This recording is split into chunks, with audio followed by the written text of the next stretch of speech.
pwede mag-decide ang Senate President o sa atin. And Mr. President, there are issues that goes into fairness. You know, the AMLA will be a witness here. And I have information all opened up in the office of the Senate President, where members of the committee then were going to ask him to preside. So this is my explanation. This is my The gentleman. So I will stop there. With all respect, your state is already ordered. It has nothing to do with the topic on hand. No, Mr. And President, the presiding officer will it has the all to do with this. strike off It has all to do. pertaining to Senator. The President, stenographers to I strike don't off doubt the him. statements. Take him here. I'm not doubting him. I'm not doubting he will be there. I am Yeah, saying we will we want a fair suspend trial. the That's the... Ngayon, mga mahal kong kasama, at sa ating pong mga taga-subaybay, ang batas po ay precise. Hindi ito pwedeng maibahin o ano ang sinabi lalo ng kalimitan sana po ay panghawakan natin. Ngayon, sa po ng 4 taon ko dito, nawawala yun. Ilang beses na ako naguluhan ito dahil teka, sundin natin yung tradisyon kaysa yung rules. 2 beses na po nagkaroon ng impeachment.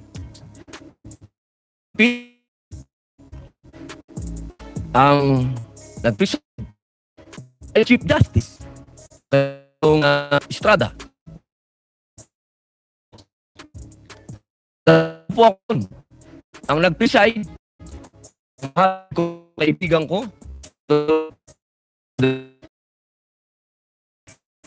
sa majority, isa lang ang sinabi ko. Kung si Senator Iskoro, ang kababayan kong Bicolan, ang lilipat ako sa iyo. Maintindihan, bakit pinilit natin na ang ating presiding officer si Zero. Hindi natin siya ginawang Senate President. Before we begin, with the court's kind indulgence, I wish to deliver a brief opening statement. Ladies and gentlemen, distinguished senators, araw na ito, natin sa ang kagalang-galang na Sara Duterte ay sunod sa aligang batas. Sa pagtupad natin sa tungkuling ito, malinaw ang panata na ating impartial justice according to the Constitution and the laws of the Philippines. Ibig sabihin nito, ang ilang sa mga alintuntunin ng hukumang ito at ihaharap ang tinihilingan at it's a constitutional mechanism that holds the highest public official of the Republic accountable to the people. We cannot achieve accountability, nor can we face this without the truth.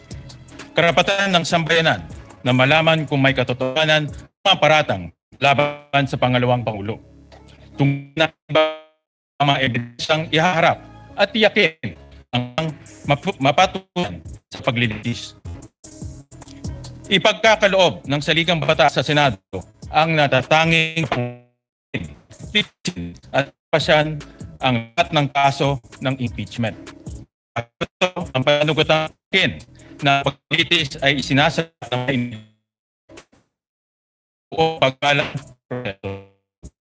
Sisiguruhin natin na magiging maayos, bukas, at kababayan ang prosesong ito.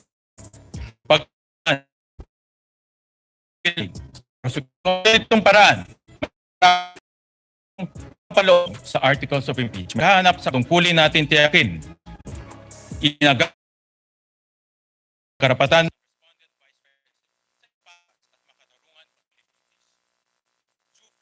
process and fair play must remain paramount at every stage of this trial. Let us be firm in the search for truth.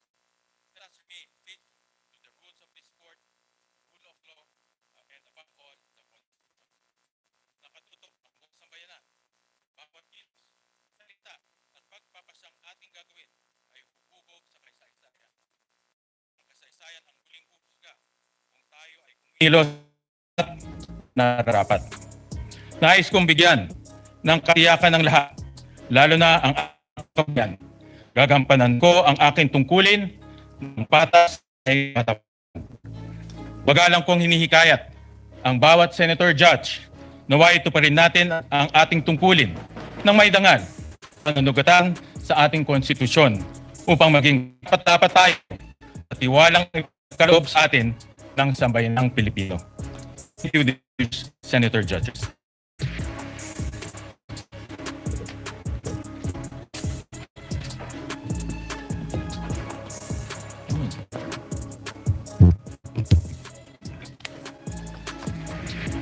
Pursuant to Rule 2, Paragraph 2 of the Rules of Procedure on Impeachment Trials, as amended, we now proceed to the election of the presiding officer of the impeachment. Senator Judge Panfilo Lacson is recognized for the election. Point of order, Mr. Presiding Officer. Yes, we recognize the gentleman from Taguig. Thank you, Mr. President. Mr. President, Mr. Senator and Presiding Officer, as the preamble of the Constitution said, imploring the aid of the Almighty God, and as you said yourself, that every stage of this impeachment, we have to make sure na pass, we have to make sure na may due process, we have to make sure that it is fair. It is very clear in the Constitution of the Philippines that the presiding officer is the Senate President. Section 3, paragraph 6 of Article 7 Constitution, the Senate shall have the sole power to try and decide all cases of impeachment. When sitting for that purpose, the senator shall be on oath or affirmation. When the President of the Philippines is on trial, the Chief Justice of the Supreme Court shall preside, but shall not vote. No person shall be convicted without the concurrence of 2/3 of all the members of the Senate. I go to that other 2/3 later on because this is another threshold issue, Mr. President. But to further the point of order, with the indulgence of Senator Lacson, so that we can discuss this intelligently. On the final question of whether impeachment, on the issue of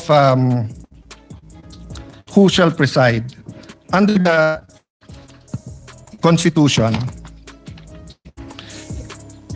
it may seem that it does not say who should preside. But if you look at records of the Constitutional Commission, number 40, 26 July 1986, the framers deliberately chose the phrase, sorry, Mr. President.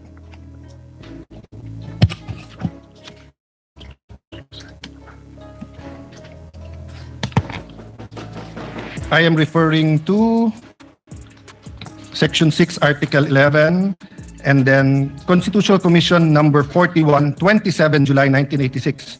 The presiding officer, Mr. Trinas, Commissioner Davide is recognized. Thank you, Mr. Presiding Officer. I have some amendments on Section 3, subparagraph 5. The presiding officer, Mr. Trinas, the gentleman may proceed. Mr. Davide, who later became Chief Justice, this is without prejudice to whatever amendments may be accepted by the committee when the Aquino amendments will be taken up. It would consist in adding a new no person shall be convicted. Inserted all other cases, the President of the Senate shall preside.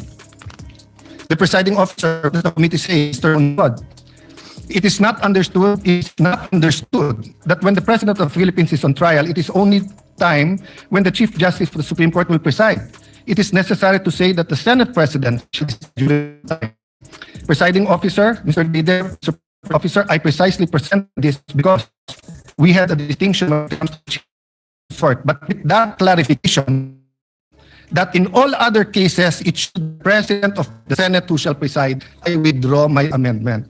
So, in statutory, especially in section of the Constitution, that the spirit as well as the letter is followed in the Constitution is that it is the Senate President who will preside.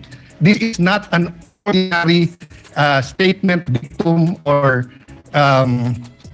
it was not capricious statement in the discussion. Precisely because the Senate President is elected by the majority. As an example, when Senator Pimentel did not like the vote and did not vote with the majority, offered to resign. The President is the number one, institutional integrity. We need to protect legitimacy of these proceedings. Even with the substitute presiding officer actually a conviction or acquittal reached under constitutionally defective process would invite judicial challenge and cast doubt on the validity of the entire trial. Do we want to go 30 weeks? If we follow number of days submitted in the pre-trial, 62 and 30, and 3 days every week, 30 weeks yon. Then after the 30 weeks, we'll end up in the Supreme Court kasi kune-question natin kung tama ba kung sinong nag-preside. Why is it important? Why can't any of the 24 preside? Remember, under our very rules, hindi ko na babasahin para mas umikli. In our very rules, the presiding officer can decide on that, or he can throw it to the body, or he can call a caucus or whatever you call it to be able to decide, and experience that during the Corona trial. And that's one reason why everyone acclaimed the late Senate President Enrile, not only because of how he carried himself, but how the consensus and how he carried it with the minority. Secondly, jurisdiction and regularity. The Senate's jurisdiction over an impeachment trial is constitutional. The exercise of jurisdiction must conform to the Constitution, and the Senate's validity adopted impeachment rules. We cannot say we're following the Constitution, then we will not follow the Constitution. If the Constitution and its framers prescribe, who are we to change the Constitution here today? We cannot enlarge or delimit the Constitution arrangement through internal rules or through a resolution. Lastly, due process. Kailangan malinaw po sa lahat ng partido, both to the prosecution and the defense, kung ano yung korte, kung ano ang two-thirds, kung ano ang charges, kung sino mag-preside. So kung now during the first day we're going to change who's going to preside and it's against the Constitution, what more changes are we going to do in the next few days? Ano ang limit ng pwede natin palitan sa Constitution at hindi? The authority must come from the Constitution or the governing law, not from the vote of a tribunal. A litigant is entitled to have the case heard by the decision maker designated by law. The law cannot say that ang mag-hear kay Senator Marcoleta ay Sandigan Bayan tapos sa Court of Appeals natin siya dadalhin. Hindi pwedeng sabihin sa RTC dapat i-hearing si Juan de la Cruz tapos sa Sandigan Bayan natin dadalhin. Hindi pwedeng sabihin tatlo sila sa CA pero in this case, nagbotohan kami, isa lang kami mag-hearing. Proceedings before a judge or hearing officer who lacks the legal authority are invalid regardless of fairness of the proceedings. A judgment rendered by court without jurisdiction is null and void and may be attacked anytime. It creates no right and produces no effect. It remains basic fact that in law, the choice of the proper forum is crucial, as the decision of a court or tribunal without jurisdiction is a total nullity. A void judgment for want of jurisdiction is no judgment at all. All performed pursuant to it and claims emanating from it have no legal effect. Tan versus Cinco, GR number 213054, June 15, 2016. Penned by Justice First Benabe, First Division. The constitutional authority, Mr. President, is very clear. Now, let's put that aside for a moment. But we're not allowed to do that. But for a moment, let's put that aside, that the Constitution is not clear and does not tell us what to do. The rules of the Senate says that any amendment should be presented a day before. And that's why the then minority, when I was Senate President, walked out because your contention was, when we gave it to the Committee on Rules, kahit nigit isang araw na at binabalik ng rules, we did not follow the rules. So on the rump session or alleged rump session on June 3, first of all, you did not have a quorum of 13. But let's assume for the sake of argument, I'm not giving you that point. As far as I'm concerned, it's in the Supreme Court, walang quorum on 12. Assuming my quorum on 12, you did not follow, there's not a 1-day notice for the rules. And then if you look at the records, this impeachment court adopted the rules on May 18. So that means that it is this impeachment court that now has to adopt any amendment to the rules. We did not debate that amendment to the rule. We cannot now just change the rules. We're here for the opening statements. We're here for the trial. I'm here to change the rules. We're changing the rules here today, Mr. President. Mr. President, I'll ask permission to up yung two-thirds because both the issue of the presiding officer and the issue of what constitute two-thirds of all members is a threshold issue. Para maintindihan na lang po ng lahat, lalo po sa mga kababayan natin na nanonood, Merriam-Webster, simple definition, a threshold issue is a preliminary question, minimum requirement, or foundation condition must be met or resolved before proceeding to the substantive merits of a case, project, or process. In this initial criteria, if this initial criteria is not satisfied, further action is typically dismissed or halted. I want to avoid that this impeachment trial will be declared null and void. I want to avoid walkouts. I want to avoid any delays, Mr. President. The Senate President is more than capable. He said he is willing. He said he is ready. He has been in many situations in his life that people say you cannot do it. But he has done well. He has done. He will endanger this whole hearing, Mr. President. So please rule on the point of order, and I hope that the Senate President, who is more than able, will preside. Thank you to the gentleman from Taguig. Before I express my views on the matter, let me just into the record the facts. Rule 2 of the Rules of Procedure on the impeachment trials. On June 3, 2026, Senator Juan Miguel Zubiri proposed Senate Resolution number 430, and that was adopted during that time. And then, on the same day, the same resolution adopted and renumbered to Resolution number 40. It was published on June 9, 2026 in the Philippine Daily Inquirer as well as Malaya. During that time, in June 3, when we amended the rules, everyone had the opportunity to express their views regarding the proposed resolution. And since no one objected, we adopted Resolution number 430 and renumbered it to Resolution number 15. That is anchored on our Constitution, Article 6, Section 3, Paragraph 8 of the Constitution, that the Congress shall promulgate its rules on impeachment to effectively carry the purpose of this section. So my view, to the good gentleman, let me just finish, sir.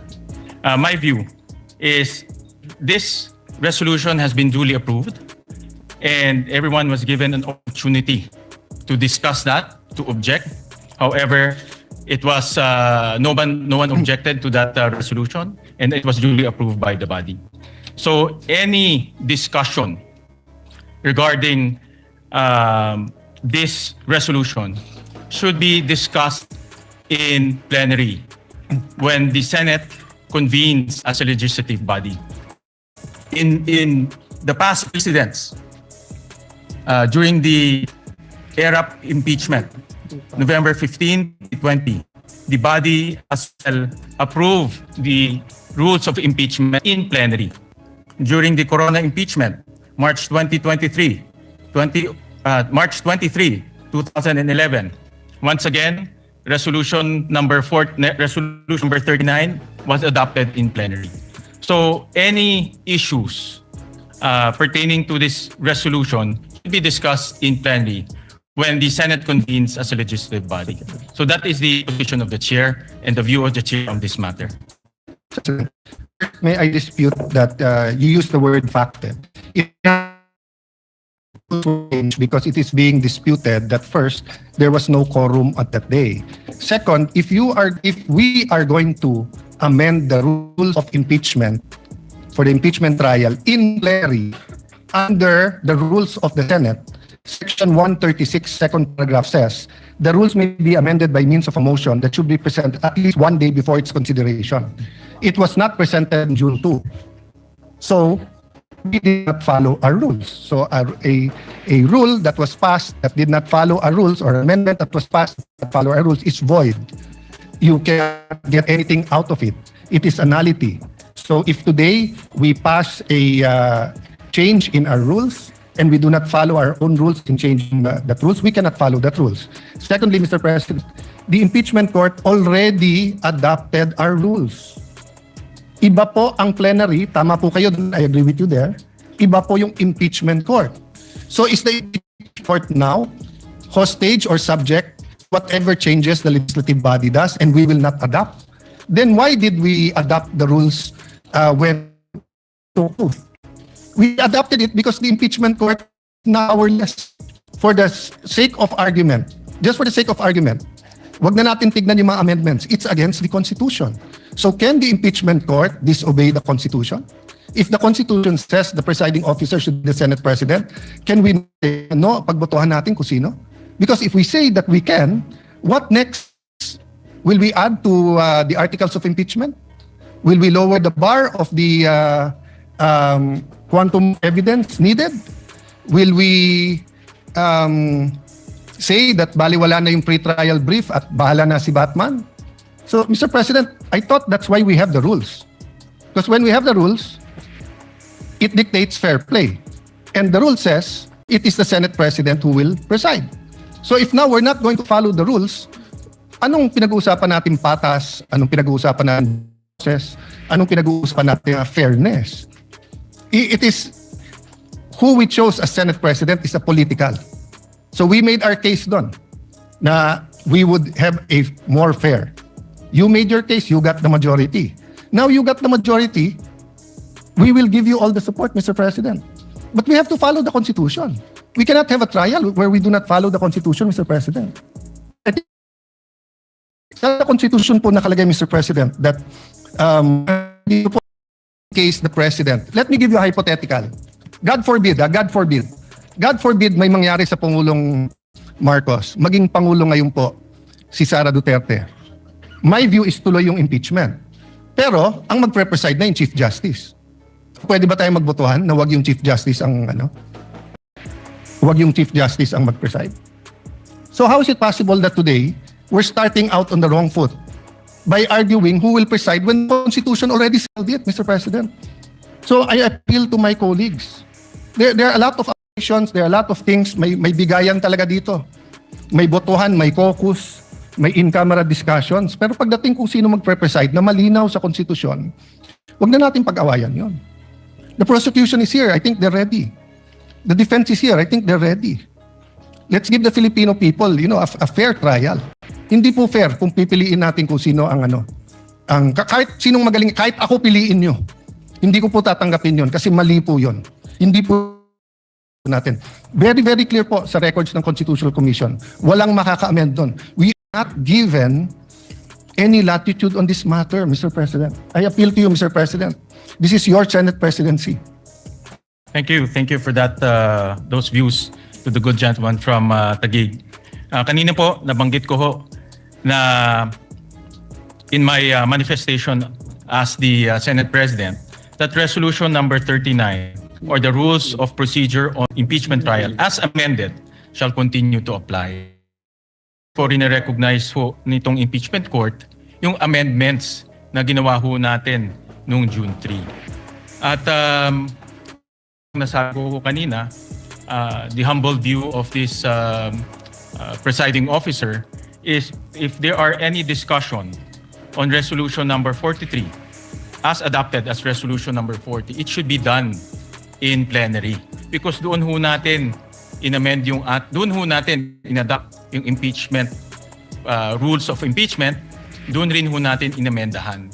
At nabigyan naman po ng oportunidad ang bawat isa para magkomento, magbigay ng pahayag, magbigay ho ng kanilang legal opinion. Pero at that time, wala naman po ang nag-object at in-adopt po ng Senado in a legislative body.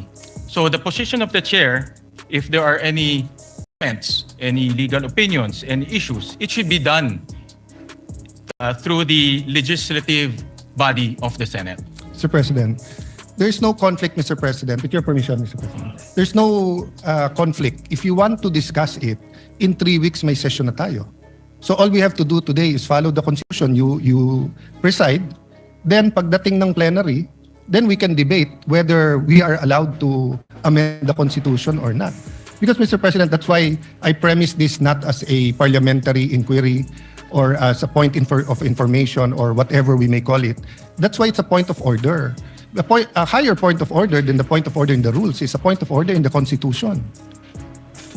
The Constitution says it is the Senate President who will preside. So are we saying now, Mr. President, that the rules can amend the Constitution? Is that the ruling of the chair? Before I make my final ruling on this matter, may I recognize the gentleman from Pampanga, Senator Kiko Pangilinan. Thank you, Senate President. Mr. President, with all due respect, the Constitution does not provide that the Senate President must preside in cases of impeachment trial. The Constitution provides is that when the President is undergoing impeachment, going through the trial, is being tried, the Chief Justice must preside. Nowhere in the Constitution, in the provisions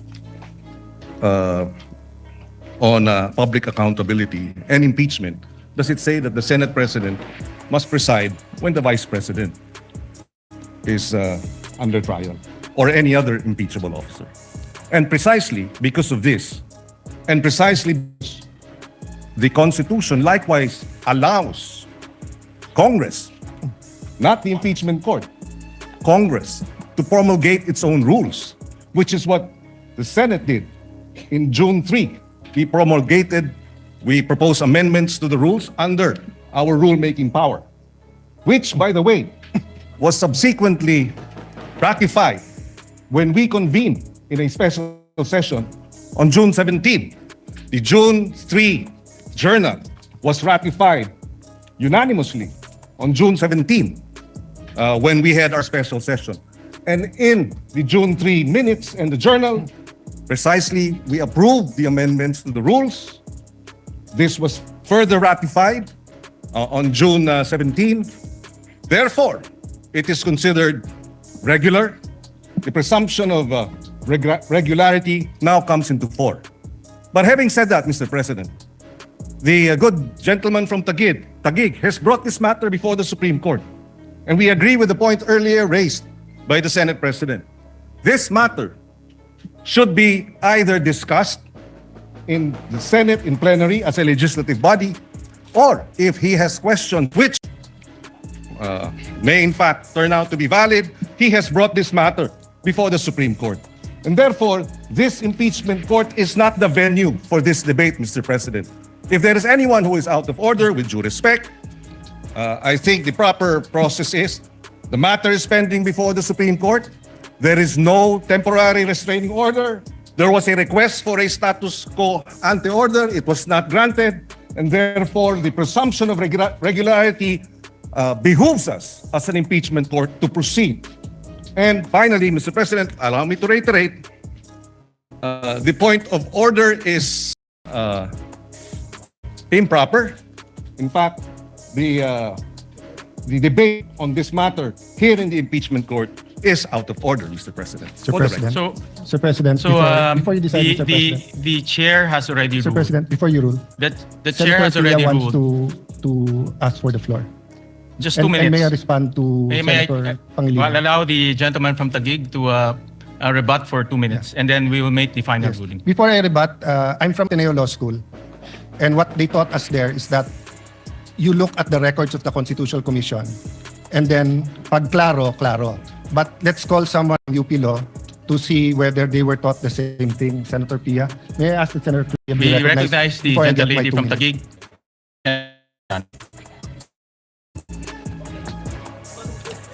Thank you, Mr. President.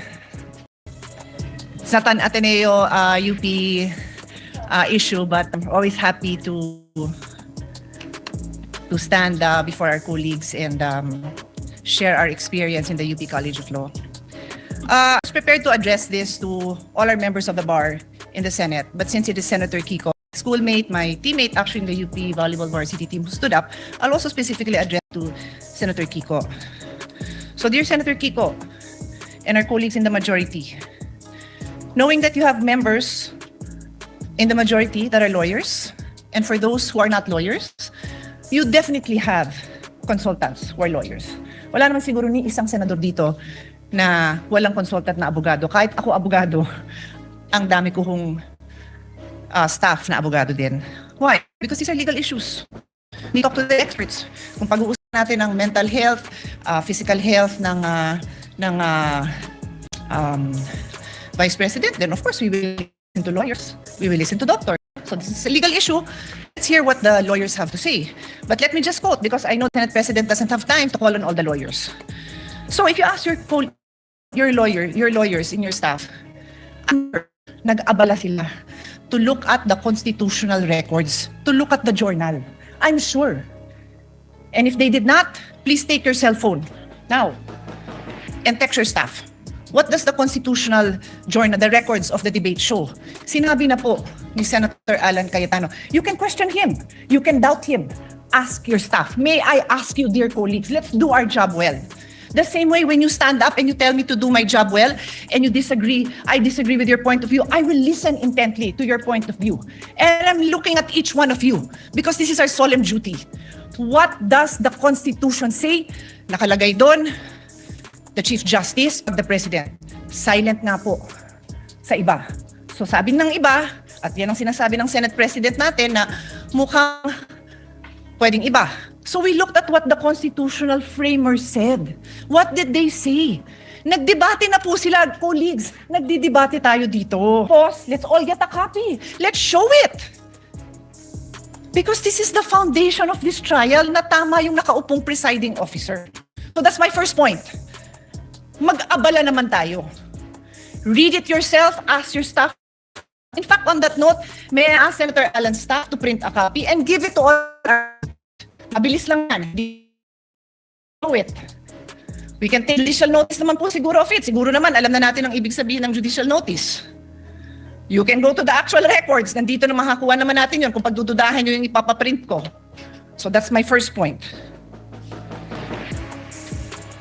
My second point, Mr. President, is addressed to His Honor. If His Honor will insist that we have to call a regular session, we have to be in session to amend the impeachment rules, eh di tawagan niyo po ang Malacanang. Nagpa-special session naman po siya, di ba, with all due respect, to pass the National Orchid Law. To pass, what else? Ano, tatlo yun eh. Oo nga, yun nga, yung waling-waling as National Orchid, ano pa yung dalawa? No, I know, I'm not questioning it. I'm saying that there was a special session called to pass 3 laws. Naalala ko yung waling-waling because I love it. This is important. O ano pa yung dalawa? Unfortunately, hindi ko na maalala. Dalawang naturalization. Sports-minded po tayo. Love po natin yan. Nagkaroon ba ng laban between now and July para mag-special session tayo para doon? Ko alam. But in any case, ito importante to, di ba? E di kung pa-i-insist nyo na yung impeachment amendment na yan kailangan gawin ng special session, eh, mapapatay ng special session. Mukha namang very supportive naman ang Malacanang sa majority. Di ho ba? Pero I take the position that we are in impeachment court. We are already in impeachment court. Therefore, the amendments must happen here. Medyo common sense din naman po yan. I rest my case. Yun lang po. But as soon as the copies come, I will give it to you, colleagues.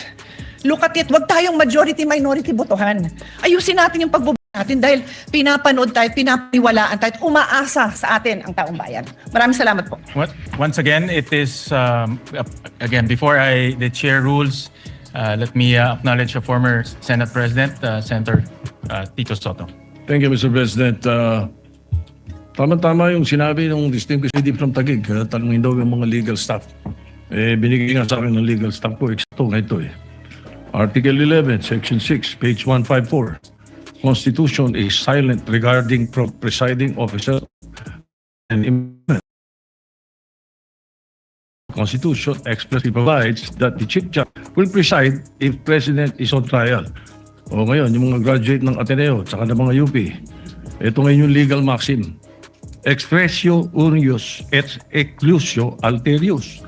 In other words, the express mention of one thing is the exclusion of another. Palagay ko na, hintayin nyo lahat ganyan. Itong akin, sa publiko yung sa akin. Sinasabi ng publiko ngayon, nanonood sa atin, dapat you should not resort in too much technicalities kasi ang public interest ang iniisip nila rito. They want to expedite the proceedings. They want the trial, not rules. They're interested in the trial, not rules. In the interest of justice, sabi nga nila, sometimes rules are not sacrosanct. But itong nangyayari ngayon dito, ang publiko ang importante dito. Where does the Constitution emanate from? From the public. From the people of the Republic. So, desisyonan nyo na to, Mr. President, para matapos na. Sir President, can I have my 2 minutes?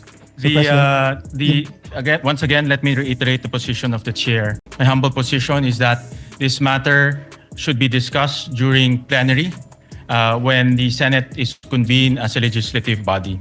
And may I ask the gentleman from Taguig if he is objecting to this position?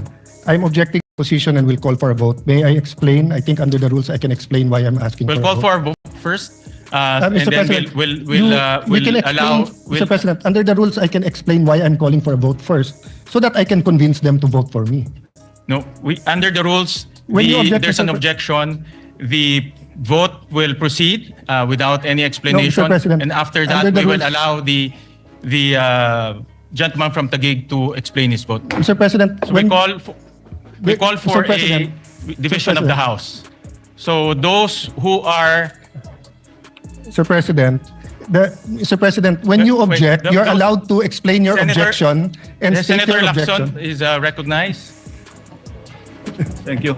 Your Honors, pursuant to Rule 2 of the Rules of Procedures on Impeachment Trials as amended, I move to elect Senator Judge Francis Joseph Guevara Escudero as the presiding officer of this impeachment court. Objection, Mr. President, may I allowed to... We proceed to Objection, Mr. President, I'm allowed to object and I'm allowed to Yes, explain you're my allowed to objection. object. You're allowed to object, but we will No, proceed Mr. with President. the division Mr. of the President, House. point of So order. those who are, Point of order, those who Mr. are in President. favor of the Mr. motion President, of Senator you're allowed to Lacson, explain para please- ma-convince mo nga please yung iba. raise your hand. We will vote by raising of hands. So those who are in favor of the motion of Senator Lacson electing Senator Chis Escudero as the presiding officer, please raise your hand. The clerk of court is directed to count the votes. No, in our rules sa parliamentary procedure.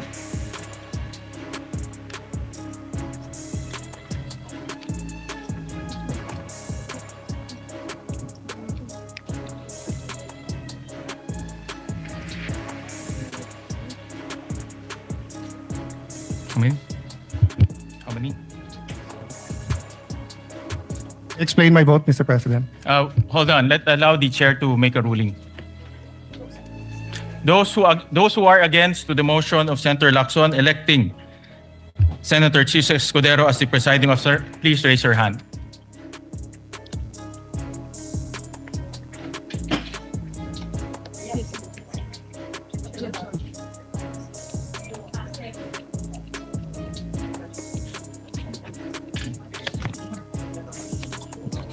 Ilan?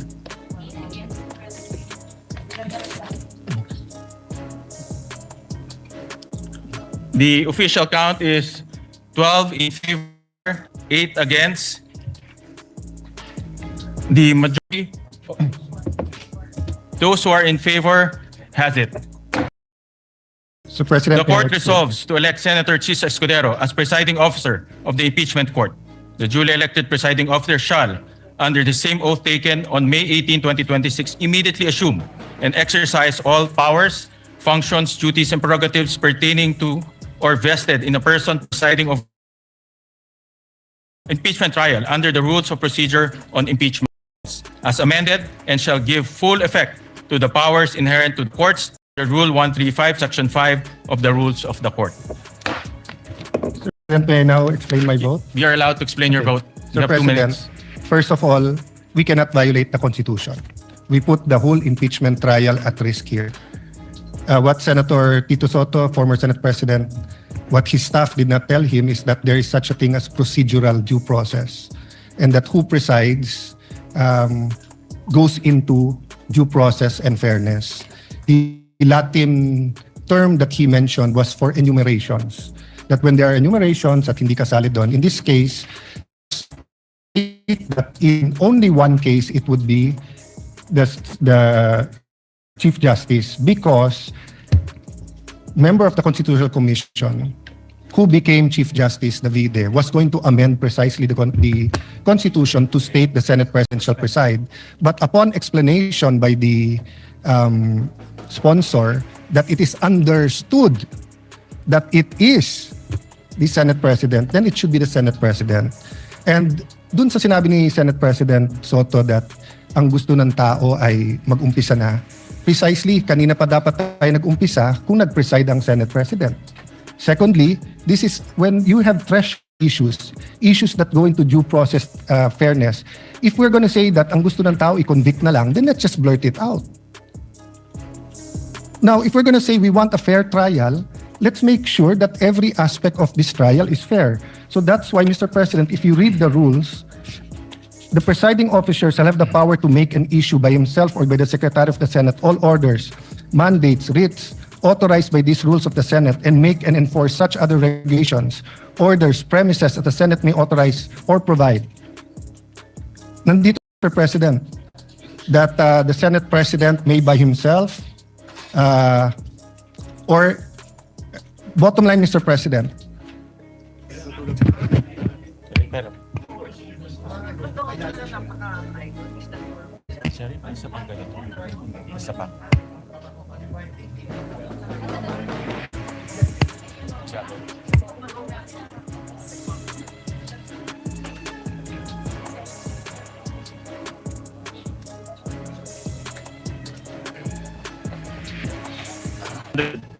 to keep silent under pain of penalty in session for the trial of President Sara sa religion, pero lahat po ay Pilipino at lahat po ay ginagalang ang pangalan mo. Sinabi ni Jeremiah sa Jeremiah 29:11, "For I know the plans I have for you, plans to prosper you and not to harm you, plans to give you hope. You love us so much that you made us in your giving us free will.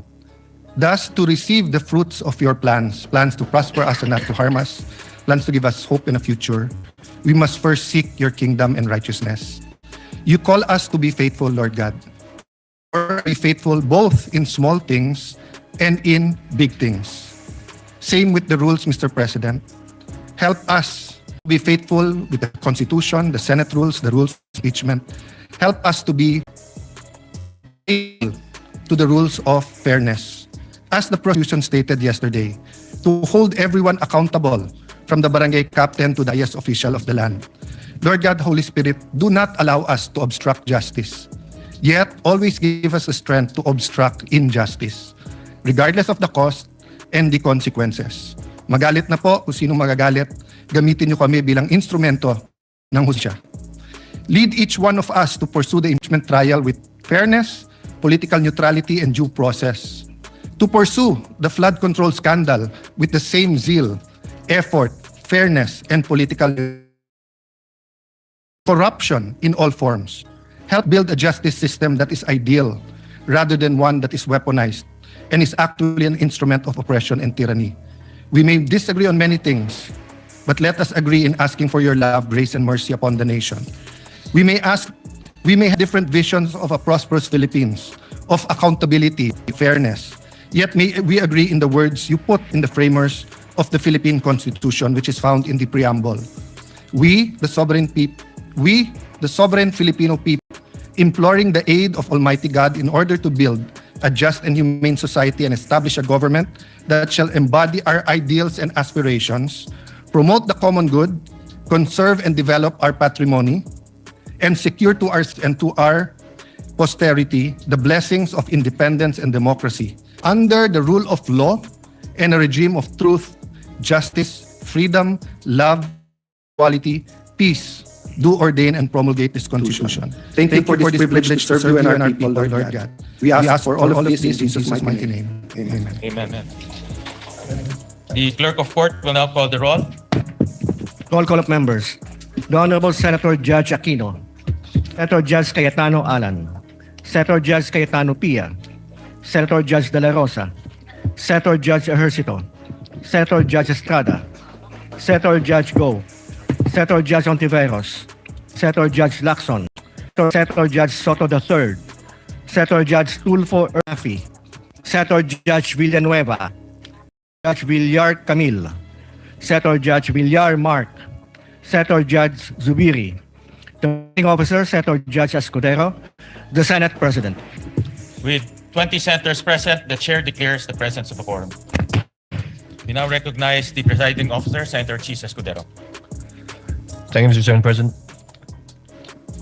The reading of the Journal of July 6, 2026 of the Senate Citizens and Impeachment Court is hereby dispensed with, and unless there are any objections, the same is hereby approved and adopted.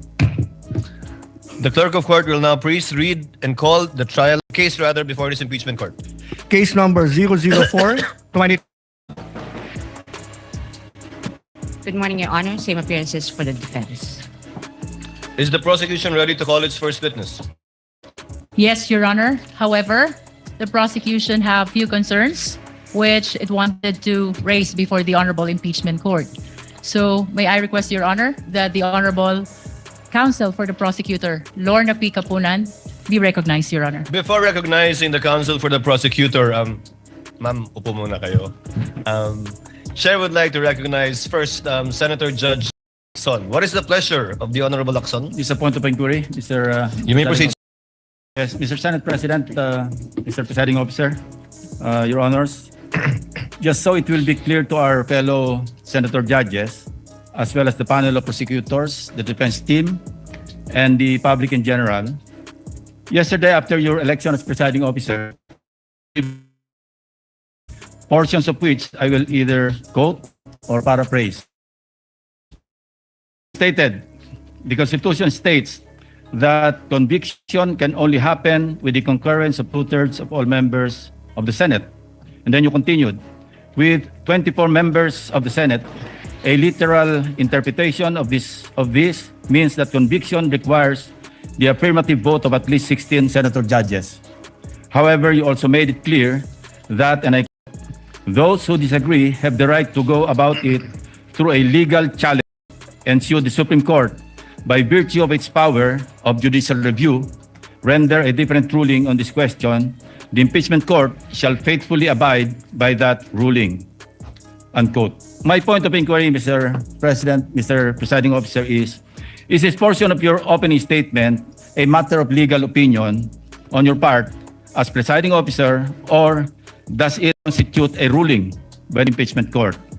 If the response is, it is the latter, does this mean that this court, through the presiding officer, has raised the level of discourse to a justiciable issue or a dispute that the Supreme Court may have legal authority to settle and resolve?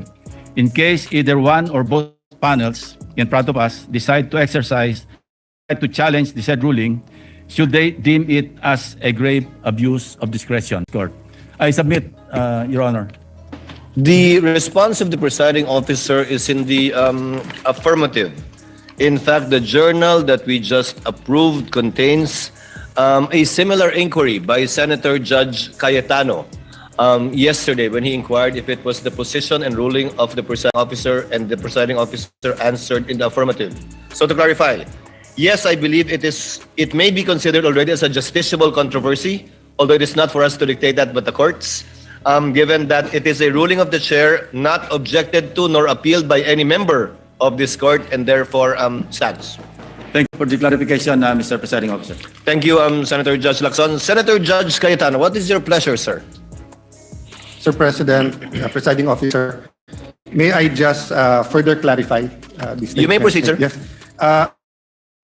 We heard the same thing, and when the transcripts come out, of course, it will be available to everyone. Basically, yesterday clarified whether that was the opinion of the elected presiding officer, and of course, without any offense to my brother and friend, Senator Escudero, we have a continuing objection. I asked him whether this was already a ruling of the court, because if it's the ruling of the court, then as a threshold issue, we will have no further questions. Section 22, Article 22 of our rule says that all orders, decisions may be acted upon without objection, or if objection is heard, the orders and decisions shall be voted on without debate by ayes and nays, which shall be entered in the record. Subject, however, to operation of Rule 6, and Rule 6 speaks of whether the presiding officer will rule on relevance, admissibility, and giving any movant 2 minutes. So I may also correct that yesterday I was not allowed to, when I objected to Senator Lacson, I should have been given 10 minutes in accordance with Section 22. But I do admit that before that, in the point of order, Senate President Gatchalian was liberal in allowing us to explain. Anyway, everything has been explained yesterday as the constitutional issue of the presiding officer, and if you allowed us to submit in writing, we will do so. But just on this point of the threshold issue of 2/3 of all members, there is actually a pending case in the Supreme Court entitled Cayetano versus Aquino. That is myself and my seatmate, Senator Aquino. We talked, but we're not talking about the case. So actually, you're correct, Senator Lacson, that anyone can go on this issue itself. And I just like to make sure today and further clarify that there's no objections that as of today, the stand of the impeachment court is that of all members means that as long as you're still a member, so meaning when are you not a member anymore? When you die, when you are removed by penalty, and when you resign. No? Otherwise, you are still a member, so you are still counted. And it is in that spirit that we ask and we're preparing maybe a memoranda for all members to allow Senator Marcoleta and Senator Jinggoy, since they are going to have a vote. And if they're not allowed to vote, then that will be counted as a vote for acquittal. And that might be favorable to the defense rather than a part of giving a fair trial. So all I wanted to clarify today, Mr. President, is that we will continue to thresh out if there are any constitutional issues. But as of today, it is very clear that as a court, we have decided that 2/3 of 24, there are 24 members of the Senate today, 20 are present here today, but there are still 24 members, and 16 ang number of senators needed to convict on any of the articles, Mr. President. Mr. Presiding Officer, thank you. What is the pleasure of Senator Judge Pangilinan? 21 na pala. Thank you, Mr. Presiding Officer, Mr. Senate President. Just to place on record that I would like to clarify that the ruling of the chair of 16 is as to the issue of whether the threshold number of conviction. The matter of whether or not Senators Marcoleta and Senator Estrada should be participating in the process of the trial is another matter that we will have to discuss perhaps in camera or on the floor at a later date, Mr. President. Noted. If there are no other Senator Judge who wishes to make a manifestation, the lead prosecutor, Representative Luistro, is once again recognized. What was your earlier manifestation and motion, ma'am? Your Honor, we respectfully reiterate our request that counsel for the panel of prosecutors, Attorney Lorna Capunan, be recognized. Counsel for the panel of prosecutors, Attorney Lorna Capunan, is recognized. Will you be the one to present your first witness, ma'am? Good afternoon, Your Honors, Senate President, Presiding Justice. I do have manifestation. Well, in direct answer to the query of the presiding Senator Judge, I am not presenting the witness today. But I would like, with your permission, Your Honors, to manifest a query that we request be addressed by this honorable court, presiding judge, to the defense. The lady may proceed. We are informed, and in fact, we have seen an interview conducted in the Senate premises on the Vice President herself. And she had been quoted as saying that she is expecting a bloodbath and a bludgeoning, but she will not, her head may be blooded but unbowed. My respectful query, Your Honors, please, which could be directed to the defense counsels, is if the Vice President is in the premises, does she intend to appear personally before this impeachment court? And that is preliminary to another manifestation that I would like to make. Your Kindly Honors, proceed please. with your next one, Counsel. Because the chair is not yet sure if it will even address this to the counsel for respondents or will simply answer the query of the counsel for respondents. This is relevant to the presentation that we will be making this afternoon, Your Honors. This court will recall your own statements, Mr. Presiding Judge, that on Tuesdays, every Tuesday of every week, that the prosecution must indicate who the witnesses they intend to present before this court will be. This is to enable the impeachment court to issue, when appropriate, and if deemed necessary, a subpoena for such witness. And that is my query this afternoon, because an presentation of witness on the first article that we are presenting, which is grave threats, and to the parties to engage in a debate before this court. The parties to engage in a debate before this court. You can very well do that with the presentation of your witness through direct and cross-examination, redirect and recross. To answer, the impeachment rules do not mandate nor require the respondent to attend any hearing or trial of the impeachment court. Whether she was in the building earlier or arrived after, it is totally up to the respondent, because from the point of view of the court, she is represented in this court through her counsel already.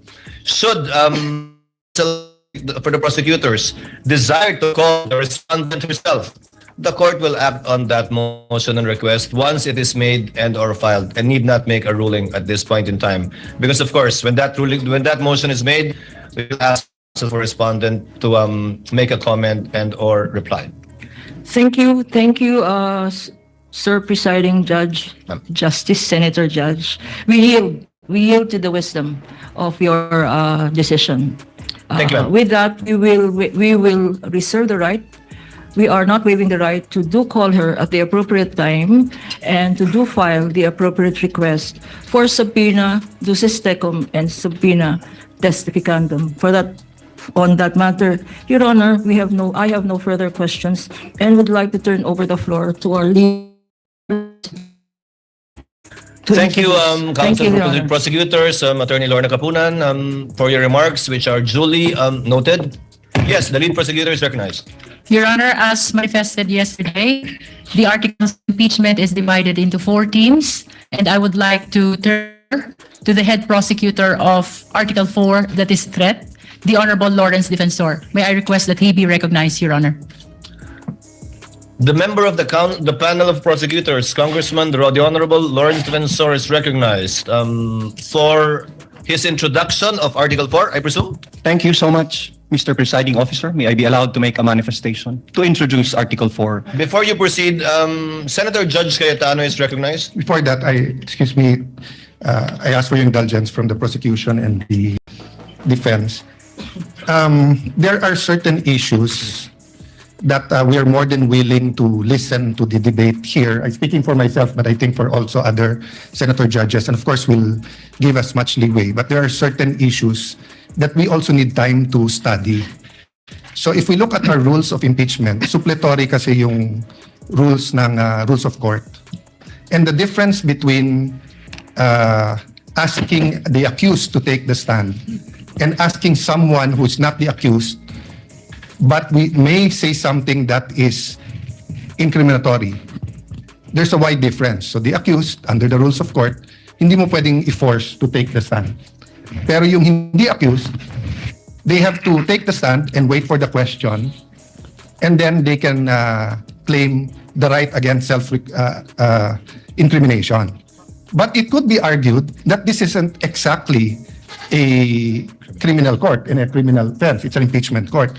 So if it pleases the court, or if the prosecution is sure to ask for the subpoena, may I propose, the presiding officer, that both sides give us a memoranda in advance so that we can also do our part and study rather than spend much more time during the debates, because I'd really like to study that issue also. Thank you, and sorry for the interruption, Congressman. Noted, Senator Cayetano. However, it is premature at this time. We will do what we did with respect to the motion for the issuance of subpoena ad testificandum ducis tecum in regard to the bank accounts of the spouses Duterte and Carpio as well as the AMLC records. We require the parties to submit a memoranda, and we will be scheduling it for oral arguments by the parties. If that is the desire of the Honorable Senator Judge Cayetano, we will do the same with respect to this once the motion has been filed formally by the panel of prosecutors. The Honorable Defensor is recognized. You may proceed, sir. Thank you. I finished my manifestation. I will not disrespect and interrupt the defense counsel. Yes, but before once he that, has started. this is no disrespect, sir. Counsel for respondent is recognized. Thank you, Your Honor. Your Honor, this is improper. The improper for trial. Manifestation, this is not a manifestation proper for court procedure. This is instead them telling a story. This is a narration by the prosecution, which is not allowed. This is not allowed by any rule in any court. So what, May I be allowed what is to reply? proper is that they present their first witness. And We are will be ready. presenting our witness, Your Honor. However, please allow us to freely advocate our position. That's why, Your Honor, including we are the defense objecting. when it's their turn. We will not Counsel, the object to the respondent, same. kindly let him finish. Thank you, Your Honor. Thank you so much. Yes, you're saying. Thank you, Honorable Senator Judges. Noong ikadalawampung-dalawa ng Honorable Defensor, kindly finish your reply to the Thank you, Your Honor. objection of I will counsel for respondent. allow us to freely advocate our positions through the proper and respectful discourse. This is not prohibited under the rules. In fact, the court has declared that yesterday, the rules will not comply with the strict procedures of a judicial proceeding. Each article is a separate complaint, and it would be the proper guidance for the senator judges, lalo na po sa ating mga kapwa Pilipino na nanonood, para mas lalo nilang maunawaan ang ipipresenta naming ebidensya. The impeachment is a sui generis. Sui generis dahil kakaiba ito, hindi ito judicial, administrative, o civil o criminal proceeding. Hayaan niyo po kaming magbigyan ng 5 minuto para mailatag namin kung paano namin maipresenta at ang basihan namin sa pagpresenta ng aming ebidensya. Your Honor, may I respond? The presiding officer's rule, although indeed we will interpret the rules liberally, and although indeed this is a sui generis proceeding, neither will we allow any dilatory moves and/or tactics, and I will bind and hold you to your 5 minutes, Honorable Defensor. Absolutely, Your Honor. Your Honor, we will may- afford the same opportunity to the counsel for respondents when their turn arrives. Thank you, Your Honor. May I proceed, Your Honor? You may proceed. Honorable Senator Judges, noong ika-22 ng Hunyo 2026, nagulat at nagdalamhati ang buong bansa sa pamamaril sa isang paaralan sa Tacloban City na ikinasawi ng 3 batang mag-aaral at ikinasugat ng marami pang iba. Ang mga salarin, mga minor de edad, sa kabila ng kanilang murang edad, agad na pumilos ang mga otoridad upang ipatubad ang mga umiiral na batas. Ang mensahe ay malinaw. Ang pagpigiging bata ay hindi nangangahulugang walang pananagutan. Ang pananagutan ay umiiral, pagamat iba ang paraan ng pagpapatupad nito sa ilalim ng batas. Kamakailan, isang pasahero ang inaresto sa airport at kinasuhan matapos itong magbiro na may bomba sa kanyang bagahe dahil mahigpit na ipinapatupad ng mga otoridad ang patakarang zero tolerance policy sa anumang pagbabanggit ng bomba o anumang pampasabog. Sa isang hiwalay na pangyayari noong Mayo 2020, isang public school teacher ang inaresto, pinusasan at kinasuhan ng NBI sa Zambales matapos magbiro na magbibigay ng pabuya sa sinumang papatay sa presidente ng Republika. Ano ang prinsipyo dito? Ang pananagutan ay pinapairal sa lahat, bata man o matanda, nasa laylayan man o nasa katungkulan. The prosecution comes before you today to present evidence for Article 4, establishing that Vice President Sara Duterte committed acts that betrayed the public trust, committed culpable violation of the Constitution, committed high crimes, in publicly admitting through a live broadcast that she contracted someone to assassinate the President, the First Lady, and the former House Speaker. We acknowledge the burden of this trial on the senator judges as well as the Filipino people. But it is a duty that we must discharge together, lest the public come to believe that threatening public officials and fostering a culture of impunity are conduct that may be tolerated or condoned especially coming from the second highest official of the land. Ang mga kilos at salita ng Vice Presidente ay hindi dapat ituring na simpleng krimen sa ilalim ng batas, kundi tuwirang paglabag sa saligang batas. Kaya ang paglilitis na ito ay mahalagang mekanismong itinakda upang tiyakin na ang kapangyarihan ay laging may kaakibat na pananagutan. Accountability must apply to all or none at all. At the heart of this impeachment proceeding lies a fundamental question para sa ating lahat. Can we continue to entrust one of the highest constitutional offices to a public official who, on multiple occasions, purposely and willfully and repeatedly resorted to threats of violence against the very institutions that she swore to uphold and protect? The evidence presented in this article are not just derived from testimonies and authenticated documents, but Vice President's own words, own conduct, her very own public admissions. Her words were neither accidental nor taken out of context. They were uttered publicly with the intention to be taken seriously. Huwag kang mag-alala, ma'am, sa security ko kasi may kinausap na ako na tao. At sinabi ko sa kanya na kapag pinatay ako, patayin mo si BBM, Your Honor. si Lisa Marcos, si Martin Romualdez. No joke. No joke. What makes these threats especially sinister is that they do not come from an ordinary citizen, but from the Vice President herself, an official who under the Constitution stands to succeed the President of the Republic. Such statements carry a gravity far from the exercise of one's freedom of expression. They strike at the very heart of government. This is especially significant given that she has publicly declared her intention to run for president in the next election. What values do we expect from those who occupy the highest office in the land?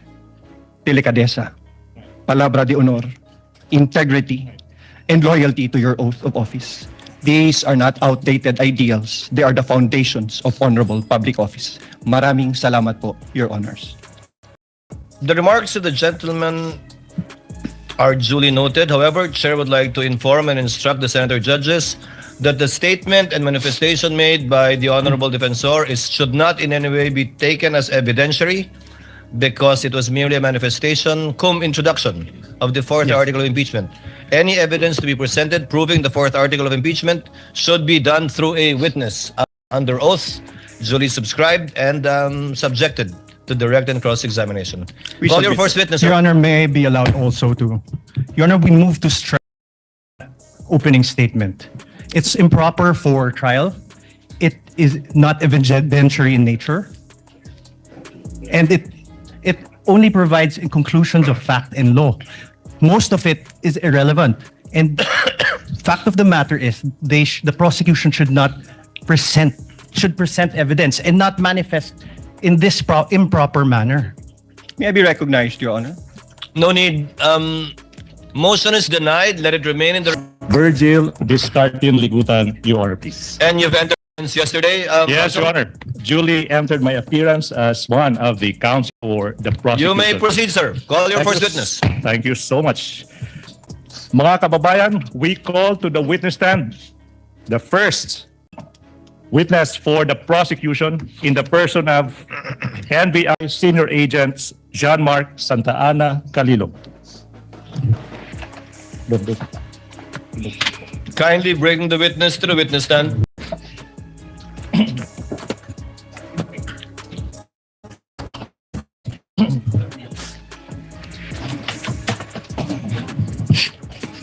Please remain standing. Clerk of Court is instructed to kindly administer the oath to the witness. Please raise your right hand. You, John Mark Calilong, I, John Mark Calilong, do swear who swear that the evidence you shall give that evidence that I give in the case now pending is in the case now pending between the Philippines in the Philippines and Vice President Sara Zimmerman Duterte and Vice President Sara Zimmerman Duterte shall be the truth, shall be the truth, the whole truth, and nothing but the truth. and nothing but the So truth. help me God. So help me God. Your witness, counsel. Thank you so much, Your Honors.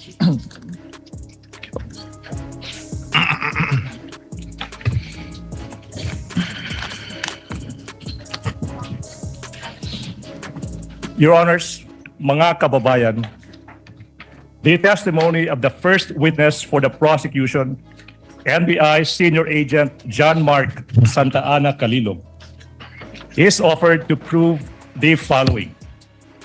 Number one, si Agent John Mark Calilog ay isang senior agent of the National Bureau of Investigation.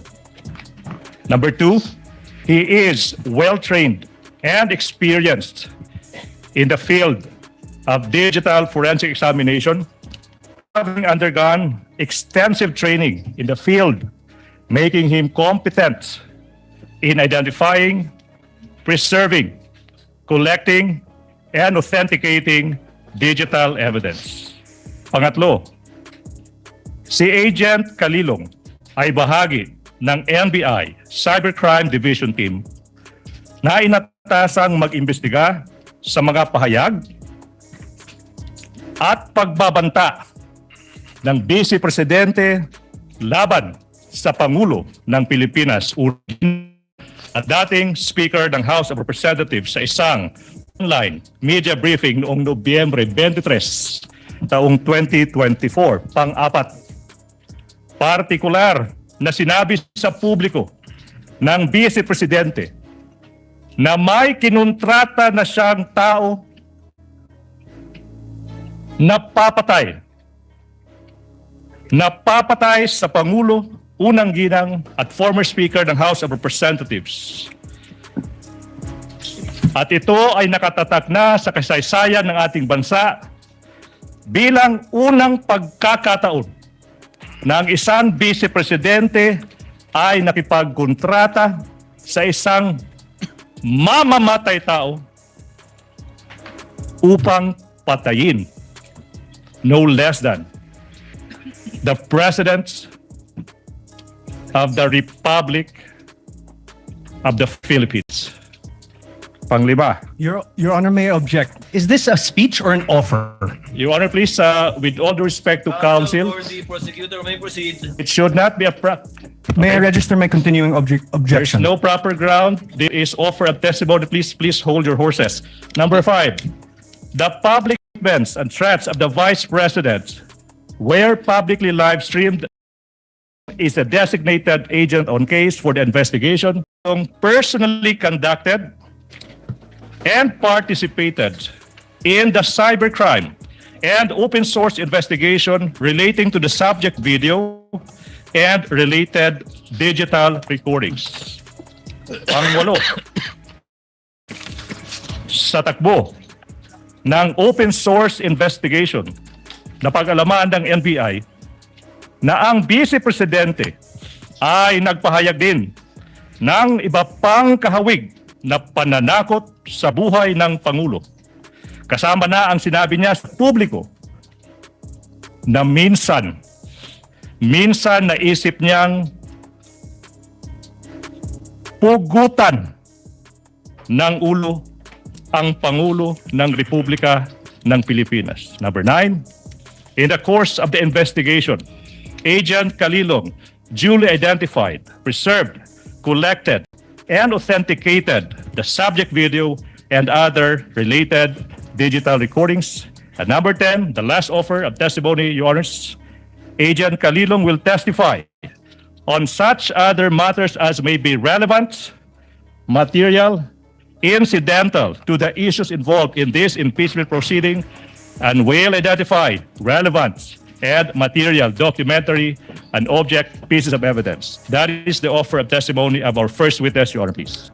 Presiding officer will now hear the objection and or comments, if any, of the counsel for respondent to the offer made by counsel the prosecution panel. May we move for the exclusion of Agent Calilog for being not previously attached to the Saballa and Cabrera complaints, as well as exclusion on the ground that he was not included in the articles of impeachment transmitted to the Senate Impeachment Court. Can I respond to that, Your Honor, please? Counsel for prosecutor may do so. Mga kababayan, in this stage of the proceedings, the prosecution is about to present a witness and the defense is invoking the facts that this witness is not listed as one of the witnesses in the Saballa complaint. The Saballa complaint already lived its natural life. Your Honor, this is the impeachment proceeding of the articles of impeachment filed by the House of Representatives. Saballa et al. Is done. That should not be a proper objection. Your Honor. As to the number 2, I think the good counsel mentioned that it is not part, this witness is not part of the articles of impeachment. Your Honor, please, I have been practicing for quite some time. I don't see that. Your Honor, may I allow to reply also? Can I finish? It's not a ground. And in fact, Your Honor, please, to the matter. This witness is listed in the pre-trial order. The issue is settled. The issue is passé. No ground for objection. Of course not, Your Honor. No rules. Counsel for respondent is recognized Thank you, for Your a final rebuttal on this issue before the court will, before the chair will issue a ruling. Your Honor, there were no rulings on the pretrial order on exclusion of witnesses. We have a current petition with the Supreme Court questioning the very actions of the prosecution to allow the presentation of evidence that were not attached to the Saballa or Cabrera impeachment complaints would allow the House of Representatives and the prosecution to circumvent the very procedural abuse condemned in Stonehill versus Jokno and allow the violation of the respondent's constitutional rights as held in Duterte in the House of, versus the House of Representatives. Your Honor, the prosecution says the Saballa complaints have lived their and they died their natural deaths. However, Your Honor, this precisely does not cure what the prosecution did. This does not cure the violation of the rights of my client.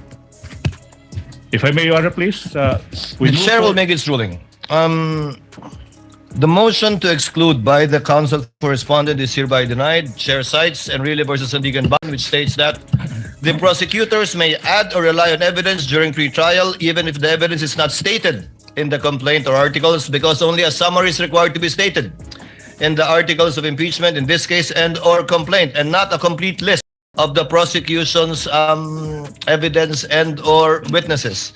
Court in general will not shackle the prosecution by limiting it to the evidence mentioned, the information and or the articles, especially when it is mentioned in the pre-trial brief, not only order but brief of the counsel for prosecutors. But in relation to this witness, even if you will do cross, you can register your continuing objection, counsel for respondent. We are registering it, Your Honor, please. So noted. Counsel for the prosecution may proceed. Thank you so much, Your Honor. John Mark Calilong. Your Honor, may I register my objections to the purposes? Your Honor, please, I think the purposes must be specified. What are your objections? Exactly, On what Your Honor. grounds? May I be You allowed? may comment on the offer of the testimony of this witness for the record. Your Honor, for the purpose number 3, this is a conclusion of fact and law. For the fourth purpose, it is also a conclusion of fact and law. And the 8th purpose, it is a conclusion Mr. of fact and law. Mr. President. Counsel Mr. for President. respondent, before we...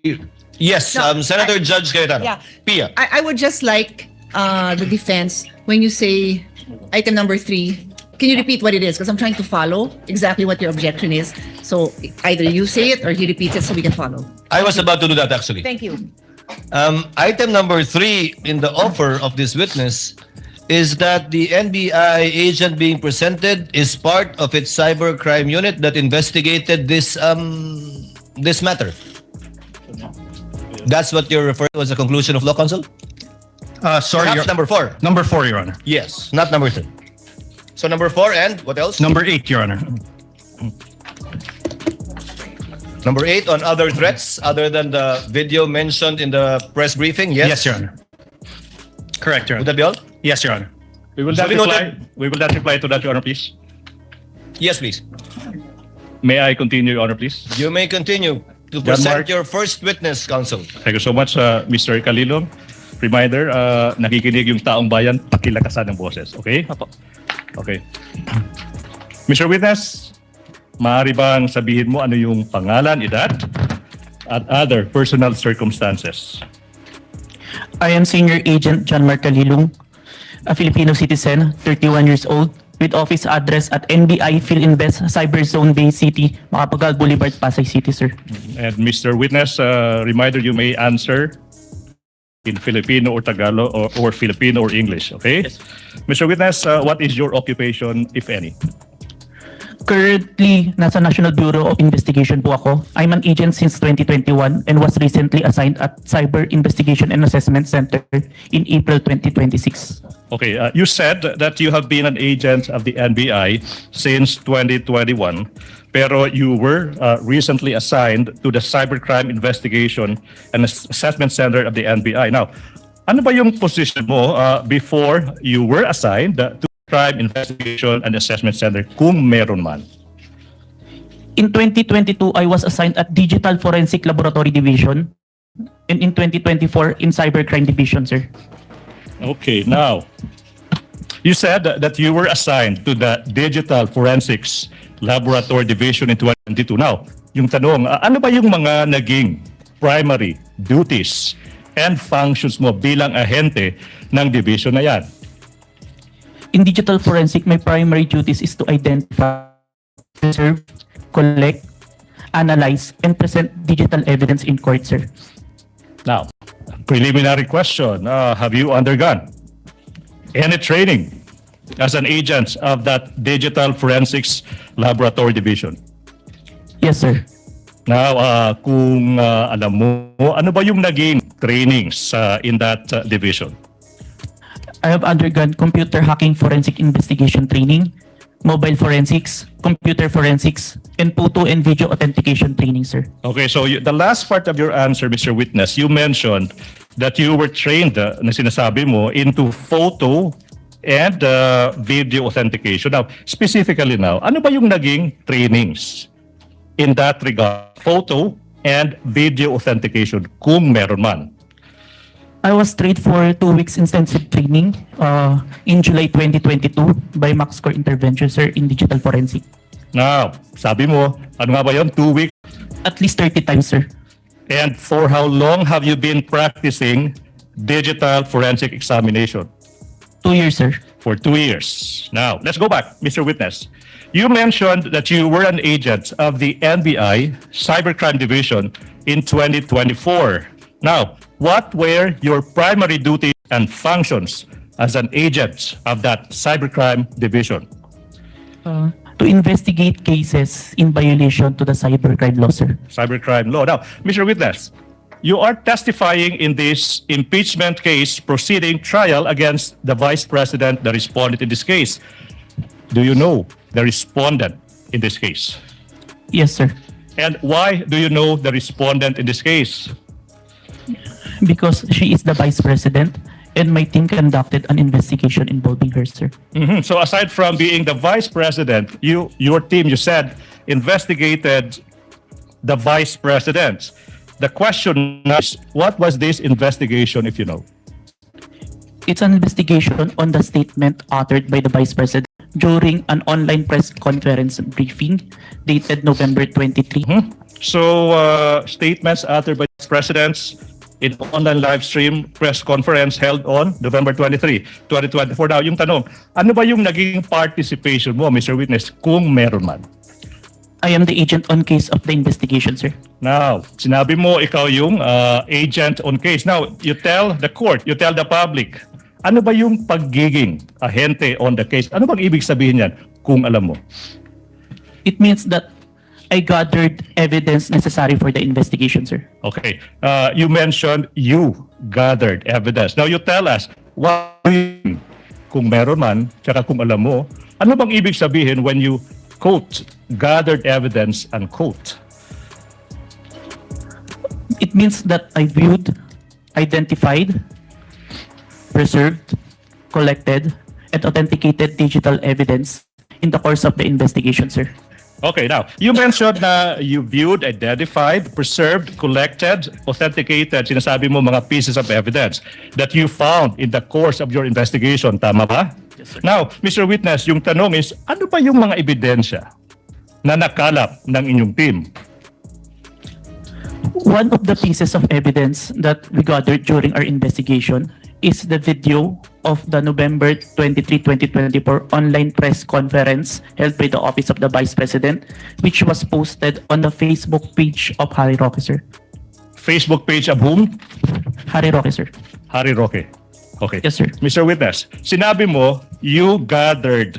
And then sinabi mo kanina, pag sinabing gathered evidence, sinabi mo, you viewed, identified, preserved, collected, and authenticated. Preserved, collected, and authenticated. You mentioned the term preserved, correct?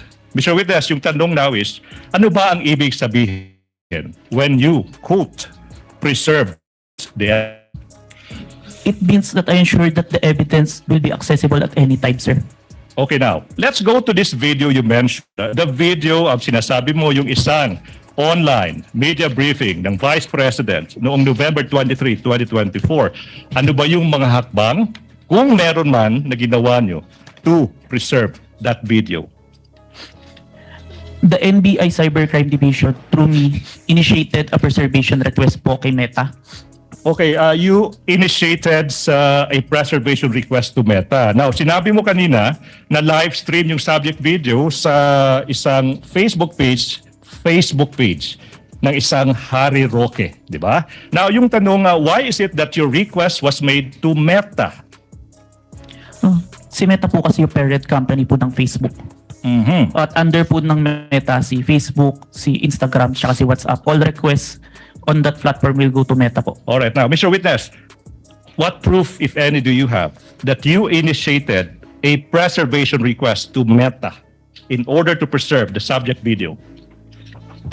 I have a screenshot of the preservation request, a screenshot of the web page wherein I made the preservation request, sir. Who took the screenshot? I did, sir, and I used my laptop. Anong ginawa mo sa screenshot kung meron man pagkatapos dyan? I first saved po yung electronic copy sa laptop ko, then printed it. Where is this print out of the screenshot now? Sinubmit ko po sa Committee on Justice of House of Representatives. Your Honor, with the court's indulgence, may I move that this representation be assisted by a co-counsel for the sole reason of facilitating the presentation of the documents to the witness, Your Honor, please. For that reason alone. Sa Tagalog siya mag-aabot? Yes, Your Honor. Siya po yung mag-aabot ng mga dokumento na amin pong ipapakita for the witness to identify po. Counsel may proceed. Thank you so much. Assisted by Attorney Stephen Magallon. Now, if this printout is shown to you, will you be able to identify the same? Yes, sir. Now, we invite the defense to also peruse the document. Your Honor, may I request that one of our counsels be allowed to peruse the document? Yes, one of the Thank you. counsels for respondent may look at the document being presented to the witness. May I continue, Your Honor, please? Thank you. Now, I'm showing you. Defense, can we give the document to the witness, please? Your Honor, the document must be presented to the witness. Your Honor, we Give them we are some time to disclosing. look at it, but is this one of the documents pre-marked? Yes, Your Honor, please. For the record, can you state the pre-marking of this document just so that we can catch up? Much obliged, Your Honor, please. That would be P-Roman numeral 4-7 for the prosecution, Your Honor, please. Noted. Your Honor, may I manifest for the record that this is not a certified true copy? Oh. Noted. Your Honor, can I respond to that, Your Honor, please? This is an electronic copy. The rules on electronic evidence says a printed version of an electronic copy is an original. Your Honor, please. Your Honor, Counsel for the prosecutor, counsel for respondent did not object. He just simply made an observation regarding the document. So you may proceed as And I soon as think the this is the document is proper time. returned to the witness. Thank you so much, Your Honor, please. What relation? Mr. Witness, are we ready? What relation, if any, does this document have with the printouts of the screenshot that you mentioned? This is the copy of the printout that was submitted to the Committee on Justice, sir.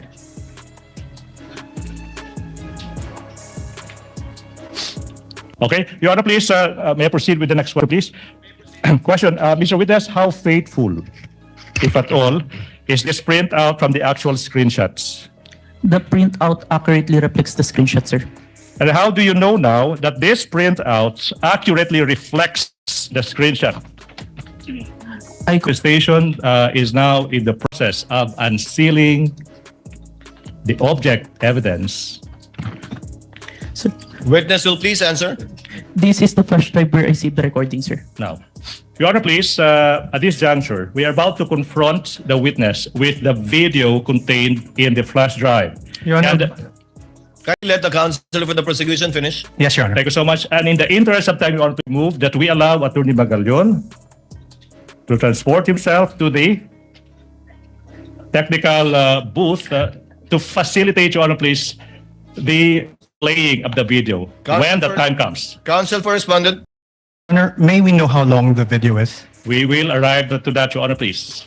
No, I'm also curious. How long All right, is now. this for us to know? How long is this particular video? Namely, Exhibit P, Roman numeral number 4, 10A. Your How Honor, many please. minutes or seconds would this be? Exactly, the video is 2 hours and 26 minutes and 10 seconds. But wait, Your Honor, please. We will aid the court in this regard. We will not be showing the entire 2-hour video, Your Honor, please. We will be presenting the relevant portions of the video, Your Honor, please, sanctioned by the rules and subject to the defense doing whatever they want with the remainder of the video, Your Honor, please. So what will you play exactly, counsel? Your How Honor, many please. minutes or seconds? We counted, it's 2 minutes and exactly 18 seconds, Your Honor, please. 2 minutes and 18 seconds of a 2-hour, 26-minute and 10-second video, Your Honor, please. Your What does Honor, counsel for respondent say? we object.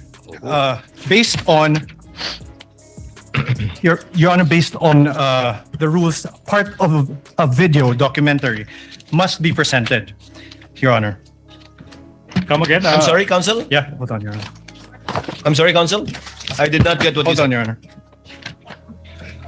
Your Honor, under Rule 132, when part of a transaction, writing, or record given in evidence, the remainder must be shown. When part of an act, declaration, conversation, writing, or record is given in evidence by one party, the whole of the same subject may be inquired into. And when a detached act, declaration, conversation, writing, or record is given in evidence, any other act, declaration, conversation, or record necessary to its understanding must be given into evidence. Your Honor, we request that the entire video be played. Your Honor, can I respond to that, Your Honor, please? Can I respond to that? What does the counsel for the prosecution say before the chair makes a ruling? Your Honor, please, we don't want to put the defense on the spot, but that is a misreading of the rules. Your Honor, please, counsel cited Rule 132, Section 17. With all respect to the defense, that doesn't serve your interest. It serves the interest of the prosecution. May I explain? Reason. If we read Section 17 of Rule 132, it says, when part of transaction, writing, or record given in evidence, the remainder is admissible. When parts of an act, declaration, conversation, writing, or record, when part is given by one party, and in this case, that is the prosecution, the whole of the same may be inquired into by the other side. Meaning, it's simple. This rule, Section 17, Rule 132, allows exactly the prosecution to present a 2-minute portion of a 2-hour video subject to the defense, the presentation of the remainder of the same. Be that as it may, Your Honor, please, the rules are clear. Number 2, we invoke, Your Honor, please, the ruling that it is for the prosecution to decide what to present, when to present, how to present, and whether to present at all. Be that as it may, Your Honor, please, the defense will not be prejudiced exactly because when the time comes for the defense to present their evidence, they can present the remainder of that 2-hour video. We are saying, Your Honor, please, for the interest of time, for the prosecution's presentation of evidence, we deem that's only a 2-minute portion of that 2-hour video is relevant at this point in time. Your Honor, please, we move for a ruling. Your Honor, if I may respond.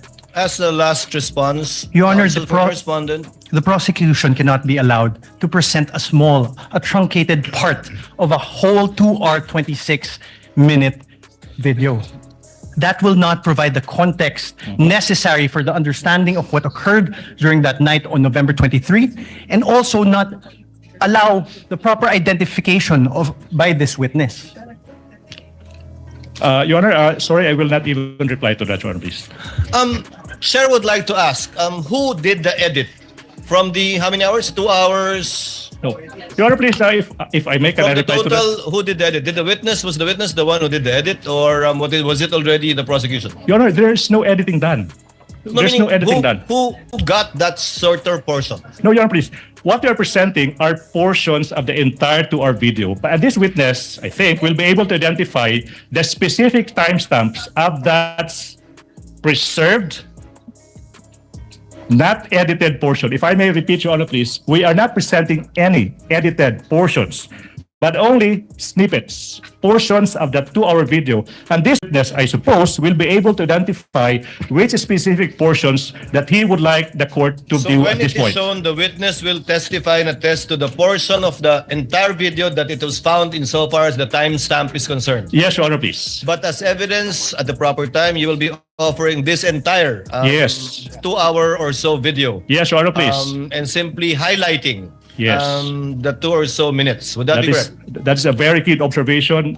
Agree 100%, Your Honor, please. Your Honor, the prosecution cannot be allowed to do this because the entire video will show the context on which the utterances were made. That is a matter for the counsel for respondent to do and present during their time, because I believe the counsel for respondent also identified and marked, if I'm not mistaken, the same video for over 2.5 hours. It can do so during its time to present its evidence in chief. Thank you so much. The objection is overruled. Counsel is instructed to go to the booth accompanied by a counsel from the respondent in order to make sure that indeed the USB identified by the witness is the same USB that will be played in the tech booth of the Senate. Okay. While they're doing that, may I propound the next question, Your Honor, please? Yes, counsel, you may proceed. Mr. Witness, John Mark, listen. Now, you mentioned kanina that you authenticated the subject video by recording the same through sinasabi mong open broadcaster software OBS. And then you compared the contents of the recording and the subject video. That's one. And you also said that you investigated certain statements made by the Vice President on November 23, 2024. Yung tanong, no? What particular statements of the Vice President did the NBI deem proper to investigate? The statement of the Vice President where she uttered that she already talked to someone to kill the Speaker of the House if something's happened to her. Okay, now, the next question, Mr. Witness, is in what particular portion of the subject video,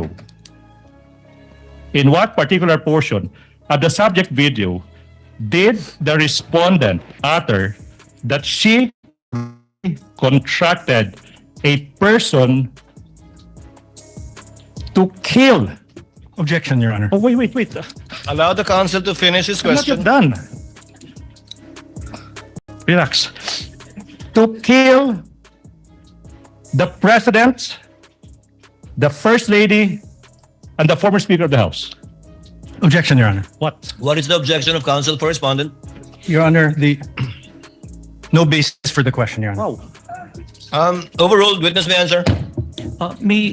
May I refer, sir, to my notes to identify the specific timestamp, sir? Okay, The so witness may do so if it is available to him.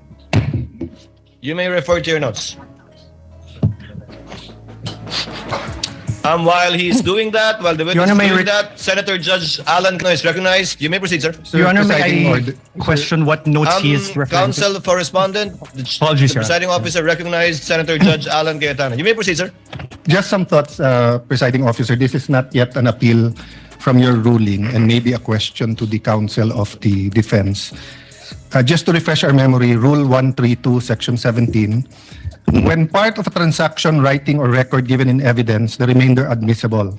When part of our act, declaration, conversation, writing, or record is given in evidence by one party, the whole of the same subject may be inquired into by the other. And when a detached act, declaration, conversation, writing, or record is given in evidence, any act, declaration, conversation, writing, or record necessary to its understanding may also be given in evidence. So I'm not appealing yet. I see the logic of the ruling of the presiding officer. Ito lang po ang tanong ko. Is the defense going to ask later on for the showing of the whole video? Because if they are, why don't we just watch the whole of it? Because we're going to have to assess the context if it was what did she say before or after. And I don't really want to go home today believing one thing based on a 2-minute clip and then come back next week to watch the 2-hour clip. I think most of us saw parts of the clip. Of course, I don't also feel like watching the 2-hour.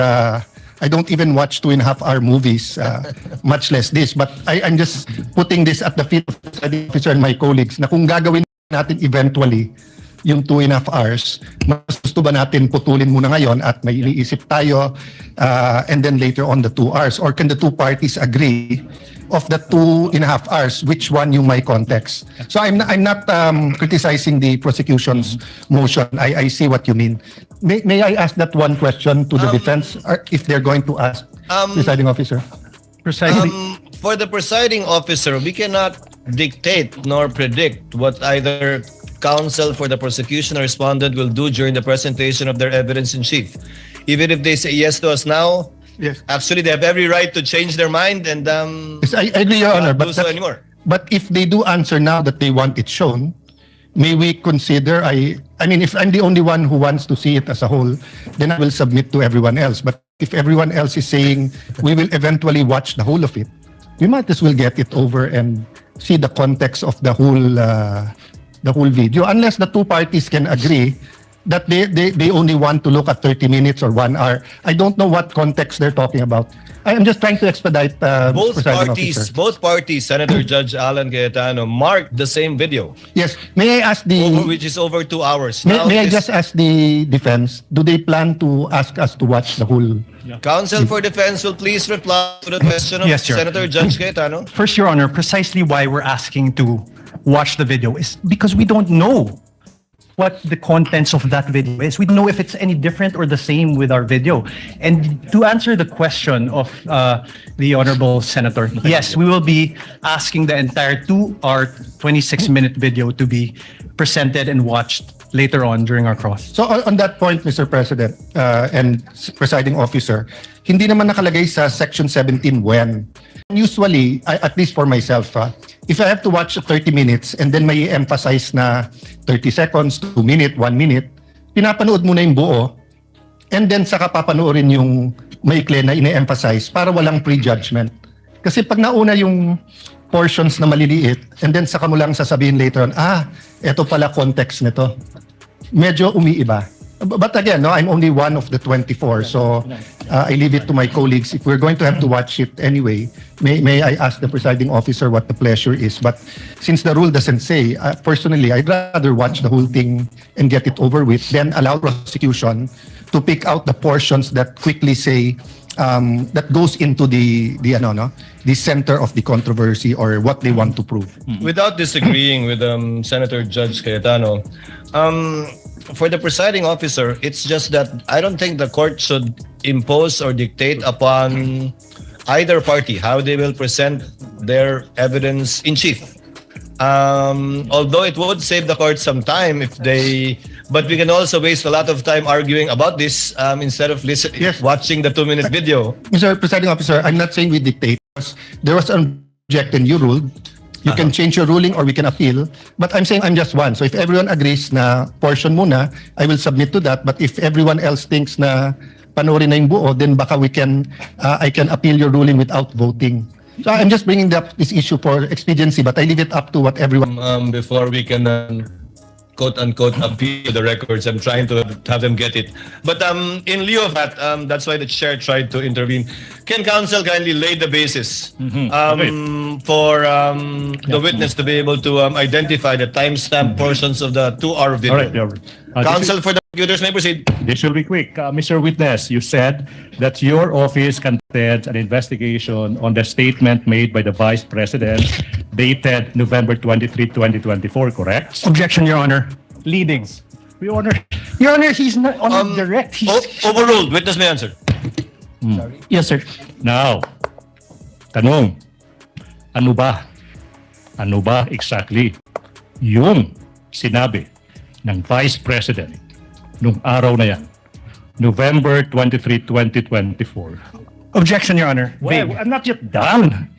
Well, Your Honor, the pauses of the prosecution are very Kindly confusing. let the counsel for the prosecutors finish his question Precisely, before you Your Honor. object. May I Counsel ask for the prosecutor also may proceed.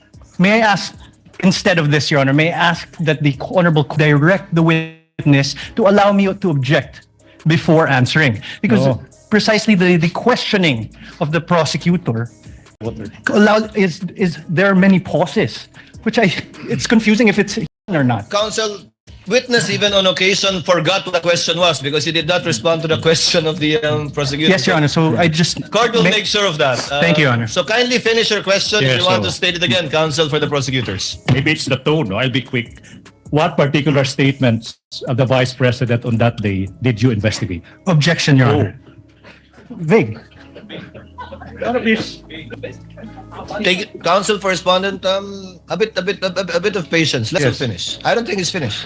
The question is done. What particular statement on that day did you investigate? How is that leading? Objection, Your Honor. Vague. Okay, Not Your Honor. leading. Your Honor, please. Can I I didn't say address that, leading. Your Honor, please? Can I?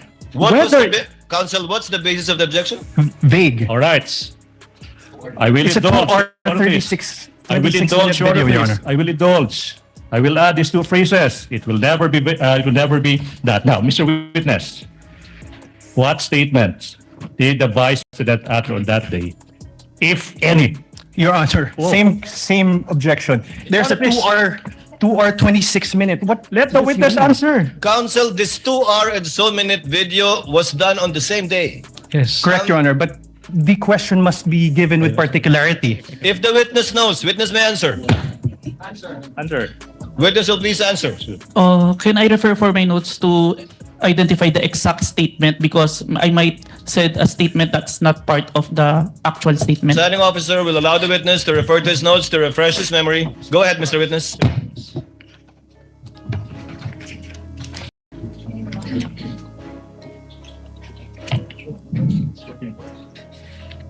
The specific statement, quote unquote, yes, huwag kang mag-alala ma'am sa security ko kasi may kinausap na ako na tao. Sinabi ko sa kanya, kapag pinatay ako, patayin mo si BBM, si Lisa Araneta at si Martin Romualdez. No joke, no joke. Nagbilin na ako. Pag namatay ako, sabi ko, huwag kang tumigil hanggat di mo sila mapatay.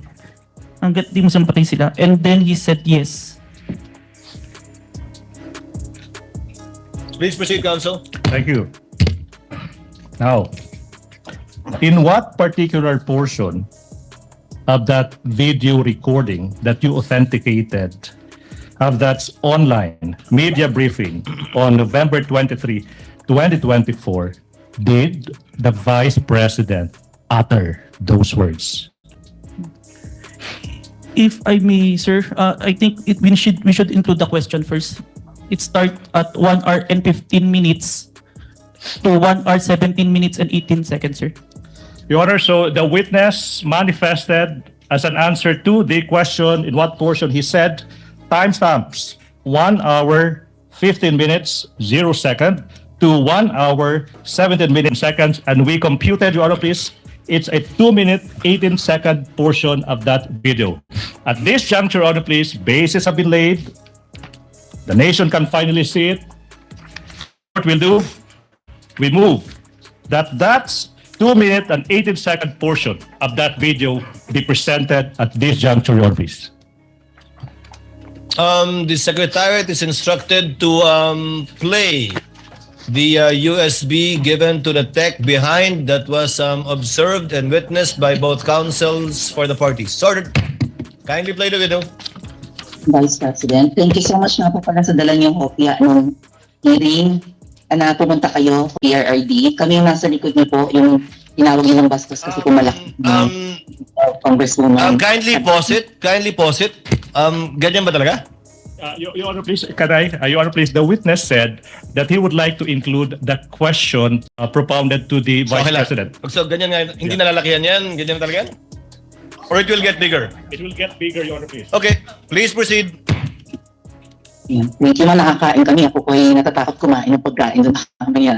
Ma'am, mag-iingat po kayo. Nasa teritoryo kayo ng kalaban.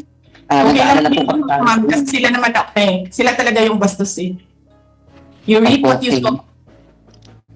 Yeah. Mag-ingat po kayo kasi sa dinami-rami po ng inyong mga pasabog ngayong gabi, it seems like marami po talaga kayong alam about them, no? Dahil sa pagkakasama niyo sa kanila during the campaign and during the 2022 elections. Kung mamaya kasi totoo yung mga naririnig namin or yung, I don't know if it's true, meron daw silang Operation Romanovs and baka bala kayong ubusin ang inyong pamilya dahil hadlang kayo sa kanilang mga balaki in the future. So mag-iingat po kayo. Kami po kasi kami ng EDSA Friday crew, kami yung bumababa every Friday dyan sa EDSA because we believe yan yung tamang venue sa dinami-rami na ng problema natin. Ang kaya lang naman po namin gawin ay manawagan na bumaba na yan. Ano po kaya ang remedy naman ninyong mga nasa posisyon o ng mga kayang labanan itong napakarami na pong ginagawang korupsyon at krimen laban sa taong bayan? Ano po ang pwede nyo maging remedy para matapos na ito? Lalo't nagsisigaw na po ang taong bayan na mag-people power na. Yes. Huwag ka matayang sa security ko kasi may kinakausap ako na tao. Sinabi ko sa kanya, kapag pinatay ako, mo si BBM, si Lisa Araneta, at si Martin Romales. No joke. No joke. Nagdilin na ako, ma'am. Pag namatay ako, sabi ko, huwag ka tumigil hanggang hindi mo mapatay sila. And then he said yes.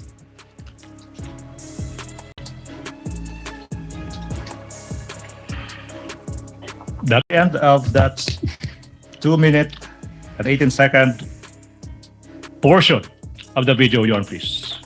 Pwede ba kita magpadayon? Can we continue? Counsel may continue, may proceed. Now, Mr. Witness, what relation, if any, does that video that viewed with the video you mentioned earlier, the Vice President uttering that statement? It is the portion of the video that I authenticated, sir. Okay. Let's continue. What happened next, Mr. Witness, kung meron man, after mong ma-authenticate yung subject video na yan? Our team conducted an open source investigation to identify previous state vice president that had similarities to the November 23, 2024 video, sir. Okay. Now, sinabi mo that your team conducted yung tinatawag mong open source investigation for any prior statements made by the Vice President against President Marcos Jr. and his family members. Yung tanong nga, ba't kailangan pa mag-conduct ng open source investigation for any prior statements na ginawa, kung meron man, ng Vice President against laban kay President Marcos Jr. at saka yung pamilya niya? As part of our standard procedures, nagtingin kami ng mga statement made the Vice President against the President and the family. Alright. Now, ano ba yung naging resulta, kung meron man, sa naging open source investigation nyo, Mr. Witness? We identified a video, October 18, 2024, an online press conference held by the Office of the Vice President. Now, ano ba yung nakita nyo, kung meron man, sa naging press conference ng Vice President on October 18, 2024? There were similar statements uttered by the Vice President against the President, sir. So sinasabi mo na on that October 18, 2024 press conference, may mga nasabi din na mga statements yung Vice Presidente laban sa President. Yung ba sinasabi mo, di ba? Yes, sir. Now, yung tanong is, ano ba yung naging mga parehong statements ng Vice President sa araw na yan, October 18, 2024? To say the exact statement, may I refer to my investigator's notes, sir? Move, Your Honor, that this witness be allowed to peruse his notes to answer the question as to ano ba yung naging exact statement ng Vice President on October 18, 2024, Your Honor, please. Witness may confer with his notes.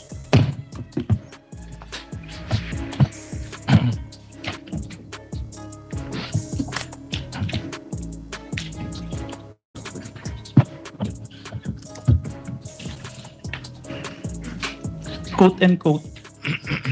Gusto ko tanggalin yung ulo niya ba? I just imagine myself cutting his head. Wait, so sinabi ng Vice President, gusto kong tanggalin ng ulo niya, I imagine myself cutting his head. Now, ano pa yung naging statement kung ba? So doon, na-realize ko, toxic na, di ba? Ganyan na yung imagination mo. Sinasakal mo na yung tao. And then, I said, this is over. Alright, kung meron pa, ano pa yung naging statement ng Vice President sa araw na yan? Hindi marunong maging presidente ang nakaupo. Kasalanan ko ba yun? Kung meron pa, ano pa yung naging statement ng Vice Presidente sa araw na yan? Hindi ko alam. Pero isang beses, sinabihan ko talaga si Senator Amy. Sabi ko sa kanya, hindi kayo tumigil. Huhukayin ko yung tatay nyo, itatapon ko siya sa West Philippine Sea.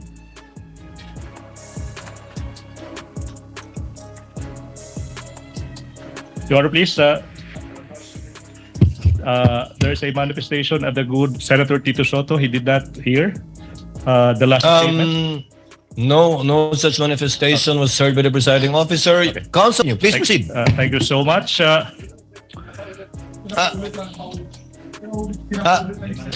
Stated for the record, Senator Judge Soto, apologies from the presiding Thank you. officer. I did not get the exact words that were uttered during the last statement.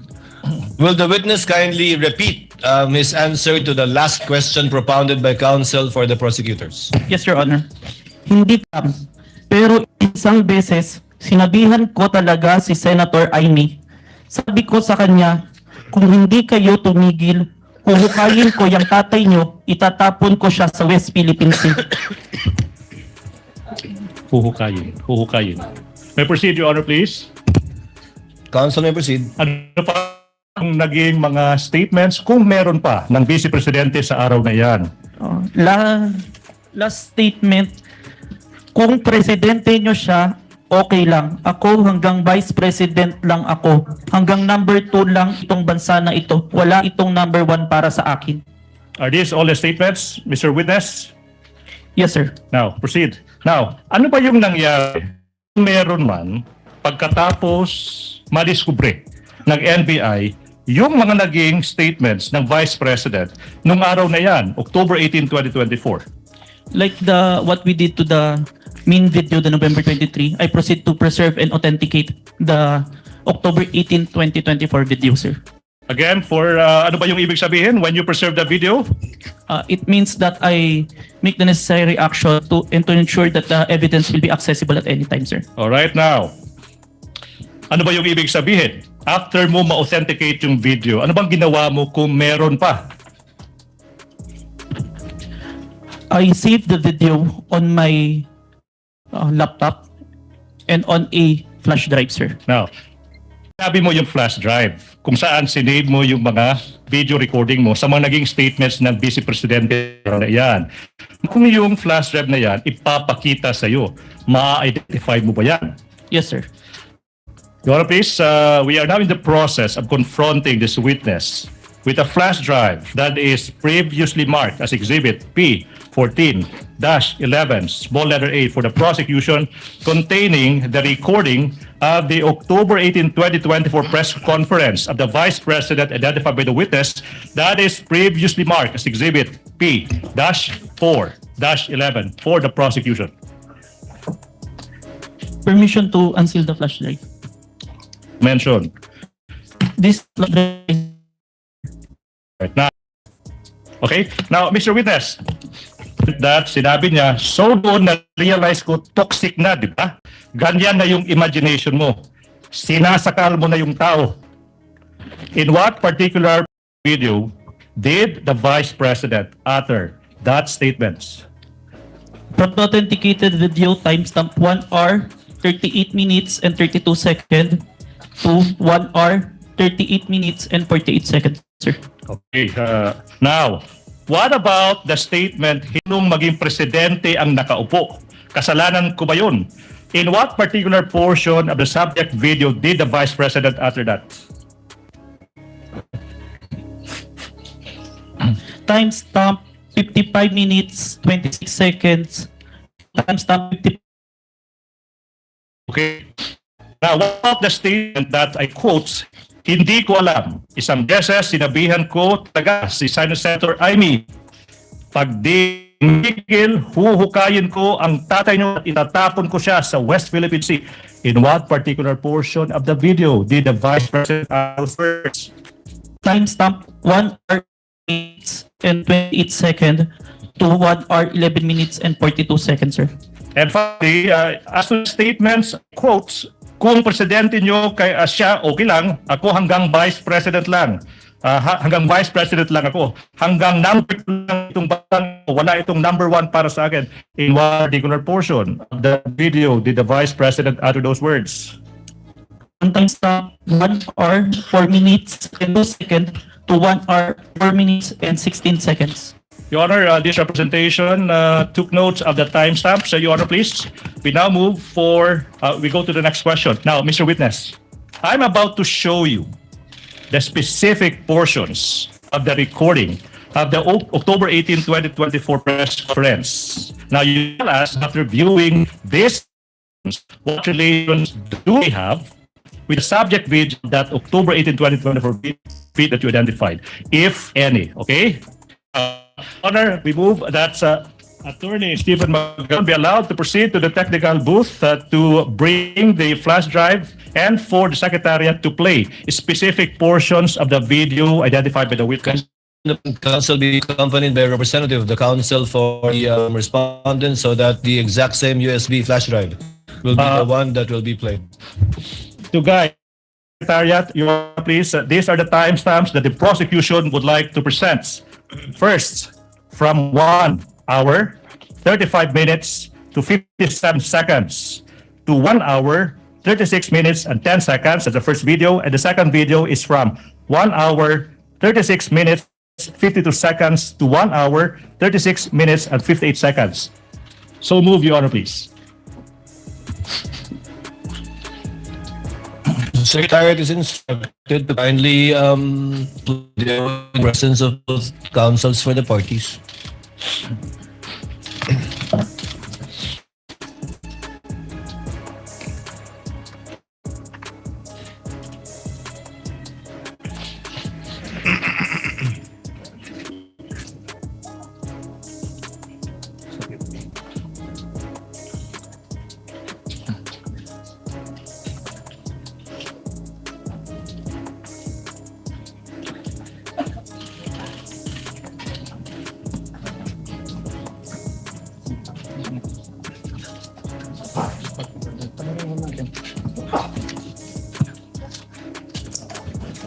Gusto ko, ang galing yung ulo niya ba?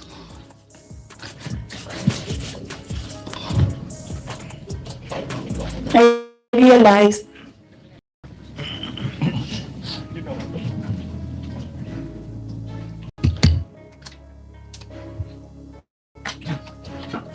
Second video, please. Timestamps 101 hour 6 seconds to 36 minutes to 52 seconds to 1 hour 36 minutes and 58 seconds, please. Oh, it's done. Is that it? cutting his head. Gusto ko, ganun din ang gusto ko. Mr. Witness, you heard the Mr. Witness, you heard the Vice President mentioning cutting somebody else's head based on your investigation. Based on your investigation, kaninong ulo ba? Vice President na gusto niyang The President, sir. ulo ng presidente. Yes, sir. Mr. President, you also mentioned timestamps 1 hour 38 minutes to 32 seconds and 1 hour 38 minutes to 48 seconds. May we have that specific portion be played?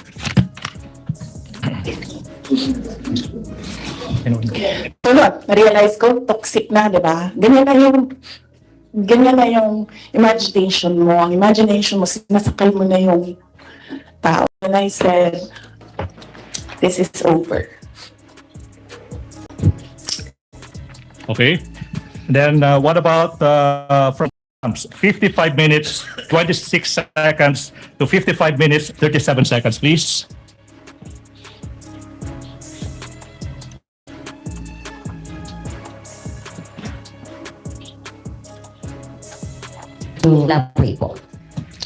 Hindi marunong maging presidente ang nakaupo. Kasalanan ko ba yun? Hindi. na sinasabi ng mga tao, kasalanan mo kasi hindi ka tumakbo, ikaw sana yung presidente, hindi siya. But then I said, maaga ako nagsabi na hindi ako tatakbo for president. May madaming mga... Okay. Now, what about from timestamps 1 hour 11 seconds? 1 hour 11 minutes 28 seconds, 1 hour 11 minutes 42 seconds.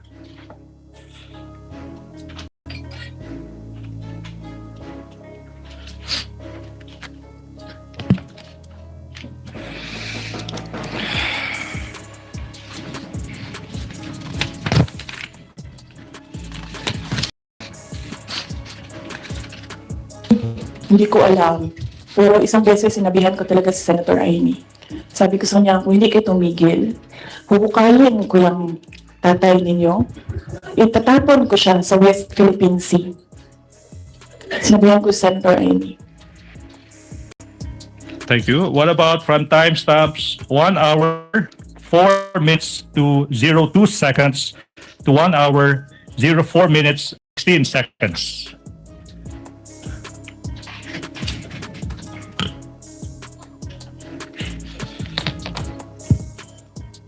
Hindi. Hindi ko na gusto. Kung presidente niyo siya, okay lang. Ako, hanggang vice president lang ako. Hanggang number 2 lang itong bansa na ito. Wala itong number 1 para sa akin. Yep. Okay. May proceed, Your Honor. Mr. Witness, what relation, if any, do these portions of that specific video have with the video you authenticated as to the press conference of the Vice President on October? Those video presented were portions of the video that and authenticated, sir. Thank you so much. Mr. Witness, ano ba yung nangyari kung meron pa? After you authenticated, identified and authenticated the video ng Vice President on October 18, 2024? We perform open source investigation to identify naman po yung mga naging responses ng iba't ibang in response to the statement of the Vice President po. Ano ba yung naging resulta kung meron man sa naging open source investigation nyo? We found that the President himself, the former Speaker of the House, and different governmental agencies made their statement po in response to the statement of the Vice President. So yung Presidente, yung Speaker, former Speaker of the House, saka yung mga sinasabing mga governmental agencies, nagbigay ng kanilang mga tugon sa mga nasabi ng Vice President. Now, ano ba yung mga governmental agencies nito that you are referring to, aside from the President and the former Speaker of the House of Representatives? The Armed Forces of the Philippines, the Philippine National Police, the National Security Council, and the Presidential Communication Officer. Okay, now, nasabi mo na yung Presidente ay nag-issue ng kanyang state sa naging mga pahayag ng Vice President. Ano ba yung naging pruweba mo sa naging statement ng Presidente? I have taken a screenshot of the statement of the President on the official webpage of the Presidential Communication Office. And I also have a video recording which I authenticated wherein the President made such a statement, sir. Okay, so nasabi mo, isang screenshot saka isang authenticated recording ng Presidente. Now, let's go to that screenshot. Sino yung kumuha ng screenshot kung alam mo? I did, sir, and I used my laptop. Ginamit mo yung laptop mo. Ano ba yung ginawa mo kung meron man sa naging screenshot mo sa laptop mo? I first saved an electronic copy po nung screenshot. Now, saan na tong screenshot Pinrint ko po. Ha? Pinrint ko po. Print mo. Now, saan na yung printout ng screenshot na ito? Sinabit ko po sa Committee on Justice of House of Representatives. Now, kung yung printout ng naging state presidente, sinabi mo, titled, Message by President Ferdinand R. Marcos Jr. is shown to you, will you be able to identify the same? Yes po. I'm showing you now a printout of a screenshot of the statement from the President titled, quotes, Message from President Ferdinand R. Marcos Jr., and quotes, Your Honor, that is previously marked as Exhibit P-Roman numeral 4-12 prosecution through the website of the Presidential Communications Office. Now, question, what relation, if any, does this document have with the printout that you mentioned?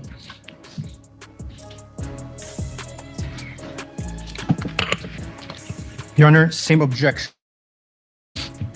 This printout? Yes. May I know the Your specific Honor, same objection? objections. There is on the left, right bottom portion of the Annex I, Annex P-U-12, 12A, and until 12B. There are marked certified true copies from the NBI signed Safira T dated 4/10/26, Your Honor. Court made a previous ruling about this matter already, but the objection is duly noted. Submit, Your Honor. Thank you. Mr. Witness, how faithful, please? How faithful, if at all, is this printout from the actual screenshots? The printouts are the screenshot, sir. And how do you know that this printout accurately reflects screenshots? I compared the printouts with the screenshot and the web page wherein the message can be seen and found that the contents are identical. Now, you mentioned that an authenticated recording of the President making the statement. You mentioned that now. Yung question now is, sino ba yung gumawa ng authentication na ito? I did, sir. Ano ba yung pruweba mo na ikaw talaga yung nag-authenticate ng video na ito? It's part of the January 30 Affidavit of Authentication of Digital Evidence na in-identify ko po kanina. Okay, Mr. Witt, ano bang ginawa mo kung meron man? Pagkatapos mo sinabi mong nirecord mo, authenticate mo yung video ng Presidente na nagbibigay ng statement niya. Sinave ko po yung video sa laptop ko and sa flash drive. Oh, na-mention mo yung flash drive. Kung yung flash drive ipapakita sa'yo, ma-identify mo ba yan? Yes po. Now, you witness ng isang flash drive that is marked for the prosecution as Exhibit P, thus Roman numeral 4-13, small letter A. Permission to unseal the flash drive, sir. Witness may do so. Thank Please you, Your proceed. Honor. Continuing manifestation that the flash drive contains the recording of the President making the statement that is previously marked as Exhibit P, thus Roman numeral 4 for the prosecution. This is the flash drive where I received the recording, sir. Okay, now, move that we allow Attorney Stephen Magallon to proceed to the technical booth to have the recording played on, please. To be accompanied by the defense, if they want to. So ordered.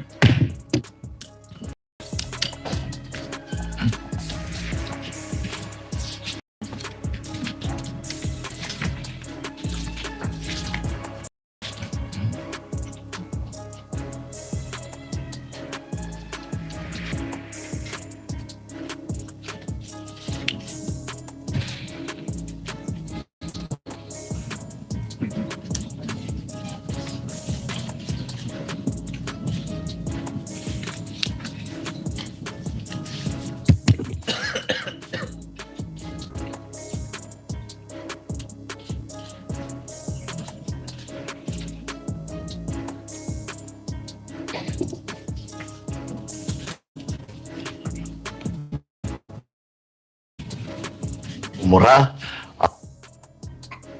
Nakakabahala ang mga pahayag na narinig natin itong mga nakarang araw. Nandiyan ang walang pakundangang pagmumura at ang pagbabata ng planong ipapatay ang ilan sa atin. Kung ganun na lang kadali, ang pagplano sa pagpatay ng isang presidente, paano pa kaya ang mga pagkaraniwan ng mamamayan? Yung ganyang kriminal na patangka ay hindi dapat pinapalampas. Yan ay aking papalagan.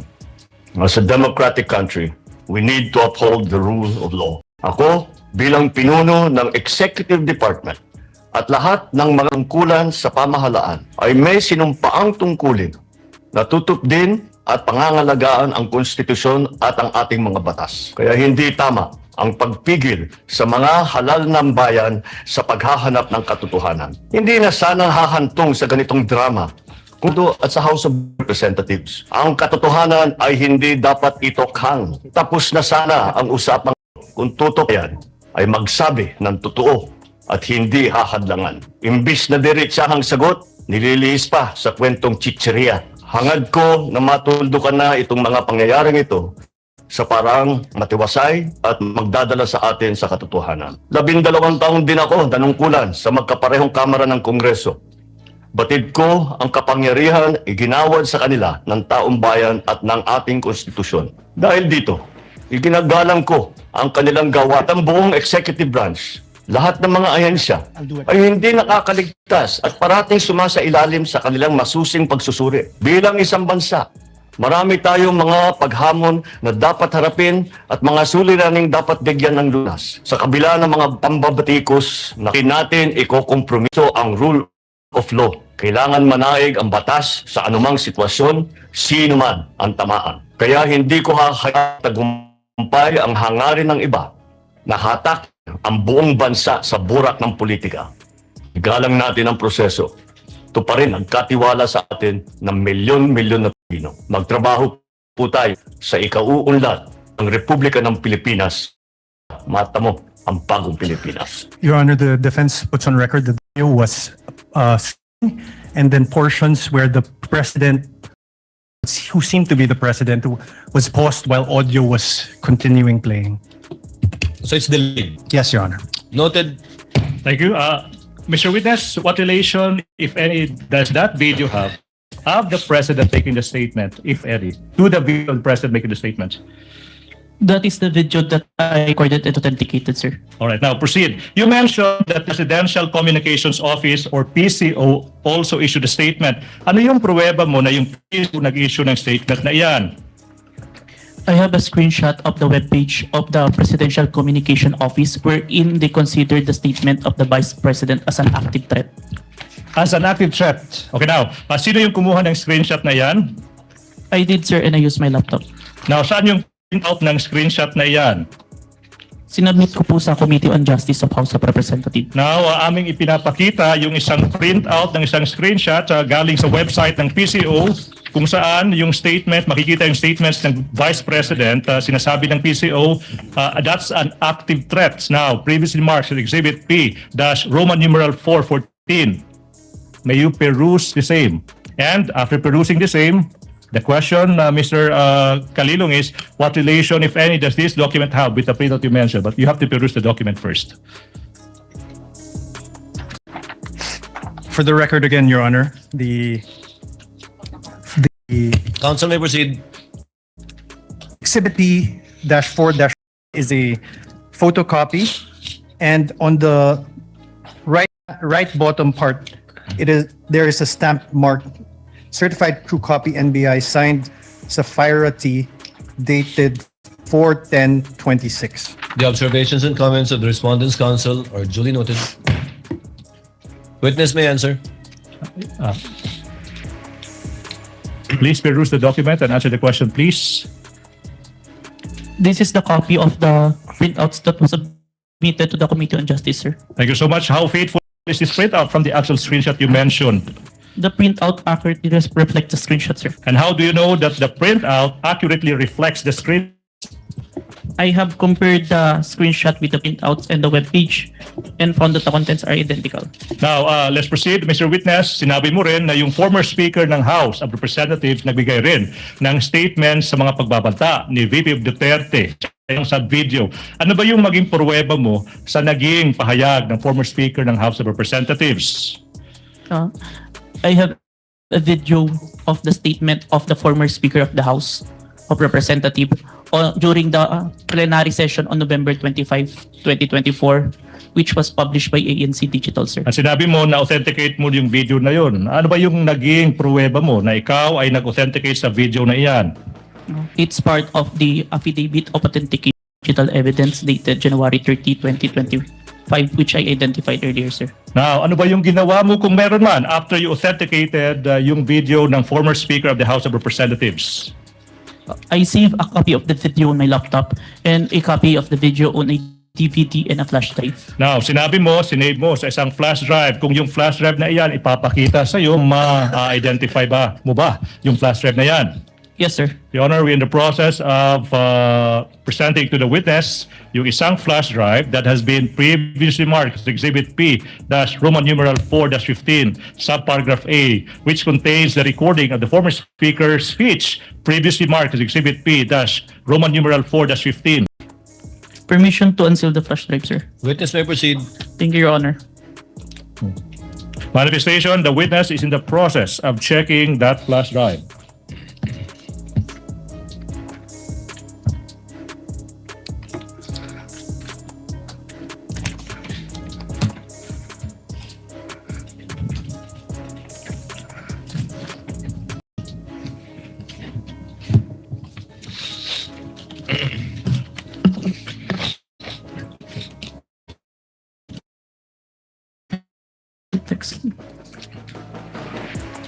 This is the pleasure I received the recording, sir.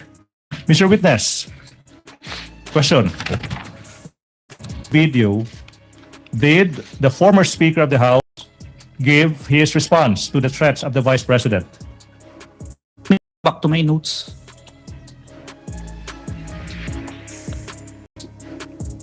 Your Honor?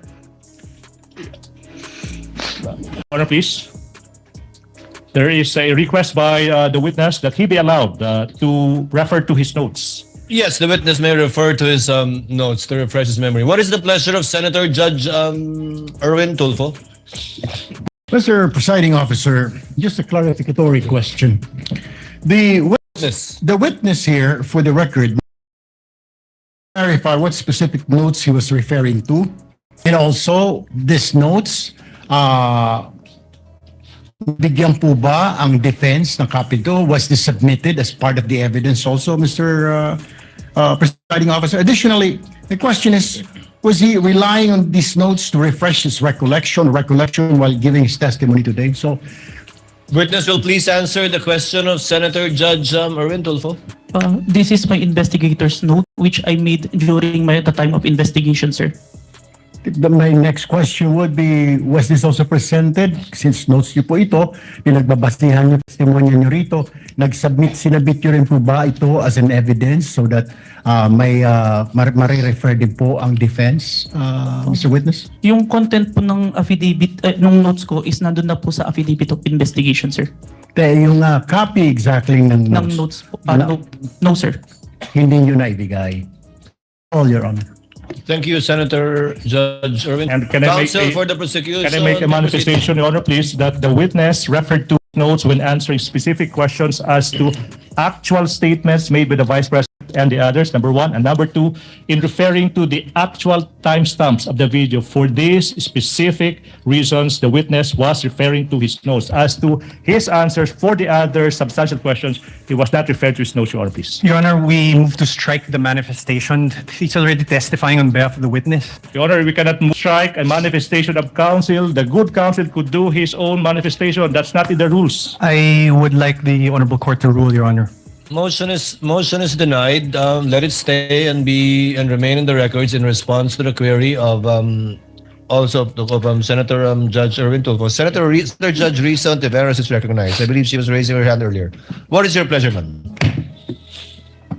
Salamat po, Mr. Presiding Officer.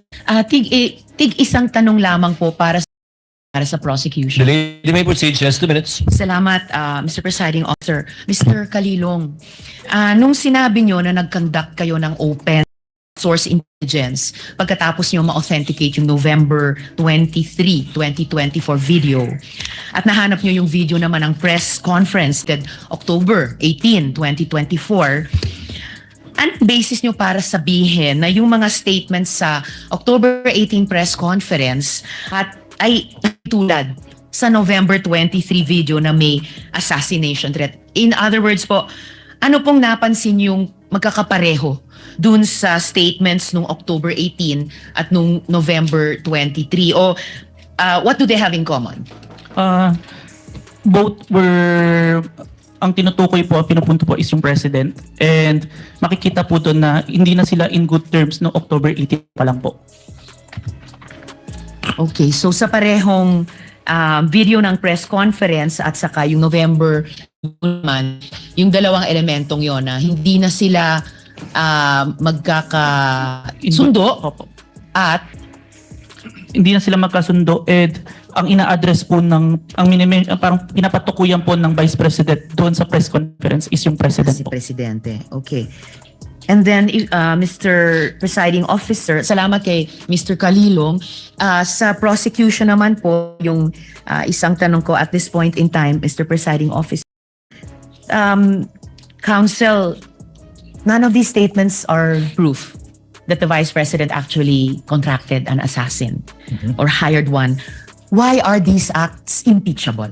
Yes, there is an answer to the question, Your Honor, please. The prosecution is in the process of establishing that the Vice President should be impeached and she is impeached and be removed from office for contracting an assassin to kill the President, Your Honor, please. Inasmuch as we understand that these statements may not actually 100% prove that she in fact contracted an assassin to kill the President, Your Honor, please. We are invoking, Your Honor, please, a rule in the rules on evidence that there could be statements, utterances of a person that may not be directly similar to what he or she did, but it could establish, Your Honor, please, what we call a specific intent, knowledge, identity, plan, system, and the like. Ibig sabihin po, pinapakita ng prosecution na yung mga nasabi ng Vice President sa gabing iyon, November 23, 2024, hindi po yan nag-iisang statement ng Vice President. Kung hindi, yun po yung culmination sa mga series of statements ng Vice President kung saan sinasabi niya talagang gusto niyang patayin yung Presidente. Yung former Speaker of the House. Your Honor, please. We invoke Rule 130, Your Honor, please, Section 35 of the Rules of Court. Etong mga statements na to, they prove one thing. Talagang may plano na, talagang may system na, talagang may na yung sa gusto niyang gutan ng ulo, gusto niyang patayin no less than the President of the Republic of the Philippines, Your Honor, please. At ang tanong po ba dito ay kung may krimen o kung may kung ang asal ay karapat-dapat Yes, sa Your Honor, Vice Presidente? We are able to answer two questions, Your Honor, please. The charges against the Vice President ay yung pagbibetray ng public trust, Your Honor, please. That is also, Your Honor, please, a culpable violation of the Constitution. Now, yung usaping, was that a criminal act? Yes, Your Honor, please. Kaya nga, yung NBI, through this witness, will prove na nag-file na ng kaso yung NBI against the Vice President, exactly sa mga naging pagbabanta niya. But you know, Your Honor, I'm a lawyer, but I'm willing to take off yung robe ko as a lawyer and answer the question directly. Kailan ba naging normal? No longer answering that question. We object, Your Honor. The chair will make an equitable ruling in a while. Kindly let the gentleman finish because it's a senator judge asking a question of a party. Your Honor. Thank you, Mr. Presiding Officer. Kailan ba nangyari sa kasaysayan ng Republika ng Pilipinas na yung pangalawang Pangulo ng ating bansa nagbanta, sinabi sa publiko na nakipagkontrata na siya sa isang mamamatay tao upang patayin ang Pangulo, ang First Lady, yung asawa niya. Your Honor, please, I think Attorney Season is making a scene. Kindly wind up. Manifestation, I think Attorney Season gave a statement addressed to this representation and she walked out. She's now coming back. Mr. Presiding Counsel, Officer, I'd like to hear the kindly conclusion wind up answer and we will to my address that question. matter in a bit. Okay. Now, Your Honor, please. Yung pagbabanta ng business buhay ng Pangulo ng Republika ng Pilipinas, hindi po yan normal. Iyan po ay unang pagkakataon na nangyari yan, nakipagkontrata sa isang mamamatay tao, Your Honor, please, to do that. Even without going into the question, is that a criminal act, Your Honor, please? That act, 110% sure, betrayed the public trust that the Vice President got in the previous election. Thank you. Thank you, Counsel, for Salamat, the Counsel. Salamat, Mr. Kalilong. Chair- Salamat, Mr. Presiding Chair Officer. would like to remind my colleagues, the question posed by Judge Risa pertains to the final question of this entire impeachment proceedings, if that is an impeachable act or not. And since we gave the counsel for the prosecutors, I think about 5 minutes Chair would now like to be fair and hear the counsel for the respondent to discuss why it is not an impeachable offense. Your Honor, I allowed to do so after our cross. After your... I would like as I understand it, Yes. I would like the Honorable Court to play back what the prosecutor said, because it's very interesting. So may I be indulged to give my answer after my cross-examination? The chair will allow it. Thank you, Your Honor. But you would have the similar and same amount of time given to the counsel for the prosecutors, again, to answer the reverse of the question. Because statements were made by the counsel for the prosecutor, their conclusions of fact and law already, which should be taken upon advisement by the impeachment court, because these were not evidence, but rather conclusions in fact and law by the counsel for prosecutors. Senator Judge Pia Cayetano recognized. Ma'am, you may proceed. What's your pleasure? Thank you, Mr. President. No, I would just like to manifest my support for the statement and observation of the presiding officer. That was like a closing statement, Mr. President. So I don't think this is fair because, some dragging, we're trying our best to be paying attention and what evidence, we have to ferret the evidence before us, what is admissible, what is not. The official objections will come later. But when we allow this to happen, in process. So, if I may, with all due respect, Mr. President, admonish us. Call us out if yung question natin is also not proper at a proper time.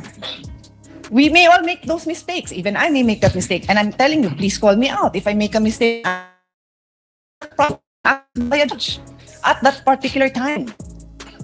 Because it is not right. We must follow the rules. And I know you are being of us, but that was a closing statement.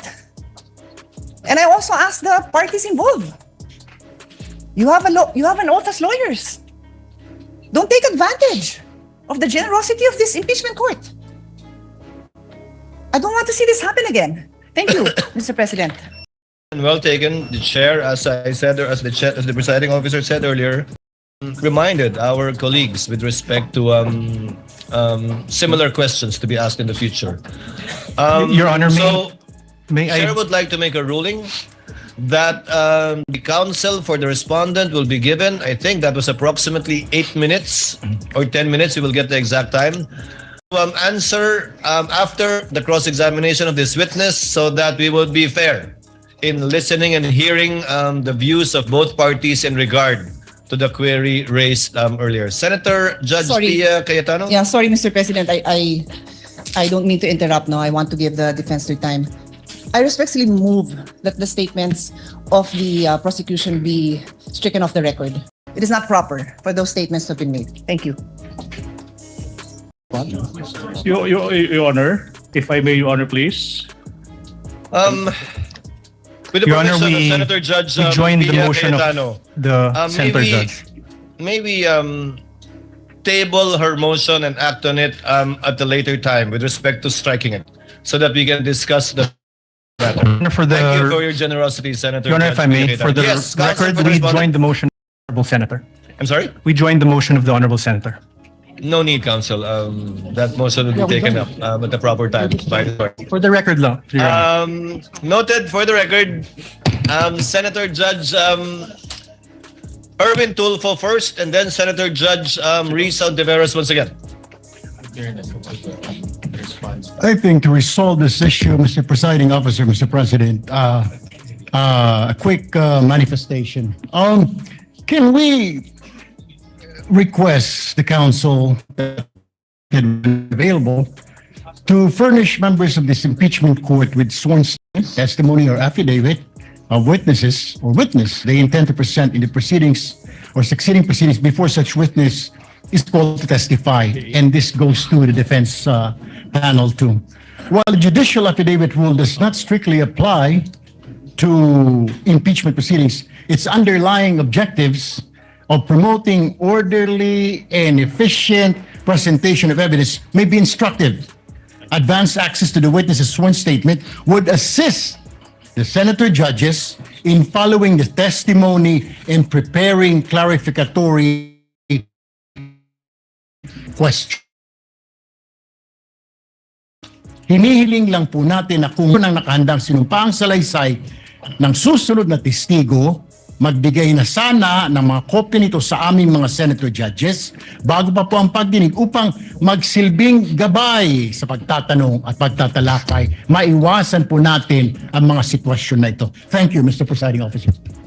To reply, Senator Judge Erwin Tulfo, the court did not adopt the judicial affidavit rule for the simple reason that we wanted all of the testimonies to be made and given in open court, so that it will be heard not only by the senator judges but also by the public as a whole, given that this is an impeachment court and an impeachment trial that seeks to unseat a duly elected official. However, the court shall endeavor through the clerk of court to give the senator judges a copy of the annexes attached, if they have not yet done so, to the pre-trial order and the pre-trial briefs pre-marked by the parties, because it would encompass already approximately 80% of the documents that will be presented by both parties, save of course for documents that they have not yet been able to produce and are yet to produce. But the clerk of court is instructed to endeavor to do so with respect to the senator judges so that they can catch up with what is going on in the proceedings. Yes, for the prosecution, you may proceed. Thank you so much. Senator Judge Risa Ontiveros. What is your pleasure, ma'am? Salamat po, Mr. Presiding Officer. Just a point of clarity, briefly, if I may, Mr. Presiding You may proceed, Officer. ma'am. Salamat po, Mr. Presiding Officer. And of course, I will submit to any ruling or statement of the Presiding Officer to this Senator Judge. But for clarity, Mr. Presiding Officer, my question po had to do with how the evidence is material to the allegations in the articles of impeachment. Kasi nga po, hindi naman napapatunayan na the Vice President actually sought an assassin. I wanted to appreciate the evidence before me in light of the articles of impeachment. If you wish to strike out the response of the prosecutor, then so be it, Mr. Presiding Officer. But for clarity again, my intention was not to provoke a closing statement. Salamat po, Mr. We Presiding will Officer. review the transcript again. Sorry, we have my apologies on the part of the presiding officer. We have a bit of a problem with respect to getting an updated copy of the TSN. But given the clarification of Senator Judge Risa on the matter, then for the consideration of the body, given that we tabled the motion of Senator Pia, that the response of counsel for the prosecution is not responsive to the question of Senator Judge Ontiveros. Because clearly the question he answered was whether or not it constituted an impeachable offense. But without further debate, we are tabling this and we'll discuss at a later date.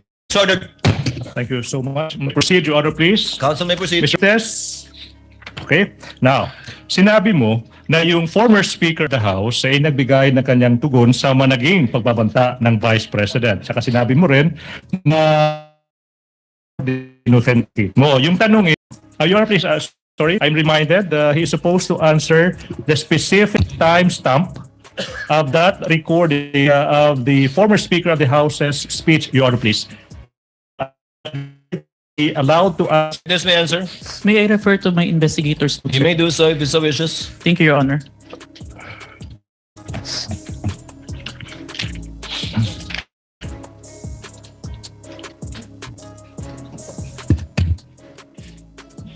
Timestamp 1 minute 2 second to 2 minutes and 20 second. So that would be timestamp 1 minute 2 seconds to 2 minutes. 20 seconds, sir. 20 seconds. Your Honor, I move that the portion identified by the witness from timestamps 1 minute 2 seconds to 2 minutes 20 seconds be played. Your Honor, please.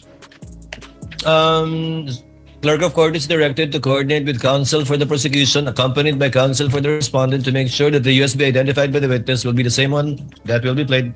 Ordered. Senate President. Mr. Presiding Officer, I just have a few questions while we're waiting for the video to play.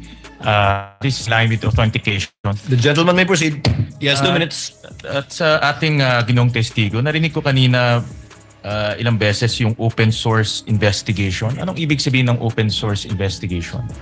Ang ibig sabihin po nun is nag-gathered po ako ng iba't ibang information na available sa internet wherein anyone can And yung iba't ibang information na yun, how do you prove whether those information are valid, authentic, totoo? In the age of fake news ngayon, ang dami ng mga information na lumalabas. Yung pinagkuhanan ko, Your Honor, ng mga information na yan is from the official websites and official web pages po. Okay. To ensure that the contents is accurate. Okay. And then my next question, narinig ko rin kanina na minamanual comparison nyo yung mga videos between, let's say, Facebook and let's say, yung video recording. Can you describe to us anong ibig sabihin ng manual comparison? Ibig sabihin po nun, Your Honor, meron akong 2 monitor during that time and both videos were being played to ensure that the contents are identical po. Meron bang, nakaupo ka doon, tinitignan mo yung dalawa? Yes po. Wala ka bang, let's say, software na will say, ito ay purely parehas itong dalawang video? Kasi na-imagine ko lang, upo ka doon, papanoodin mo yung dalawang video. How do we know that one is yung video na kino-compare mo? Based on, nakikita naman po siya and based on the audio, sir, na sabay po sila. Ikaw lang yon ang tumitingin? Yes po, and it was checked after po. Sino nag-check? Meron po ako nagre-review na executive officer and the chief po. So kayong dalawa ang nagsasabi na itong Facebook video and also itong video recording talagang parehas na parehas? The authentication itself na affidavit po, ako lang po. Okay. Meron ba kayong ginagamit ng standards in terms of comparison? Like for example, ito ay ginagamit ng international investigative body. Ito ay isang standard na acceptable by international judicial process. Meron ba kayong ginagamit na standard acceptable by the judiciary or any courts? Yung procedure na gawin is lang digital forensic procedure po. Nino? Yun po yung ginagamit sa digital forensic as a whole. Yung process po ng but in digital forensic procedure, ito ba internationally accepted procedure or locally lang? It's a procedure that is acceptable internationally and in court po. And meron bang international accreditation stamp yan or organization that approves it? I have no personal knowledge, Your Honor, but I've been following that procedure. And accepted by the courts? Yes. All right. Thank you. Thank you, Mr. Presiding Officer. Thank you, Mr. Senate President. Clerk of Court is directed through the technical staff to kindly play the video. Vice President of the Republic of the Philippines, Sara Duterte, admitted to contacting an assassin to kill President Ferdinand Marcos Jr., First Lady Luis Araneta and myself. Let me be clear. Hindi na to biro. Hindi na to normal na panalita. Isa itong direktang banta sa ating demokrasya, sa ating pamahalaan, at sa seguridad ng bayan.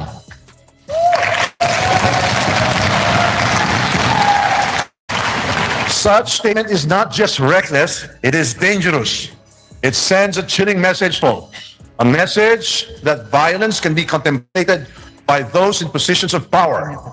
This is not just an affront to the individuals targeted, it is attack on the very foundation of our government.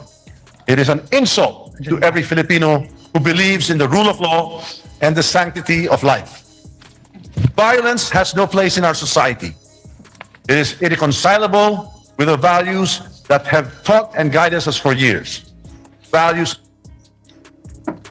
Thank you so much. That's the portion, Your Honor, please. May we proceed? Counsel, proceed. Thank you so much. Counsel, proceed.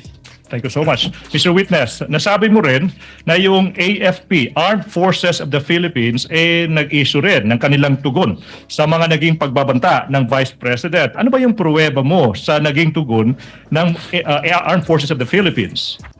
I have a screenshot of the website of the Armed Forces of the Philippines, titled Statement on Military Professionalism and National Unity by General Romeo Browner, sir. Sinabi mo screenshot. Now, sino yung kumuha ng screenshot na yan? I did, sir, and I used my laptop. Anong ginawa mo sa screenshot na yan kung meron man?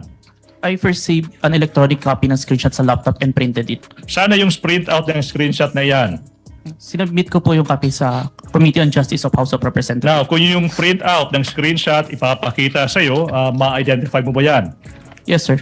Now, we are now in the process of presenting to you a printout of a screenshot from the AFP website with the title, quotes, Statements on Professionalism and National Unity, and quotes, previously marked as Exhibit P-Roman numeral 4-16. Okay? May you peruse the same?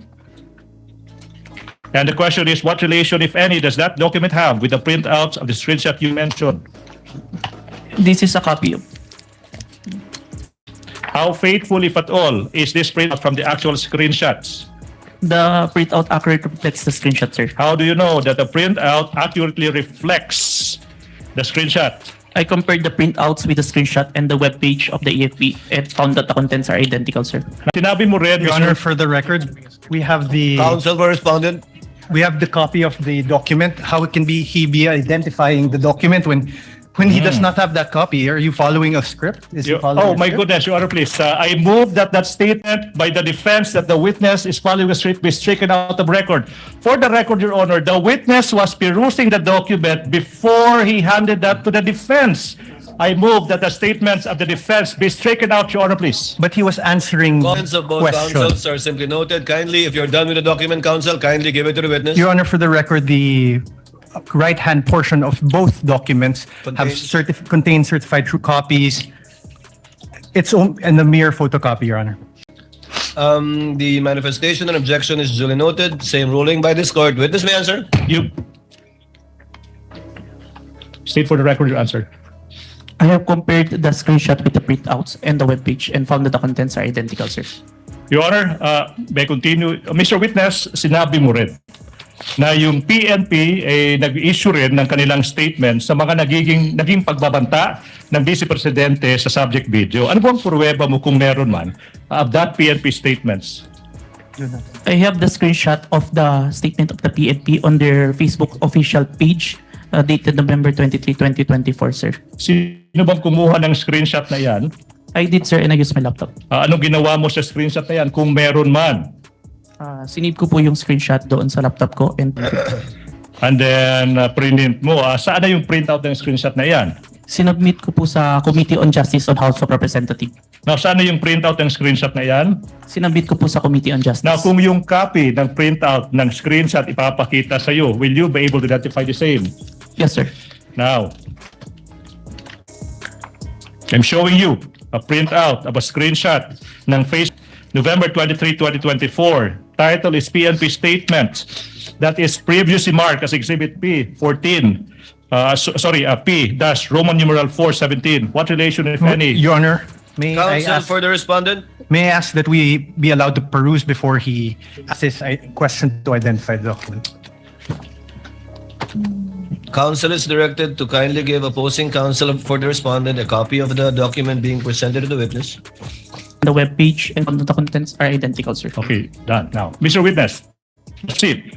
Sinabi mo rin na in the course you conducted yung open source investigation now. What happened, if any, in the course of your investigation in relation to the statements of the Vice President after you collated the videos, the screenshots of the several governmental agencies? We then proceed to the issuance of subpoena, sir, to the following individuals who were present on November 23, 2024. Bons Magsambol, Red Mendoza, Dempsey Reyes, Ana Malindog Uy, Mikael Flores, and Jason Rubrico, sir. Alright, now, yung tanong, Mr. Witness, is, ba't kaya nag-issue, kung alam mo, no? Ba't nag-issue yung NBI ng subpoena sa mga taong ito? Nandun po kasi sila sa press during the November 23, 2024 online press conference, sir. Alright, now, ano ba yung nangyari kung meron man after yung NBI nag-issue ng pinas ba yan or subpoena sa mga taong ito?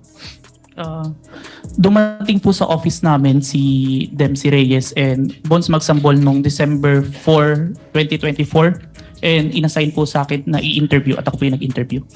So, Your Honor, please, may Dempsey Reyes' soul rest in peace. Now, ano ba yung nangyari kung meron man? during your interview with namayapang si Dempsey Reyes? He confirmed po na he was present during the November 23, 2024 online press conference. And he also confirmed that he heard the Vice President utter the statement, quote and quote. May I refer to the notes for the exact statement? Your Honor, The witness may do so. He confirmed the statement, he heard the statement of the Vice President, quote and quote, yes, huwag kang mag-alala, ma'am, sa security ko kasi may kinausap na ako na tao. Sinabi ko Your sa Honor, kanya. May I object? This is hearsay. oh, Objection is sustained. Counsel, clearly you're trying to use this witness to present an affidavit of another person who has already passed. if I may, Your Honor, please. Counsel may respond. Your Honor, please, that is not an affidavit of Dempsey Reyes. Your Honor, please, the question was what happened during his interview with that person. And he has just answered the question by saying that Dempsey Reyes confirmed that he was there and that he heard the Vice President uttering the statement, Your Honor, please. Does that hearsay, Your Honor, please? And be that as it may, Your Honor, please, we invoke a doctrine that we call an independently relevant statements.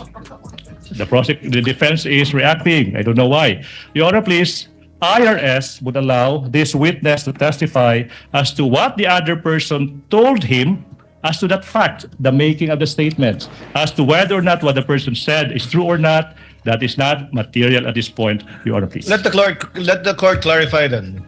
As to tenor, the court will allow it. As to the fact, as to the supposed fact that the witness told this what's his name, Dempsey Reyes, made those utterances to the witness, but not as to the truth of what Dempsey Kaiden Reyes said. As to subject to that clarification, court will allow it. Thank you. Counsel, proceed. Thank you so much, Your Honor, please. What about this boss Magsambol? Ano pa yung nangyari sa interview with him, kung meron man? So Magsambol also confirmed that he was present. Objection, Your Honor. Same objection. Let the witness answer and the court will make a ruling because he might have a different answer. Because counsel, note, the affidavit of the witness appended the affidavit of this Bonds guy, but did not do so with the affidavit of Dempsey. So, court will listen, presiding officer will listen to the witness before ruling on the matter. And we may have the same ruling unless he gives a different answer. Please, witness, Mr. Answer. Please, Mr. Witness, kindly answer. Thank you, Your Honor. Bonds Magsambol also confirmed that he was present on the November 23, 2024 online press conference held by the Office of the Vice President. And he also confirmed that he heard the utterance of the Vice President making the statement. Same ruling, only as to tenor. The court will admit it, not as to the truth that indeed what Bonds said is true, but only as to the fact that he told the witness those statements in the Q&A that they had. It's the pleasure of Senator Judge Rafi Tulfo.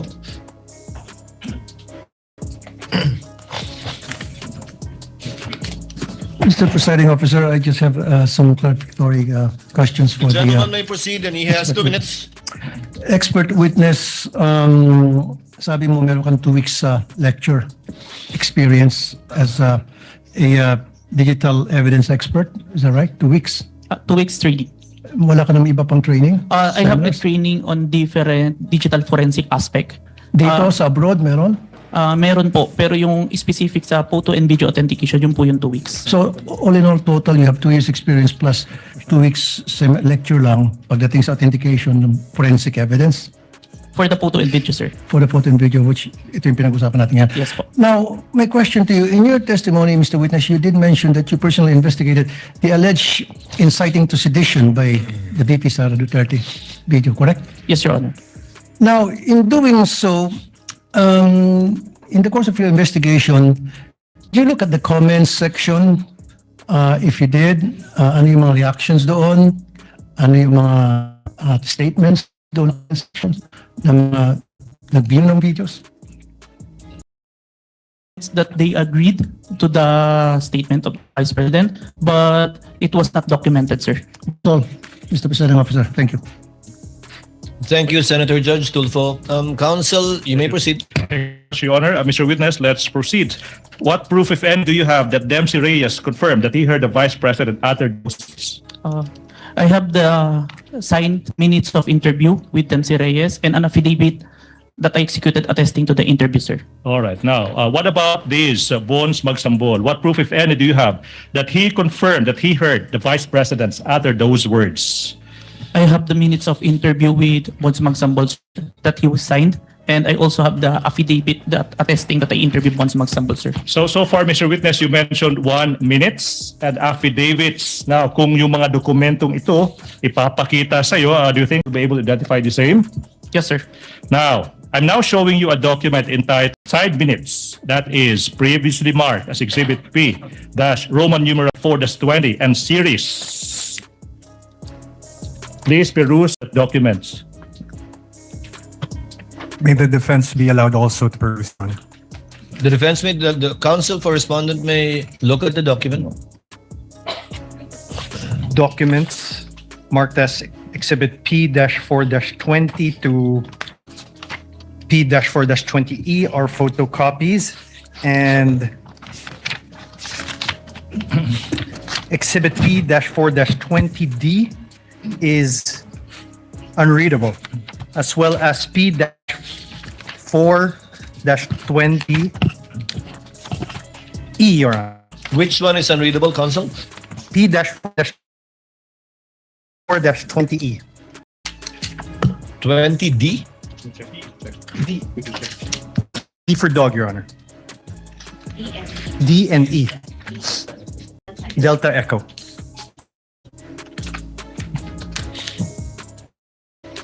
What does P-4-20 to show, counsel for the prosecution? If I may peruse the document, please. Stephen, I need to see the and let's get the... Because indeed, the officer confirms that it is, I cannot decipher what it seeks to show. The photocopy of a photocopy is what I have. Okay, so may we be given 2 minutes to secure the other copies of that documents. Your Honor. P-4- Roman numeral number 4-20E? Yes, Your Honor. This is the one with the blurred face of the Vice President? Yes, Your Honor. The computer? Your Honor, may we object on the 2 minutes, because this is the document they are already having him identify. Do they mean to correct that mistake? Counsel, do not waste the court's time in regard to this. Your Honor, if I may, yes, counsel for the we abide by the copies as they are. We abide by the copies as they are, Your Honor, please. So let Mr. Witness, what do you see in front of you insofar as P-4-20D and E is concerned?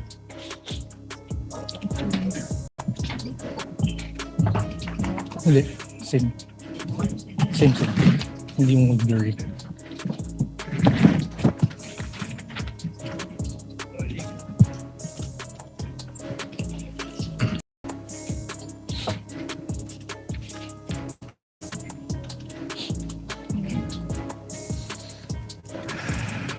So pareho labo yung kopya natin. Yan at yung kopya ko din.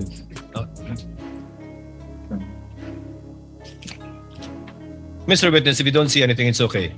I can only confirm the signed minutes, but the annexes, there are some unreadable, Your Honor. Yeah. But the signed minutes, I confirm, sir, that this is The what? copy of the minutes. Your Honor, This is the copy of The minutes, but not the attachment, because clearly the attachment P-4-20D and -E are both Yes, Your Honor. unclear. Would that be correct? Your Honor. So only as to the supposed affidavit and not to the two attachments. You Yes, Your cannot Honor. identify them. Noted. Thank you so much. Now, on page 4 of the signed minutes, Mr. Witness, there appears a signature above the name Dempsey Saiden Reyes. Whose signature is that, if you know? It is the signature of Dempsey Reyes, sir. And how do you know that that is his signature? I saw him sign the document after our interview, sir. Now, on page 4 of the signed minutes, may pirma din sa ibabaw ng pangalan ng isang attorney, Jet Lorenza A. Cuon. Kaninong signature ito kung alam mo? Signature of Attorney Cuon po, who is the counsel of Dempsey Reyes and present during the interview, sir. And how do you know that that is signature? I saw him sign the document after the interview, sir. Now, sa page 4 ng side minutes, let's go to page 4, Mr. Witness. Makikita mo dyan yung signature sa ibabaw ng pangalang Agent John Mark Calidong. Whose signature is that if you know? This is my signature. Okay, now, you also mentioned ng affidavit. No, kung yung affidavit na ito ay papakita sa iyo, will you be able to identify the same? Yes, sir. Now, ipinapakita ko sa inyo now yung affidavit dated February 10, 2025. Your Honor, may we also be allowed to peruse? Yes. Thank you, Your Honor. Kindly exhibit and show to counsel for the respondent the document you're showing to the witness. That is previously marked as Exhibit P-14-19 and series.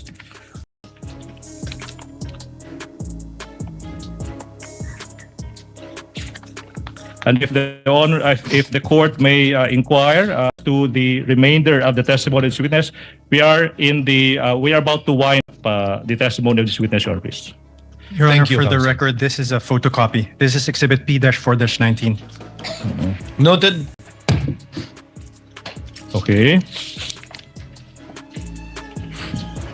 Mr. Witness, have you perused the document? Perused the document? Nabasa mo na ba yung document?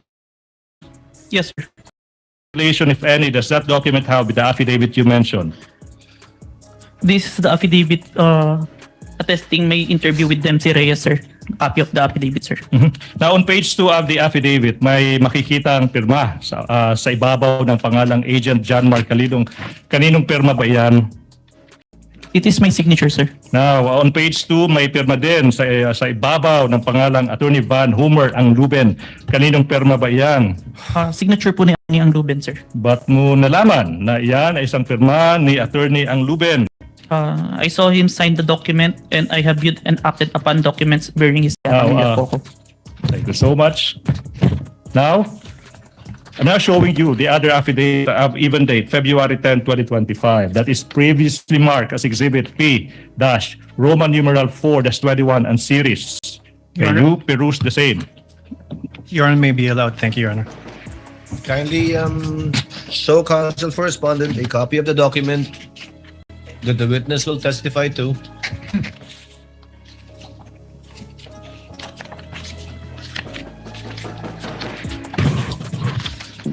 Thank you so much.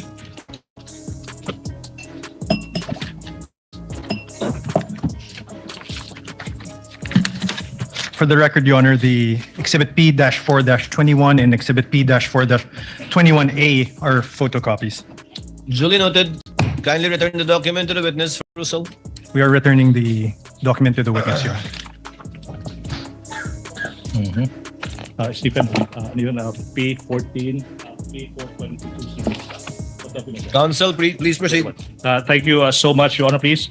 On what relation, if any, have you answered the question? Does this document have with the one you mentioned? This is the copy of the affidavit of interview with Bons Magsambol.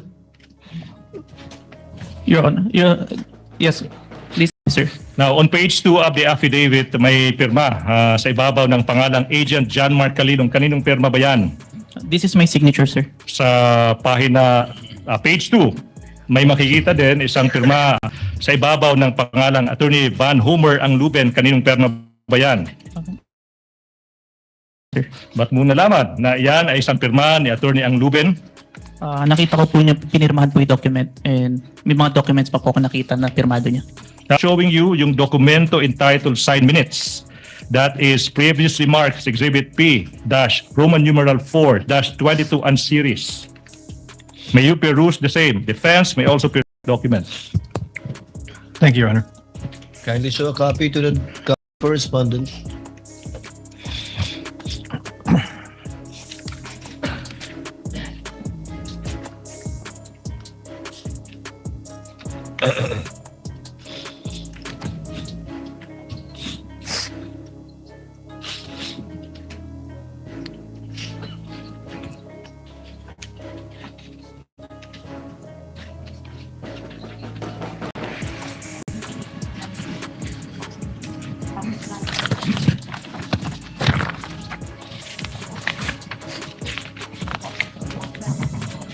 Your Honor, Exhibits P-422 to Exhibits P-4-22G are photocopies, and Exhibit P-4-22F Foxtrot and P-4-22G Golf are unreadable. For the record, we are returning the document to the witness. For the record as well, Chair confirms the observation of Counsel for Respondent in regard to P-4-22F and P-4-22G. And the presiding officer would like to once again ask the witness, can he decipher what is in the two exhibits mentioned by Counsel for Respondent? Again, P-4-22F, P-4-22G.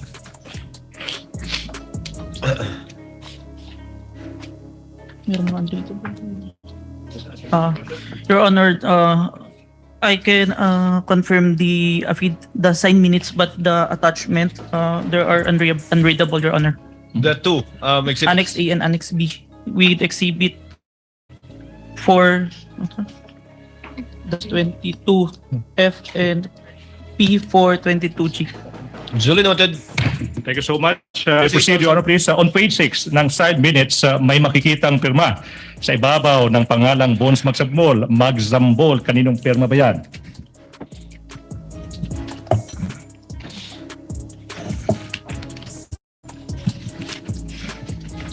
This is the signature of Bones Magzambol, sir. And then how do you know that pirma yan ni Bones Magzambol? Nakita ko po ito nung sinign po niya yung document after ng interview. Now, you go to page 6 ng side minutes na yan. May makikita ang pirma sa ibabaw ng pangalang Attorney Michael Christopher De Castro. Kaninong pirma ba yan kung alam mo? Pirma po ito ni Attorney De Castro. Counsel po ni Bones Magzambol during the time ng interview na present during that time. Yung tanong is, paano mo nalaman na yan ay pirma ni Attorney De Castro? Nakita ko pong pinirma niya to after the interview, sir. Now, let's go to page 6 of that minutes. May makikitang pirma sa ibabaw ng pangalang Agent John Mark Calilong. Kaninong pirma ba yan? Pirma ko po, sir. Okay. Now, Mr. Witness. Mr. Witness, naging investigasyon ng NBI. Objection, Your Honor. Misleading. He assumes as fact not testified to by the witness. Kindly rephrase, Counsel. Okay, now, what happened next is and Execute and recommended the filing of inciting to sedition and 3 counts of grave threat, both in relation to 2012. Now, sinabi mo na yung NBI signed executive investigation to the investigation you did on the Vice President. We filed OJ, the of investigation, together with its annexes, sir. Okay, you said you filed the affidavit. Now, question.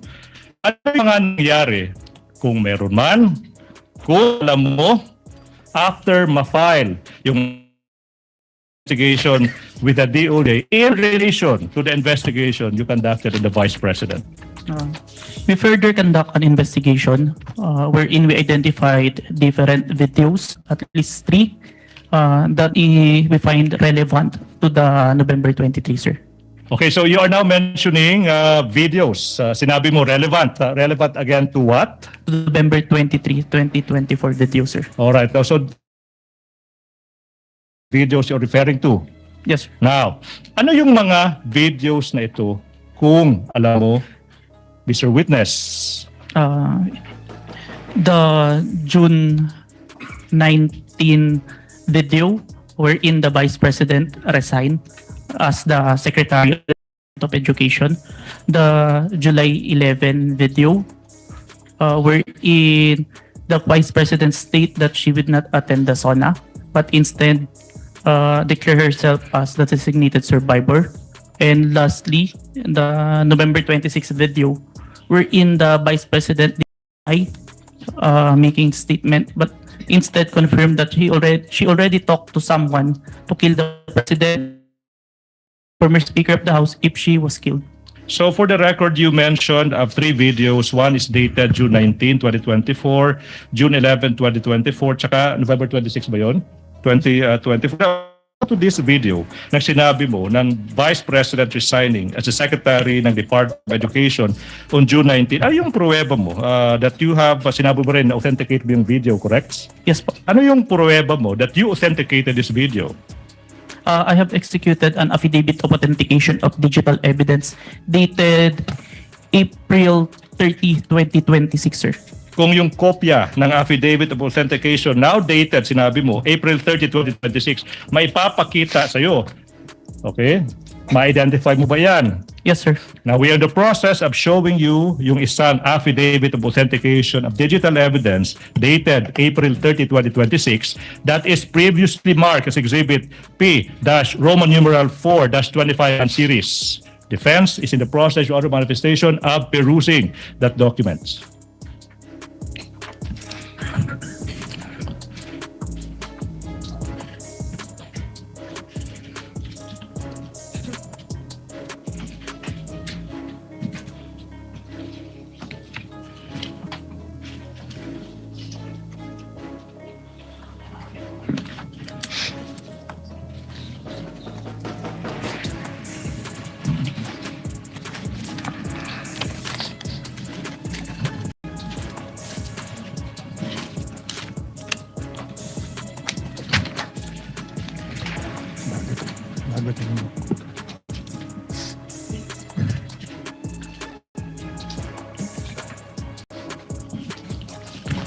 Your Honor, exhibits Counsel for the respondent. Thank you, Your Honor. Exhibit P-4-25 to Exhibit P-4-25F, Foxtrot, are photocopies, Your Honor. And Exhibit P-14-25B and P-14-25F, Foxtrot. Let's take it to P-4-25B, Your Honor. P-12-25B is unreadable and it merely shows a black screen. Meanwhile, P-4-25F, it seems to be a photocopy of a USB with no real USB attached. For the record, we are returning the Duly noted. document. The presiding officer likewise confirms the observation of counsel for the respondent. Kindly return the document to the witness. Mr. Witness, the question is, relation, if any, does that document have with the affidavit you mentioned?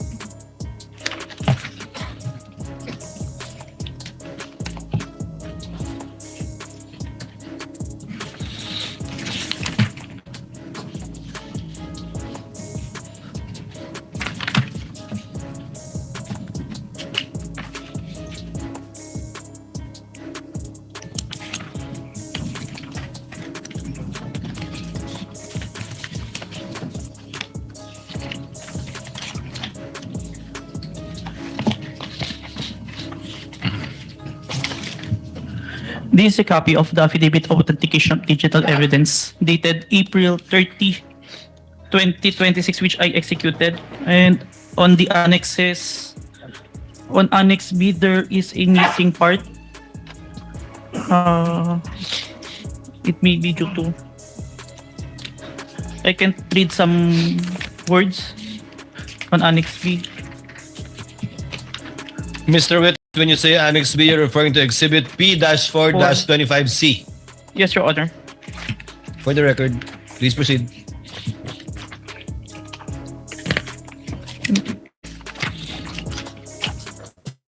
And also on Annex D, Exhibit P-4-25E, there is some missing.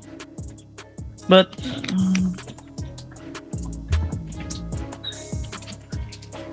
the only missing is the hash file, maybe due to printing. For So the it's not record, recognizable. for the record, Mr. Your Honor, Witness. the hash file is missing. The witness said dash file is missing. The command. The hash file is missing as stated by the witness. Yes. Please proceed, Mr. Witness. How about P-4-25F? Yes, I confirm, Your Honor, that's a photocopy What of do you the flash confirm? drive. The picture ng USB to? Your Honor, in the pre-trial order, specifically on page 3 thereof, the defense already admitted that the Vice President resigned on June 19, 2024. The presiding Your Honor, officer was exactly about to state that. There is no need for the counsel, for the prosecution to present evidence on an admitted fact. Thank you so much, Your Honor, please. May I proceed, Your Honor, please? Counsel may proceed. Now, Mr. Witness, you also mentioned that you authenticated a video where the Vice President said that she would not attend the SONA and instead publicly declared herself as the, quote, designated survivor, unquote. What proof, if any, do you have that you authenticated the video? It's part of the Affidavit of Authentication of Digital Evidence dated April 30, 2026, which I previously identified, sir. What happened next, if any, after you authenticated a video of the Vice President announcing that she is keeping the SONA and declaring herself as a designated survivor? I saved the video on my laptop and saved a copy on a flash drive, sir. You saved a copy in a flash drive. Now, if this flash drive containing the video where the Vice President said she declared herself as the designated survivor after skipping the SONA is shown to you, will you be able to identify the same? Yes, sir. Now, we are now in the process of confronting you with a flash drive that is previously marked as Exhibit P-Roman numeral 4-24 small letter A for the prosecution, containing the recording of the Vice President where she said that she would not attend the SONA and instead declared herself as the, quote, designated survivor, unquote, previously marked as Exhibit P-Roman numeral 4-24 for the prosecution. Permission to unseal the flash drive, sir. You may do so, Mr. Witness. Thank you, Your Honor.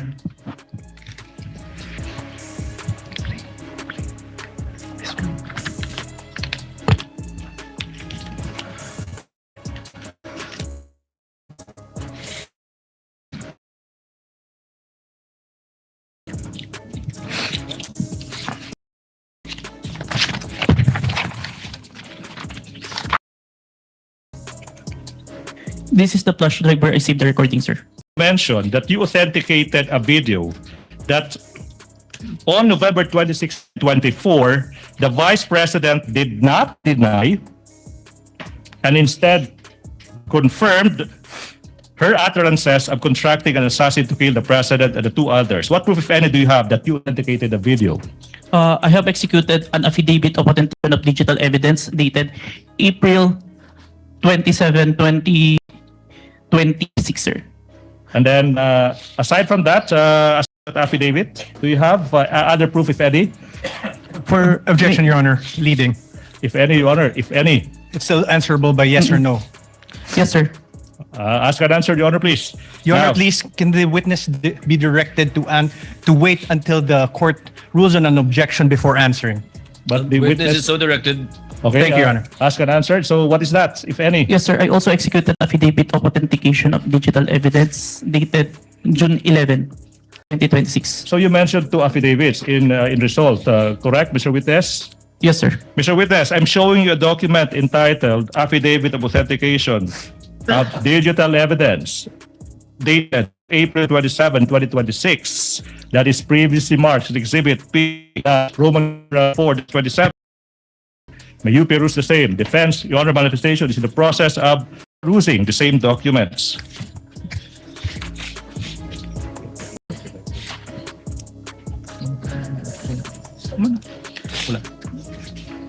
It's not here. Sorry.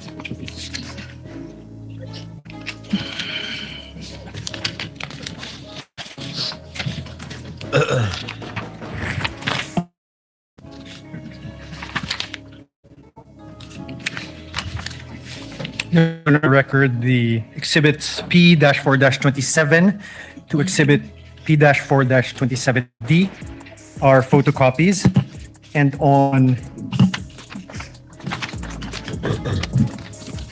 exhibit P-4-27D, it would seem to be a mere photocopy of a USB, an image of a USB and no actual USB appended.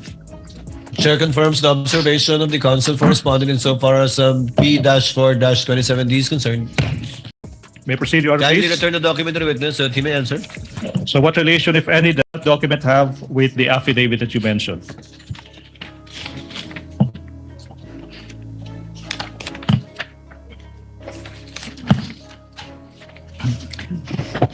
This is a copy of the Affidavit of Authentication Digital Evidence that I executed, sir, dated April 27, 2026, sir. And on page 2 of that affidavit, may makikita ang pirma sa ibabaw ng pangalang John Mark Calilong. Kaninong pirma ba yan? Signature ko, sir. Then sa page 2 ng affidavit, may makikita ang pirma sa ibabaw ng pangalan ng isang attorney, Ria Vanessa Asuncion. Kaninong pirma ba yan? Pirma po ni Attorney Asuncion, sir. At paano mo nalaman na iyan ay isang pirma ni Attorney Asuncion?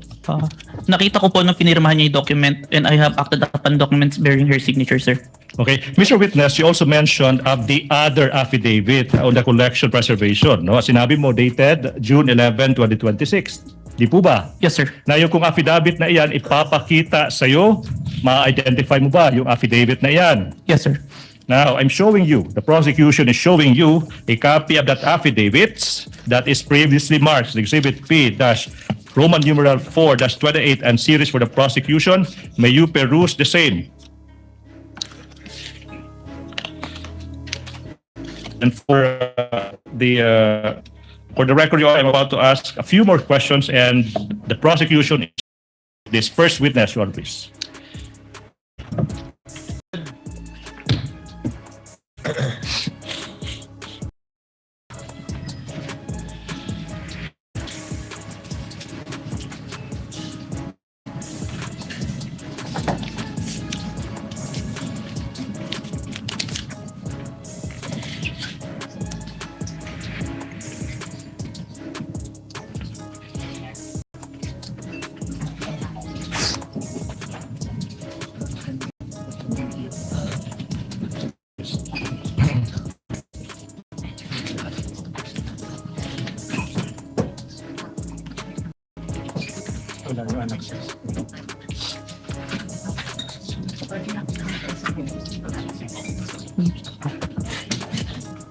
Your Honor, Counsel for respondent. Your Honor, for exhibits P-4-28 to exhibit P-4-H, these are photocopies.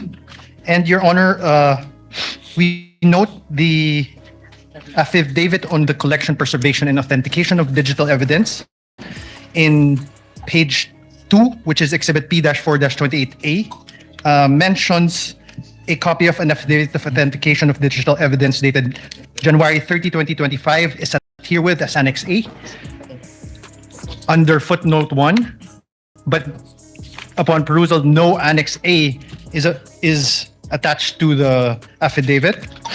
On exhibit P-4-28B, under footnote 2, it says a copy of the preservation request dated 24 November 2024 is attached as Annex B, but we note that there is no preservation request or Annex B appended.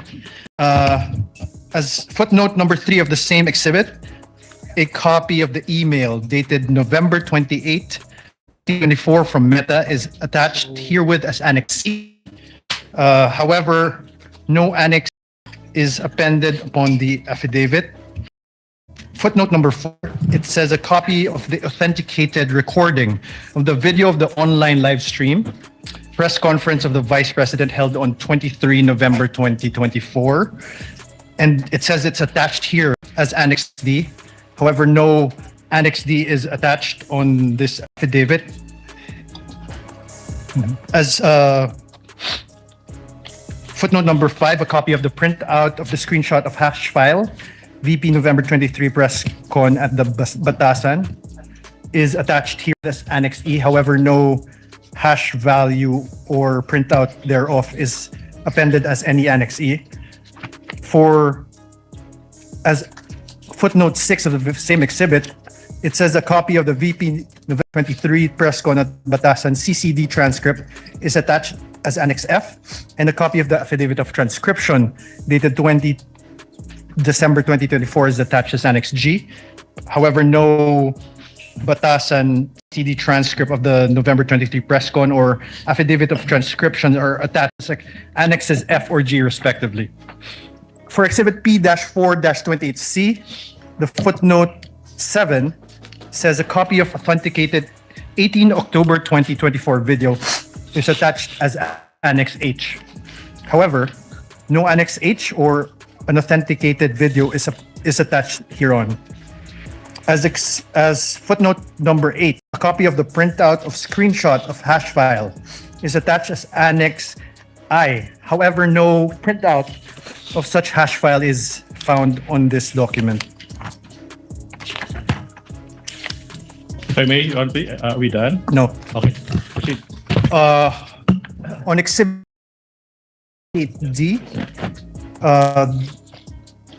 note 9 says a copy of the VP SD press briefing dated 18 October 2024 CCD transcript is attached as Annex J, and a copy of the affidavit of transcription dated 3 February 2025 is attached as Annex K. However, no press briefing or affidavit of transcription dated February 3, 2025 are appended as an With the annex. permission of the counsel for respondent to abbreviate the proceedings, counsel for the prosecution, will you stipulate that none of the attachments contained in the footnote until Annex KK Yeah, if I may. is attached to the affidavit that you are presenting the witness? If with a counter manifestation, Your Honor, please, that this latest affidavit of authentication tries to summarize each and every other affidavit of authentication. So as to the concern of the defense, Your Honor, please, this is just a summary of all the other affidavits of authentication. Subject to So that stipulated. qualification, but indeed it did not contain and does Yes. not purported to be part of this affidavit. Yes, Your Does Honor. counsel of respondent confirm that it is up to Annex KK? Your Honor, we confirm. KK, tama ba? We Hanggang KK, confirm diba? that is it until KK, Your Honor. KK. Noted, subject to the brief manifestation of counsel, but indeed, the chaired presiding officer confirms that none of the annexes contained in all of the footnotes until Annex KK is attached to the affidavit being presented to the witness. Your Honor, please. Thank you so much. May proceed. Mr. Witness. For the record, we're returning Yes, counsel for respondent. the document to the witness. Mr. Witness, have you perused that document?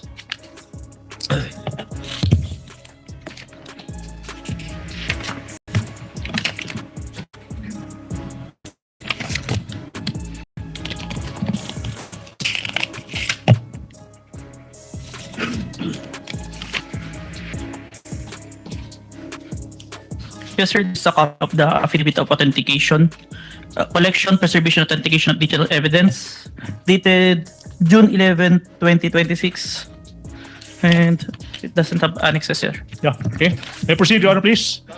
Mr. Witness, what happened next, if any, after you authenticated the video of the Vice President, that on November 2024, you said the Vice President did not deny that she made the threats, and in fact, she confirmed her utterances should something happen to her. What happened next, if any, after that? Objection, Your What is the objection of counsel? Leading. Misleading, Your Honor. No mention. Oh. The witness did not mention this. Your Honor, Witness may answer. I saved the video of the November 26, 2024 online interview on my computer and on a flash drive. Now, Your Honor, before we Counsel for respondent. proceeds, may I request that the counsel for the prosecution refrain from characterization, testifying on what the document or the video is. So, Your Honor, I request that. Your Honor, I'm just merely describing an affidavit or a document or an object that this witness already testified to. I'm just repeating what the witness said. I'm not adding any value whatsoever to what the witness already testified to, Your Honor, please. Precisely, Your Honor. This And is there's precisely nothing my point. wrong with that. Nothing Precisely in my the rules point, Your would Honor. It's disallow me to improper. do that, Your Honor, please. Will counsels kindly wait for the presiding officer to recognize them before they speak? Counsel will instead advise the senator judges to kindly take note of the only counsel for insofar as concerned. Thank you, Your Counsel for the prosecution, you may proceed. Thank you. Yes, sir. Now, kung yung flash drive na iyan, ipapakita, mo ba yan? Yes po. Now, may pinapakita ko yung flash drive na previously marked as Exhibit P1426 containing a video recording of the Vice President on November 26, 2024 that is previously marked as Exhibit P-Roman numeral 426. May you peruse the same? Permission to unseal the flash drive, sir. Witness may do so. Thank you, Your Honor.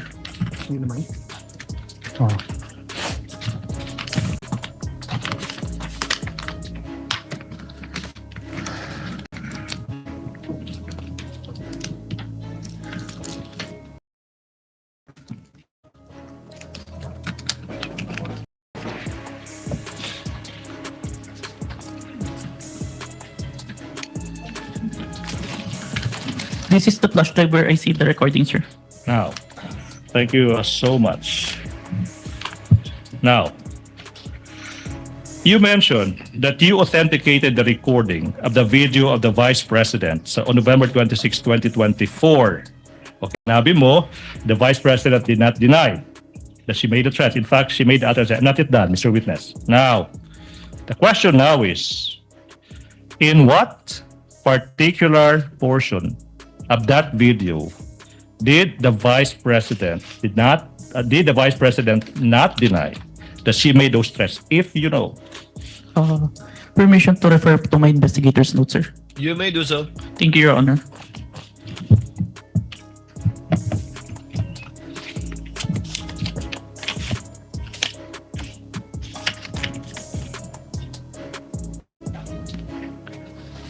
Timestamp 10 minutes and 40 seconds to timestamp 11 minutes and 50 seconds, sir. So it's from timestamps 10 minutes to 40 seconds to 11 minutes, 50 seconds.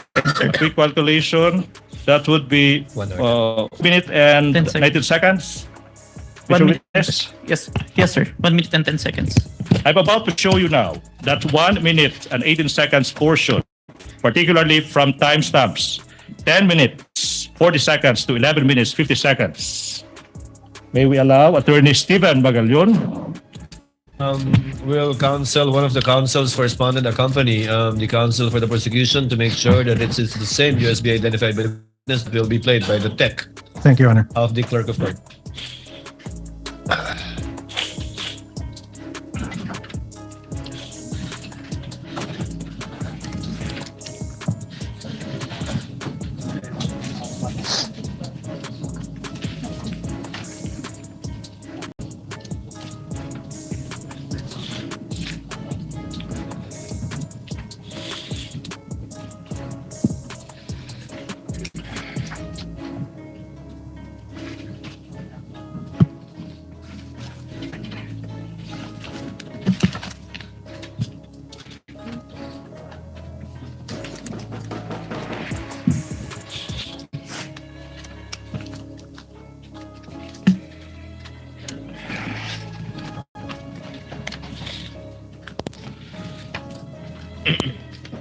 Me, another person warned me, and then I was asked during press briefing by a media person if I know these plans, if you can see, if that is the correct plans. So I was asked Romanov, and then I answered two people. This is the first time I've heard of Romanov, so that is the third already. And I said, don't worry about my security. If they kill me, if I die, kapag pinatay ako, or kapag namatay ako, in the context of don't worry about my security. So this means pinatay ka. Diba? Kasi hindi ka naman mamamatay by heart attack in relation to your security. Diba? So, pag namatay ako, I already asked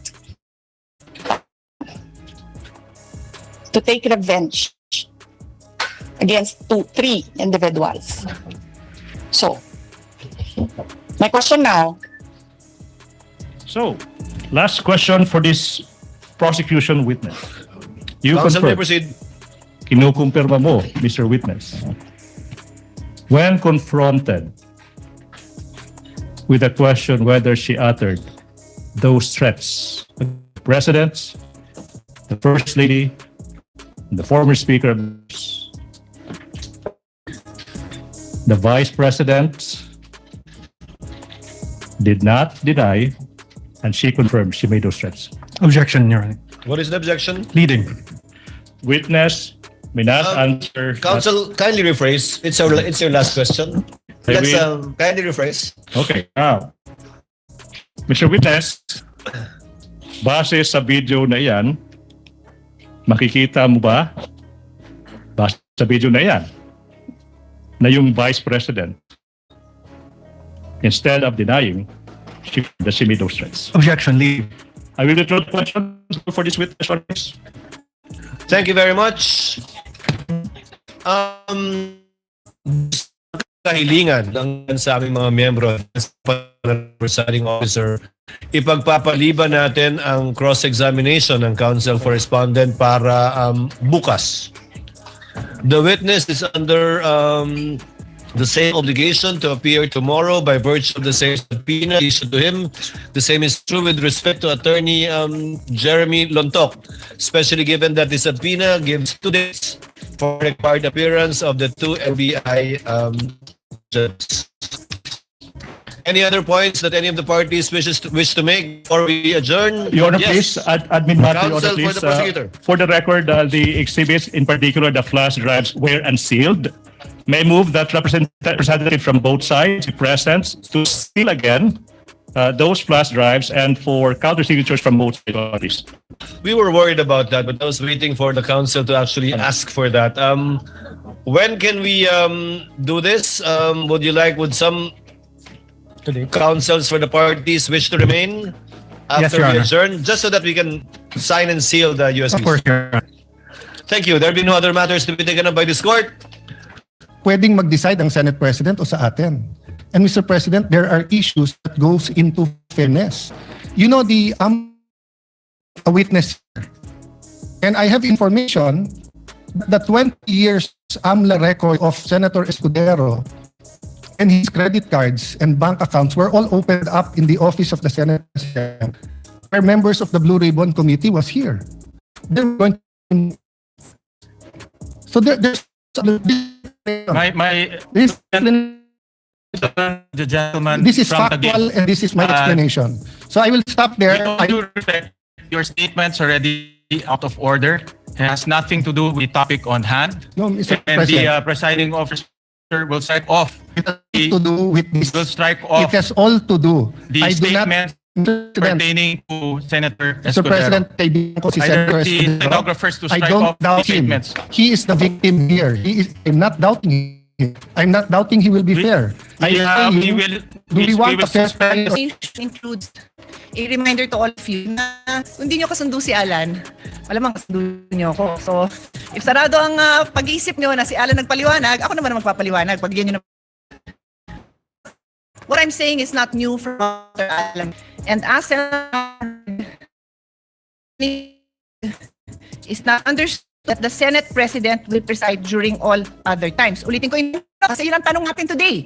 Is it necessary to say in the Constitution that the Senate President will preside during all other times? Ang sagot ni Mr. Davide, Mr. Presiding Officer, I precisely presented that because we have a distinction when it comes to the Chief of the Supreme Court. But with that clarification, that in all other cases, it would be the President of the Senate who will preside, I withdraw the amendment. Kaya clear sa Constitution that in all other cases, the President of the Senate will decide. Wala, hindi ho applicable dito yung excluso unos. Hindi ko na-memorize yan kasi I graduated in 1991 and we took that up in 1987, but the phrase is, pag hindi kasama, excluded. Hindi po applicable yon. With all due respect to our former Senate President, it is the intention of the framers that matter. I will ask the page to help me distribute this among our colleagues.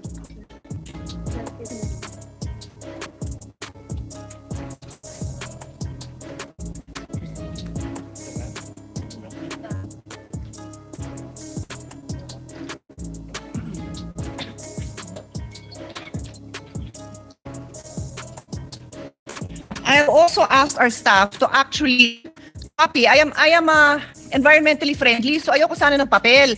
Pero alam ko na hindi po lahat sa atin gumagamit ng digital electronic gadgets, kaya pinapila lang. Pero kailangan ko pakita sa inyo yung mismong nasa journal. Yan din yon, my dear colleagues. Yun ang hiling ko sa inyo. Intindihan naman natin yung naging na. Pero intindihan naman natin kasi this is just the first day. We cannot disregard the Constitution, and I continue, Mr. President.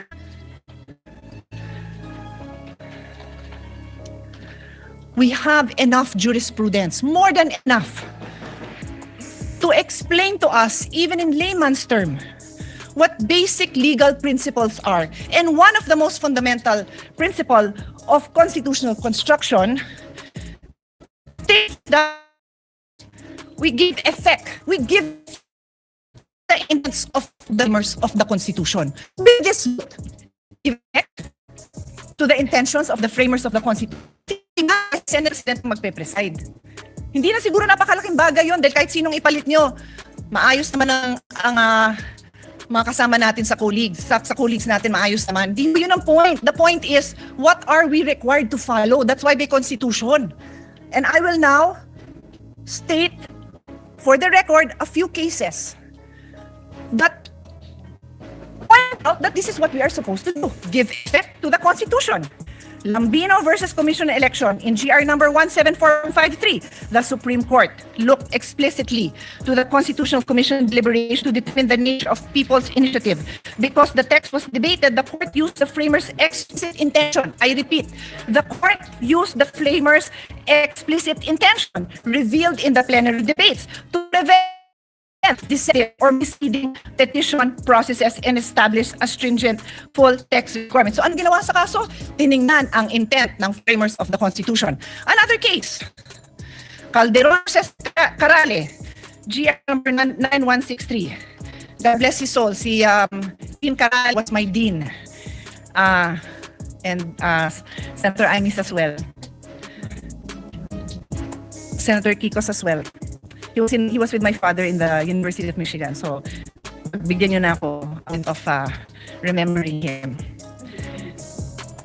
In GR number 91636, the court resolved a dispute regarding the President's power to make appointments without confirmation by the Commission appointment. The court examined the historical and textual context of Article 7, Section 16 of the 1987 Constitution, noting that the clear and express intent of its framers exclude presidential appointments from confirmation except for those expressly mentioned. So, balik ko sa kasong to. What was the clear intention? That the Senate President presides. That is the clear intention. Please, pa lang. I beg all of you, makinig naman tayo. Masumunod naman tayo kung ano yung sinasabing trabaho natin. The intention of the framers, and then the clear construct. O another case, Gold Creek Mining Corporation versus Rodriguez.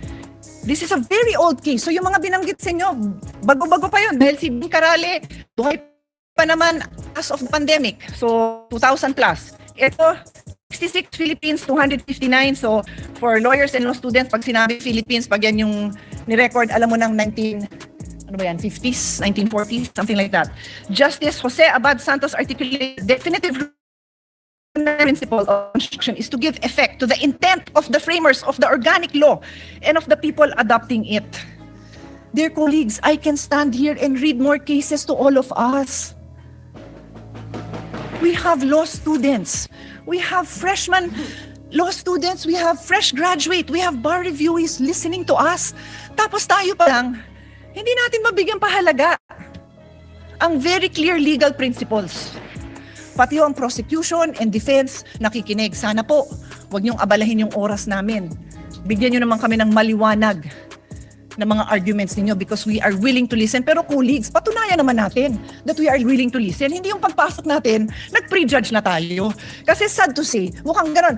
I tell you, vote with minority because I believe tama yung sinasabi ng majority. Sana po, yun ang pakita natin sa taong bayan. So, hindi ko naabalahin yung time dahil kakaupo pa lang nila. In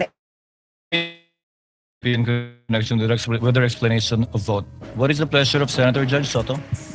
I'd like to explain my vote also, Mr. The President. gentleman may proceed and he has 2 minutes. I have Kindly one be line. mindful of the timer. I have one line to say. That's the reason I voted in favor. Because the minutes of the Constitutional Commission are merely research source. What is the pleasure of the Honorable Padilla?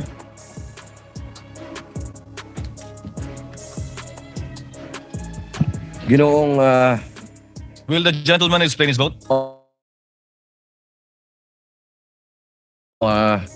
Ginoong punong tagapamahala. Mga mahal kong kasama, sa loob po ng 4 na taon na ako po ay ibinoto ng ating mga kababayan at nagsilbing senador, ako po ay naging tagapangulo ng komite ng Constitutional Amendments. At tuwing meron pong pagdinig, ang lagi po naming pinapatawag ay yung mga sumulat ng konstitusyon bilang sila po ang nakakaalam kung ano ang puso, ang diwa ng konstitusyon. Malinaw po na kung meron tayong pakikinggan ay yung creator. Hindi po ba? Tayo naman po lahat ay naniniwala sa Panginoong Diyos. Kaya tayo po ay naniniwala sa salitang creator, tagapaglikha. At ang lumikha po ng konstitusyon ay itong mga taong nabanggit sa ipinamahagi ng ating mahal na Senadora Cayetano. Malinaw po dito. Sabi na po sa English ito. Mainam po ay sabihin po natin sa Tagalog upang mas maintindihan po ng ating mga kababayan. Humingi po ako ng tulong sa Google kasi legal terms po ito. Hindi naman po ako nagtapos sa UP, hindi rin po ako nagtapos sa Ateneo, nagtapos po ako ng criminology at UP rin sa University of Prison. Ang sabi po dito, sa Tagalog po Ginoong presiding officer, eksakto ko itong hinihain dahil nagkaroon tayo ng pagkakaiba pagdating sa punong maestrado ng Korte Suprema. Ngunit sa paglilinaw na iyon, na sa lahat ng ibang mga kaso ay ang Pangulo ng Senado ang mamumuno. Kaya binabawi ko ang nasabing susug. Ang nagsabi po nito ay ang dating Justice Davide. Ngayon, mga mahal kong kasama, at sa ating po mga taga-subaybay, ang batas po ay precise. Hindi po ito pwedeng iba-ibahin o baluktutin. Kung ano ang sinabi lalo ng saligang batas, ay sana po ay panghawakan natin. Ngayon, sa loob po ng 4 na taong ko dito, lagi pong sinasabi yung tradisyon. Minsan, yung rules na yan, nawawala yan Ilang beses na ho ako naguluhan dito dahil, teka, sundin natin yung tradisyon kaysa yung rules. 2 beses na po nagkaroon ng impeachment. Yung unang impeachment, ang nag-preside ay yung Chief Justice, yung kay Pangulong Estrada. Yung sumunod po, nandito na po ako nun. Ang nag-preside ay ang mahal na Bicolanong kaibigan ko, Senador Chis Escudero. Yun po kasi yung nasasabi sa saligang batas at tradisyon. Yun na po yung nangyari. Ngayon, gusto ko pong tanungin yung mga kasama ko sa majority. Personal na tanong po ito. Nung hinihikayat po akong sumama sa majority, isa lang ang sinabi ko. Kung si Senator Chis Escudero, ang kababayan kong Bicolano, ang gagawin yung Senate President, lilipat ako sa inyo. Ang hindi ko maintindihan, bakit ngayon pinipilit natin na ang ating presiding officer si Chis Escudero? Ba't hindi natin siya ginawang Senate President nun? Yun lang po ang tanong ko. Maraming salamat. The remarks of the gentleman is noted. Senator Marcos, what is your pleasure, ma'am? The lady may do so. You have 2 minutes, ma'am. Kindly be mindful of the clock. Yes, thank you very much. Ang sabi sa atin ng bata tayo, kapag mali ang umpisa, mali na ang lahat na susunod. Ayoko naman magkamali sa umpisa pa lamang na napakahalagang paglilitis na ito. Unang-una, paulit-ulit na nating sinaad na ang ating saligang batas ay hindi maaring baluktutin. At napakaklaro nito. At ang sinasabi ng ating Constitution of 1987, Article 11, Section 3, Number 6, all other impeachable officers ang sinasabi, carving out therefore the exception that proves that rule, that the Chief Justice is the single exemption, and otherwise the presiding officer should be the Senate President. It is the exception that proves the rule. Palibasa na uso ang Latin, may kabaliktaran din sa kinote ni Senator Soto, expressio unius est exclusio alterius. Palibhasa, hindi naman in-exempt, ibig sabihin na laging dapat ang Senate President ang presiding officer. Ikalawa, nakita naman natin ang mga debate, ang listahan ng mga sinabi at paliwanag nung dating Chief Justice natin, si Mr. Davide, nung panahon, nung convention. Contextual reading and the thorough debate do not allow for any interpretation whatsoever. And we should abide by that. Ikatlo, yung kaduda-dudang quorum nung June 3 na pinapaliwanag ng aming minority leader na hanggang ngayon nakatenga pa rin. Kung tutuusin, nung sinasabing na amyenda, yung Supreme Court petition ay pending pa. Kaya hindi karapat-dapat na yon ang sundan. Ikalima, it's not the impeachment court but the Senate that amended the rules. Kaya para sa akin, napakaraming dahilan.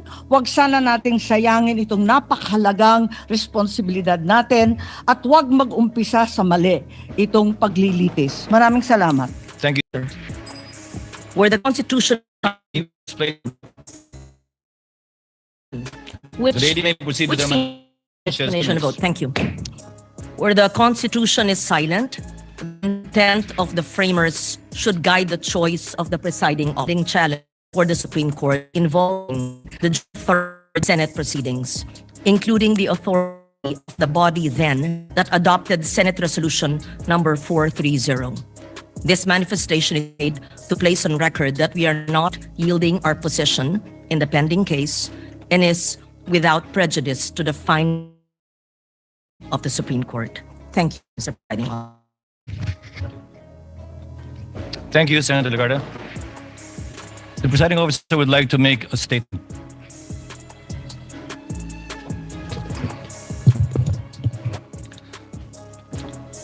Sa mga ginagalaan kong kapwa Senator Judge, sa ating mga minamahal na kababayan, sa mga tido sa kaso na kabinbin ngayon sa Senado, isa pong maganda at pinagparang hapon sa ating lahat. Sa araw na ito, muling gagampanan ng Senado ang isa sa mga pinakasagradong tungkuling iniatas sa legal batas.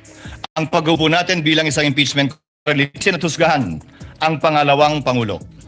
Kinikilala ng ating saligang batas na may mga opisyal na may hawak ng kapangyarihan at pananagutan na napakabigat. Para sa kanila lamang itinakda ang impeachment bilang tanging paraan para sila ay panagutin. Article 11, Section 2 of the Constitution enumerates these officials: the President, the Vice President, the members of the Supreme Court, members of the Constitutional Commissions, and the Ombudsman. They are not ordinary public officers. According to the late former Senate President Juan Ponce Enrile, they hold the highest and most sensitive offices of government. They may be removed from office only upon conviction for offenses of the highest constitutional gravity: culpable violation of the Constitution, treason, bribery, graft and corruption, other high crimes, or betrayal of the public trust. Impeachment is a means to preserve constitutional government through the removal and disqualification, if so warranted, of an unfit official from a position of public trust. 5 opisyal pa lamang ang na-impeach ng Kamara de Representantes sa ating kasaysayan sa ilalim ng 1987 Constitution.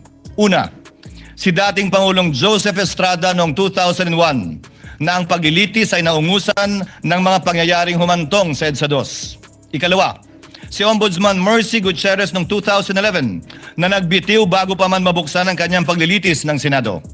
Ikatlo, si Chief Justice Renato Corona noong 2011 din na nilitis na patunayang nagkasala at inalis sa tungkulin ng impeachment court bilang punong maestrado. Ika-apat, si dating COMELEC Chairman Andres Bautista noong 2017 bagamat nagbitiw siya sa pwesto bago pa man mapadala ang articles of impeachment sa Senado. At ikalima, si Vice President Sara Duterte noong 2025. Subalit ang nasabing articles of impeachment ay idineklara ng Korte Supremang null and void ab initio kung kaya't ito ay inarchive ng Senado. Siya ay muling na-impeach sa kasalukuyang taon at ngayon nahaharap sa paglilitis na ito. Ipinakita lamang na maikling tala nito na ang impeachment ay hindi isang pangkaraniwan. Turing nga ng Korte Suprema, quote, "It is the most difficult and cumbersome of removing a public officer from office." Subalit, ang paglilitis na ito hindi lamang hindi pangkaraniwan, ito ay tunay na bukod tangi. Bakit? Una, si Vice Presidente Sara Duterte ang kauna-unahang opisyal na 2 beses na na-impeach ng mababang kapulungan. Pangalawa, siya ang kauna-unahang Vice Presidente na haharap sa paglilitis ng isang impeachment court at pangalawang opisyal lamang na halal ng sambayanan na sasailalim sa prosesong ito. Pangatlo, siya ay hinahalal ng may pinakamalaking mandatong pinagkaloob ng sambayanang Pilipino sa sinumang kandidato sa ating kasaysayan. Mahigit 32 milyon o 61% ng kabuuang boto para sa ikalawang Pangulo. Pang-apat, ang articles of impeachment laban sa kanya ay inendorso ng 277 na miyembro na kumakatawan sa ating mga mamamayan mula sa iba't ibang distrito at sektor at ng ating bansa. Nakatumbas ay mahigit 80% ng kabuuan ng Kamara de Representantes. Terminating an elected mandate before the end of its term is among the most drastic acts our constitutional democracy can undertake. This is why the trial must be guided by prudence, tempered by caution, and marked with unquestionable impartiality. We must avoid even the appearance of impropriety and observe the cold neutrality of an impartial judge at all times. May I therefore caution my fellow senator judges, the prosecutors, the respondent and their respective counsels and witnesses to refrain from making any comments and disclosures to the public pertaining to the merits of this trial as mandated by the impeachment rules itself. Let us heed the words of the Supreme Court that said, "Impeachment is not a chance to settle political scores. It is not a stage for political theater or personal attacks, because when the focus shifts to the person rather than the alleged wrongdoing, the process loses its integrity." As presiding officer, I shall do my part to uphold the fairness and integrity of this process and shall see it through to its proper conclusion. At this point, I would like to thank my colleagues for their trust and confidence. I did not seek nor did I ask for this responsibility, but neither will I shirk from fulfilling this duty without fear or favor. This now brings me to the threshold questions that will guide the conduct of this trial and the rulings of the chair. First, what is the number of votes needed to convict the respondent? Second, what is the quantum of proof required to sustain a judgment of conviction or acquittal in these proceedings? Third, how strictly or liberally will this court apply the rules in resolving questions of procedure and evidence? On the first issue, the Constitution provides that no person shall be convicted without the concurrence of 2/3 of all the members of the Senate. With 24 members of the Senate, a literal interpretation of this means that conviction requires the affirmative vote of at least 16 senator judges. This literal interpretation finds direct support in the 2000 case of Bayan versus Zamora, which concerned the Senate's compliance with the 2/3 vote in a treaty. Despite having only 23 incumbent senators at the time, then Senator Gloria Macapagal Arroyo was elected as vice president. Therefore, there were only 23 senators. The court held the charter provides that the Senate shall be composed of 24 senators. Without a tinge of doubt, 2/3 of the figure, or not less than 16 members, is an unquestionable compliance with the requisite number of votes mentioned in Section 21 of Article 7. It behooves, therefore, all of us to observe the same fidelity with the Constitution in this trial, which affects not only the mere ratification of a treaty, but more so affects the substantial rights of the respondent, as well as the sovereign will of the people as expressed in the overwhelming mandate given to her. This is the prevailing law today. And whether we agree with it or not, we must abide by it. However, those who disagree are not without recourse, because this is without prejudice to the right of any party who holds a different view to seek judicial relief.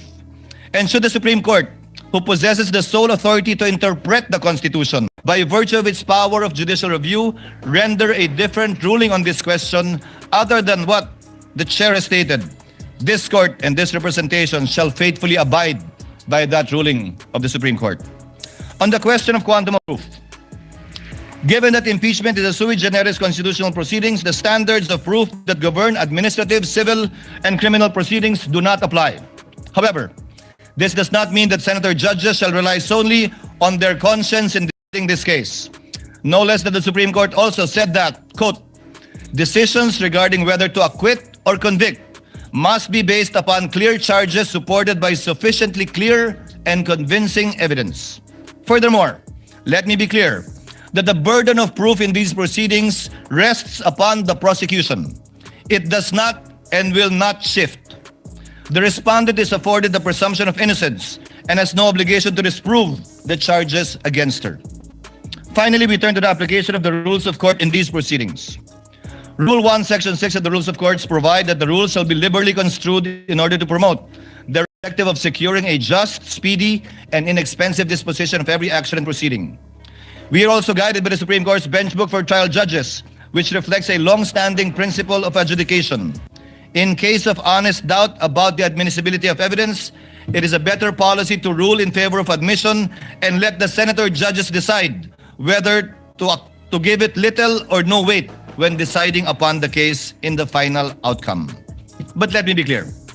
A liberal construction of the rules is not a license to ambush the opposing party, bypass due process, or introduce unverified evidence that would prejudice the fair and orderly conduct of this trial. With the demands of due process, fair play, and the orderly administration of justice, the chair will construe the rules liberally so that, number one, the prosecutors may be able to adequately present their case, that the respondent may be able to rigorously test it. Number three, that the senator judges may be able to weigh the evidence for themselves. And fourth, so that the Filipino people may hear the whole and impartial truth regarding the allegations against the Vice President. Let us remember what our oath requires us, to do impartial justice according to the Constitution and the laws. Hindi po tayo nandito upang itaguyod ang anumang pampolitikal na adyenda. Hindi tayo narito upang paglingkuran ang kagustuhan ng alinmang panig. Narito tayo upang alamin ang katotohanan at sa pamamagitan nito, mapairal ang hustisyang walang kinikilingan. Ang tungkulin natin bilang mga hukom ay hindi maaaring talikuran. Sa gitna nito, batid ko ang mga problemang kinatin na dapat pa rin pagtuunan ng buong pansin at hanapan ng solusyon. Tayo ay mga senador bago tayo umupo bilang mga hukom at mananatili tayong mga senador na patuloy na magsusumikap na tugunan ang mga pangailangan ng ating mga kababayan bilang Senado at hindi mababago ito. Kaya't aking hiling at dalangin na huwag sana malunod ang duwa ng pagkakaisang nagbigis sa atin gaano man katindi ang mga debate at pagtatalo sa hukumang ito. Dahil anuman ang magiging kalabasan ng paglilitis na ito, laging kinahanglan ang Senado nagkakaisa. Dalangin ko po na sana pagkalubad tayo ng katatagan, karunungan, pagpapakumbaba at pag-unawa upang magampanan natin ang ating tungkulin bilang mga hukom. Pagpalain na po lahat sana tayo ng may kapal. Maraming salamat at magandang hapon po.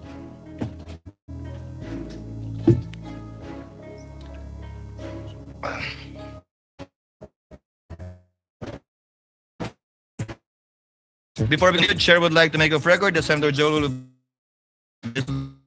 vote into the records. If there are no objections, Chair dispenses with the reading of the minutes of the Journal of the May 18 Proceedings 2026 and consider the same as approved. On the motion? There being no objection, Journal is hereby approved. Senator Cayetano? Mr. President, let me thank you and just make the manifestation that this representation believes that it is a threshold issue, the number of senators to convict and two-thirds, the logical, fair, that would give justice to the Constitution 16. So I thank you for that statement. And as you mentioned, it is a statement of the court, not only of the presiding justice, because napaka-importante na sa umpisa pa lang alam na ng prosecution at alam na ng depensa kung ilan. Having said President, as to the issue of the presiding officer, not to take up more time, I'd like to enter a continuing objection, but instead of giving my arguments, may I submit it in writing, with basically saying that violation of the Constitution is not a technicality. But if our dear colleagues would allow, we will just submit it in writing, Mr. President. The Whoever wants to continuing join. objection of the gentleman is noted, and he may submit his extended written explanation in writing for the record. Senator Cayetano? Thank you, Mr. President. Just a few administrative matters with your indulgence, dear colleagues. The lady may proceed. Thank you. I read that we have rules for our resource panel and also our prosecution and defense that no drinks and food allowed. May I respectfully request that they be allowed to have water. It's a basic human right naman siguro na makainom ng tubig. I read something. I'm just saying, I saw it in the rules. So I'm making clear because knowing them, they will follow our rules, and I think it's not right to not allow drinks. And then there may be some who are pre-diabetic or diabetic and need to eat something. So if they have to have crackers or whatever it is that they need to have, I think we should allow them to do that, Mr. President. Sama-sama ko na yung rules ko, ha. And then they should also be allowed to have a bathroom break. I don't want them to also, may ibang klaseng sakit naman yung hindi nakakapunta sa banyo, so may they automatically be allowed. I think they're responsible enough to, they're a whole team. There's like a dozen of them here. And then finally, smoking is sitting. May we also allow them without them having to ask for permission to stand in the back and to stretch their legs, because it is not healthy to be sitting down for 2 hours, and I think our hearings will go on for a long time. So that's my humble submission for the health and wellness of our prosecution and defense panel. Thank you, Mr. President. Noted, and we will discuss the matter with the parties. Senator Pangilinan. Yes, Mr. President, if I may be likewise allowed to submit a written explanation of my vote, particularly on the matter of referring to the Constitutional Commission when the debates of the Constitutional Commission, Mr. President, where I believe there is a contrary opinion, which the Supreme Court, in fact, ruled in previous rulings, the Chavez case, Mr. President. Noted, the gentleman may do so. If there are no other matters, we now proceed to trial. The clerk of court will please call the case before this impeachment court. Case number 004-2026. In the matter of impeachment trial of Vice President Sara Duterte. Appearances for the prosecution.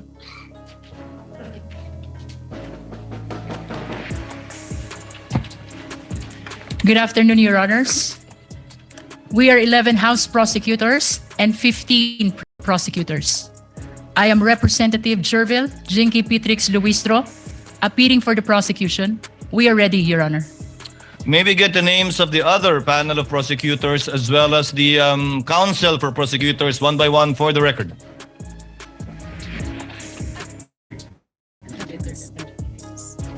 Good afternoon, if Your Honors, please. We have already submitted the names of the public and private prosecutors who have formally entered their appearance.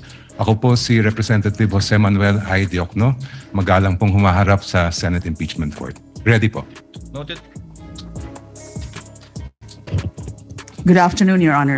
I am Representative Laila de Lima from the Mamamayang Liberal or ML party list, respectfully appearing as public prosecutor.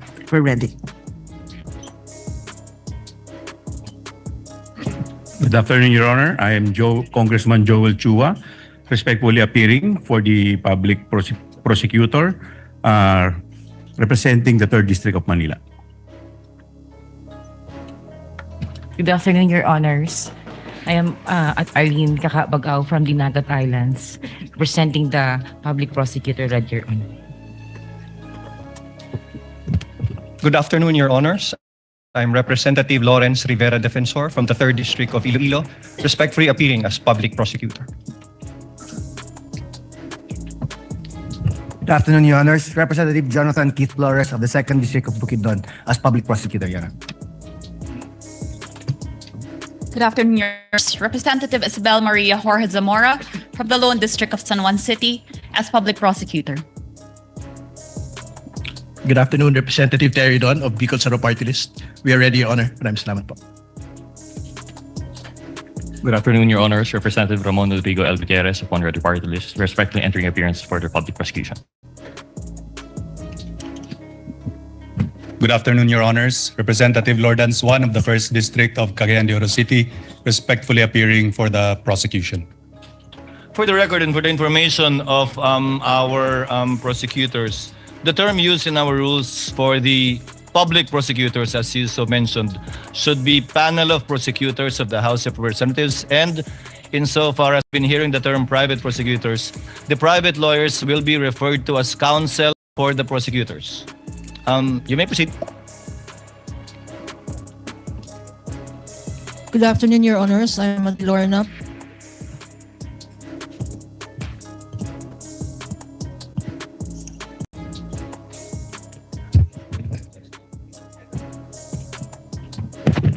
Good afternoon, Your Honors. I'm Attorney Lorna Pataho Kapunan, counsel for the prosecutors, under the control and supervision of the panel of prosecutors from the House.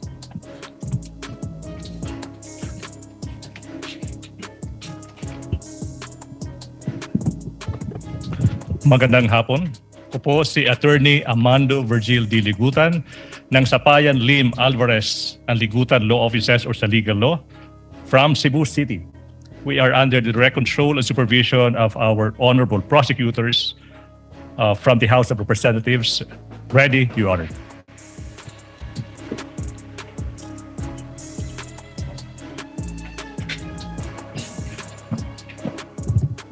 Good afternoon, Your Honors.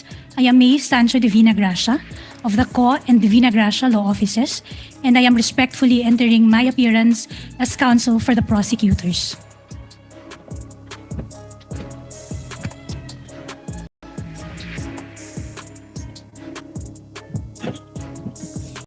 Your Honors, good afternoon. I'm Attorney Lino Chris Patao Kapunan, respectfully appearing as counsel for the prosecutors, acting under the direct control and supervision of the panel of prosecutors of the House of Representatives.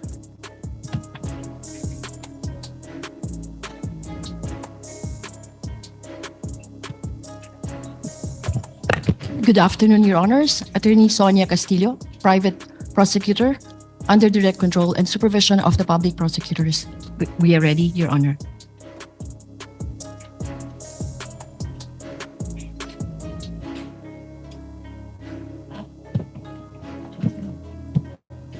Good afternoon, Your Honors. Attorney Dina Melissa Lorenzo Singyan, for counsel for the prosecutors.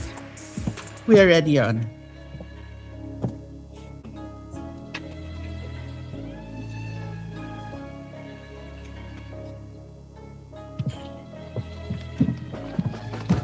Good afternoon, Your Honors. I'm Attorney Marfor T. Fua, appearing as counsel for the panel of prosecutors. Good afternoon. We are ready, Your Honor.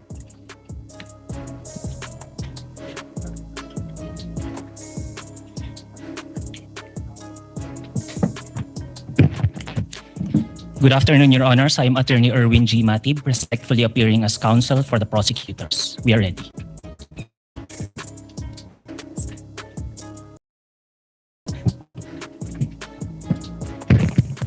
Honors, I'm Attorney Justine Lamarca, respectfully entering my appearance as counsel for the prosecutors. We are ready, Your Honor.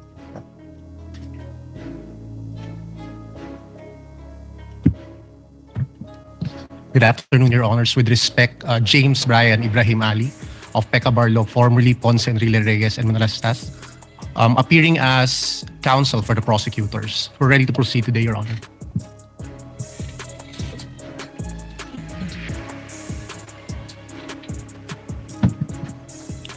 Good afternoon, Your Honors. I'm Attorney Reynaldo Robles of the law firm of Chan Robles and Associates, appearing as counsel for the prosecutors under the control and supervision of the public prosecutors. Ready, Your Honor.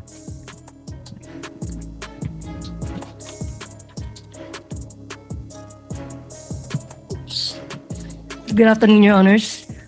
Bettina Nepomuceno Zamora, respectfully appearing as counsel for prosecutors. We are ready.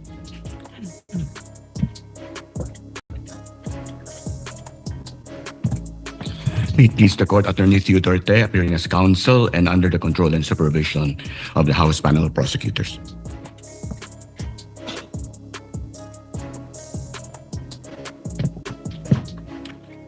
Good afternoon, Your Honors. Attorney Benjamin Sigua Tolosa Jr., respectfully appearing as counsel for the prosecutors, acting under the direct control and supervision. The prosecution is ready, Your Honors. No other entry of appearances? That's it? How many in all, Representative Luistro? 11 on the part of the House insofar as the panel of prosecutors is concerned, and We understand, Your Honor, that only 13 private prosecutors entered their appearance today. Nevertheless, Your Honor, as manifested by the Honorable Jokno, the written entry of appearance has been filed already with the Honorable Impeachment Court. nevertheless, as they appear or will be participating in the trial, we inform them to enter their formal appearance during the trial. Your Honor, the entire 15 private prosecutors have filed already their written entry of appearance with the impeachment court. The articles of impeachment will be presented by 4 separate, Your Honor, and that explains why the House prosecutors or the panel of prosecutors are joined by 15 private prosecutors, Your Honor. Noted. Thank you, ma'am. Senator Cayetano, what is the pleasure of the lady from Taguig? Yes, Mr. President, I just have a question for the prosecution panel. I understand that there is no requirement for the members of the House who form part of the prosecution to be lawyers. May I know if they are all lawyers, and if some are not, may we know who are not lawyers? Thank you. Your Honor, all the 11 House prosecutors are members of the legal profession. Does that satisfy the Senator Judge? Yes, I was just curious, Mr. President, because it's not a requirement, so I was just curious if in fact they are lawyers. Thank you. Duly noted. The response of the lead prosecutor is duly noted. Your Honor, may I just enter a correction to the earlier manifestation? The lady may proceed. Instead of 13, 14 private prosecutors are able to enter their appearance today. Nonetheless, all the 15 have filed their written entry of appearance with the impeachment court, Your Honor. Noted. Appearances for the respondent.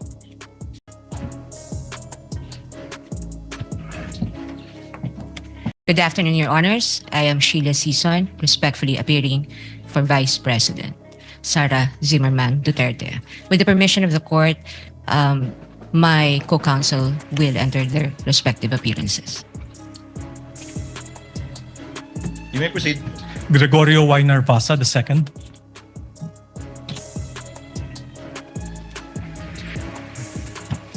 Christine R. Ferrer for the Vice President. Good afternoon, Your Honors. Michael Wesley Poa for the Vice President. Good afternoon, Your Honors. Carlo Joaquin T. Narvasa for the Vice President. Good afternoon, Your Honors. I am Mark C. Binluan for the Vice President. Good afternoon, Your Honors. Justin Nicole V. Gular for the Vice President. Good afternoon, Your Honors. Lyndon Miguel C. Bacuel for the Vice President. Good afternoon, Your Honors. I am Ralph Borja Bodota for the Vice President. Good afternoon, Your Honors. Roberto Narvasa Batumbacal for the Vice President. Good afternoon, Your Honors. David Runel Amgoli VII for the Vice President. Good afternoon, Your Honors. Carl Grace G. Oroseo for the Vice President. Good afternoon, Your Honors. Clarlene Radok for the Vice President. Good afternoon, Your Honors. Francesca Marie V. Flores for the Vice President. Good afternoon, Your Honors. Miguel Carlos Alvar Fernandez for the Vice President. Chair notes the entry of appearance of the counsel for respondent Vice President Sara Duterte, and Chair likewise notes that the Vice President is not physically present but represented more than by her counsels who entered their appearance. On May 19, 2026, the court, pursuant to Rule 7 of our rules, issued a summons to Vice President Sara Duterte to answer to the articles of impeachment. On May 20, 2026, the Sergeant at Arms served the summons on the Vice President and made the return of service under oath before the Secretary of the Senate. Let the return be entered at large into the records pursuant to Rule 8 of the Rules of Procedure on Impeachment Trials. So ordered. Likewise, the court received pleadings, comments, manifestations filed by all such pleadings, comments, manifestations, and requests filed by the parties, as well as all issuances and orders of the clerk, as well as prosecution. May I know from the prosecution who will deliver the opening statement, and from the respondent who will deliver the opening statement? Under our rules, only one lawyer shall deliver the opening statement from either side.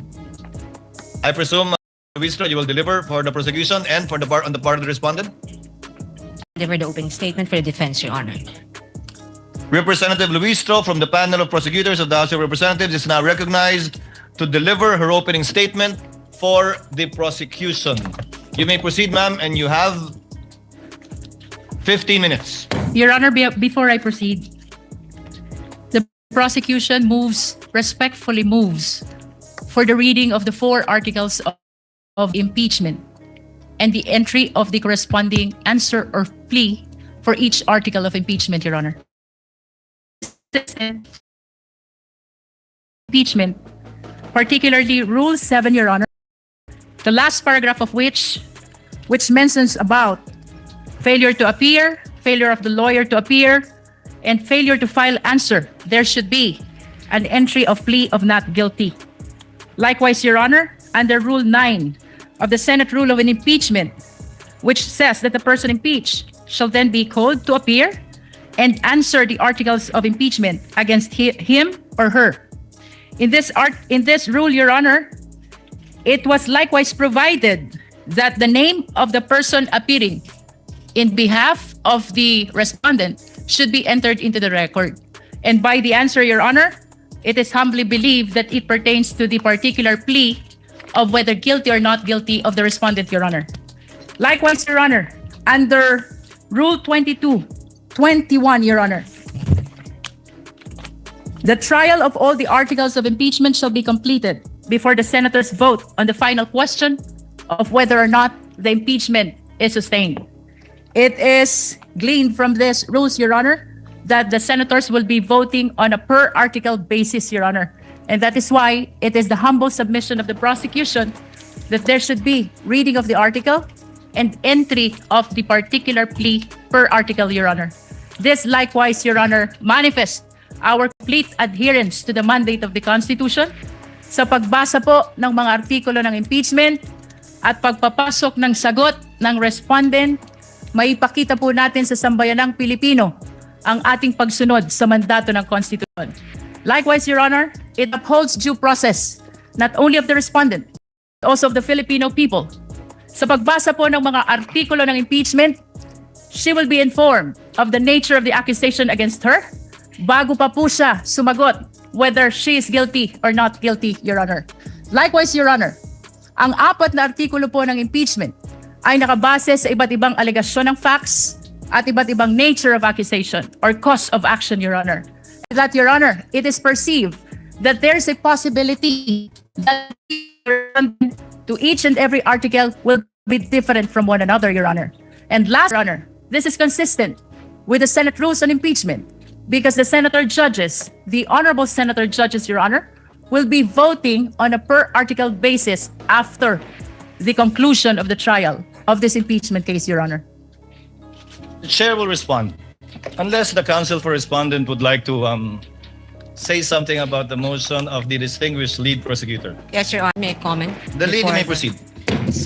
Before the presiding officer can rule on the motion or request of the lead prosecutor. But before I give my comment, may I just clarify if the lead prosecutor is now making a motion to arraign the respondent accused. Your Honor, whether this is arraignment or otherwise, the motion of the prosecution is very much consistent with the Senate rules on impeachment. I think the question, Your Honor, is very simple. As I have It's mentioned, answerable Your by Honor, yes or no, Your Honor. Rule Is the 7, lead prosecutor, Rule 9, is the lead Let this prosecutor not be a debate between the requesting counsels. for the respondent accused to Counsel be for arraigned, Your Honor. respondent, kindly make your comments and avoid asking questions from the counsel for the prosecutor.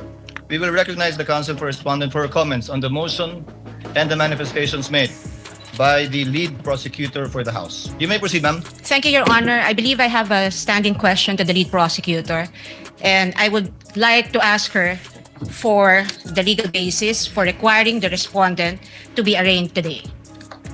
Because, Your Honor, I note that in her request earlier and manifestations given for the respondent to be arraigned today, she cited Rule 7, Rule 9, and Rule 21.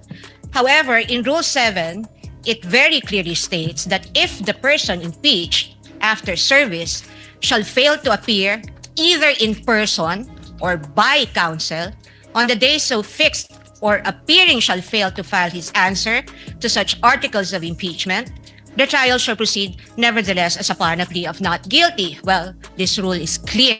It does not talk about any arraignment. And if you take a look at this sentence, everything here has been satisfied. The respondent accused is here, has attended through counsel. She may not be in person, but the notice given to the defense is that she may appear through counsel. Second thing is that the accused was also able to file her answer. And so Rule 7 does not support the request of the lead prosecutor that the respondent accused be arraigned today. Now, on the matter of Article 9, counsel also say that the person impeached shall then be called to appear and answer the articles of impeachment against him or her. And if he or she appears, or any person for him or her, the appearance shall be recorded, stating particularly if by himself or by agent or counsel, naming the person appearing in the capacity in which or he appears. If he or she does not appear, either personally or by agent or counsel, the same shall be recorded. And for all intents and purposes, respondent is present today through counsel. There is also nothing in Rule 9 that requires the reading of a 23-page articles of impeachment, which will be a waste of judicial time. Finally, under Rule 21, Your Honor, may I just correct the manifestation earlier by counsel, because it would seem to me, unless a reading of the transcript would say that I'm mistaken, but I seem to have heard the lead prosecutor claim that the voting on the articles of impeachment will be per article. Well, that's true, but the first sentence of Rule 21 says the trial of all the articles of impeachment shall first be completed before the senators vote on the final question on whether or not the impeachment is sustained. Now, honestly, I do not see how Rule 21 is related to the motion now being requested or propounded by the lead prosecutor. And at any rate, Your Honor, given that the respondent is represented by her counsel today, and this is consistent, her appearance is consistent with the notice given and in accordance with the rules on rules of procedure of this court, then we can enter her plea on her behalf. The arguments of the parties are duly noted. Chair will now make its ruling. The articles of impeachment were deemed read and spread in records when it was referred by the Senate to the Committee on Justice for the proper issuance of summons. And a plea of not guilty will only be entered in accordance with our rules in behalf of the Vice President if she does not file an answer. But in this case, she has filed an answer and in fact has appeared through counsel. Insofar as the reading of the articles of impeachment is concerned, it will be done at the final resolution of this case when it is put to a vote by the senator judges, where each article of impeachment will be read before a vote shall be taken thereon. For those reasons, the motion is denied, and the lead prosecutor, Representative Luistro, may proceed with her opening statement. Kindly be mindful of the clock, and before recognizing you, ma'am, may I remind the counsels for the parties to kindly address the chair with respect to anything and everything they want or wish to say before the court, and not to address each other. The lady may proceed. Representative Luistro, you're recognized, and you have 15 minutes for your opening remarks. We thank the court, Your Honor. Mr. Presiding Officer, the Honorable Cheese Escudero, the Honorable Senate President, Honorable Win Gatchalian, sa atin pong mga kagalang-galang na Senator Judges, mga minamahal na kababayan, sa loob ng bulwagan o sa labas man, mga nakatutok sa telebisyon, sa cellphone o sa radyo, sa ang sulok man ng mundo, kayo naroroon. Maraming Pilipino ang nagtatanong ngayon, bakit mahalaga ang paglilitis na ito? Ano ang kaugnayan ni ordinaryong Pilipino? Naming nauunawaan ang mga tanong na yan. Katunayan, May isang driver na nagtatanong, paano sasapat ang kita sa pasada upang mapakain niya ang kanyang pamilya? May isang OFW na nagtatanong, hanggang kailan kailangan lumayo upang mapaaral niya ang kanyang mga anak? May isang guro na nagtatanong, paano pagkakasyahin ang kanyang sahod sa dami ng utang na hinuhulugan? May isang manggagawa na nagtatanong, hanggang kailan magtitiis sa pansamantalang trabaho at kakarampot na sweldo? Sa unang tingin, maaring sabihin na malayo sa buhay nila ang paglilitis na ito. Ngunit hindi. Hindi po. Sapagkat ang usapin ngayon ay patungkol sa isang bagay na pag-aari nilang lahat. Ang kanilang pera, ang kanilang tiwala, ang kanilang karapatan na maningil ng pananagutan mula sa mga pinuno na kanilang pinagkatiwalaan.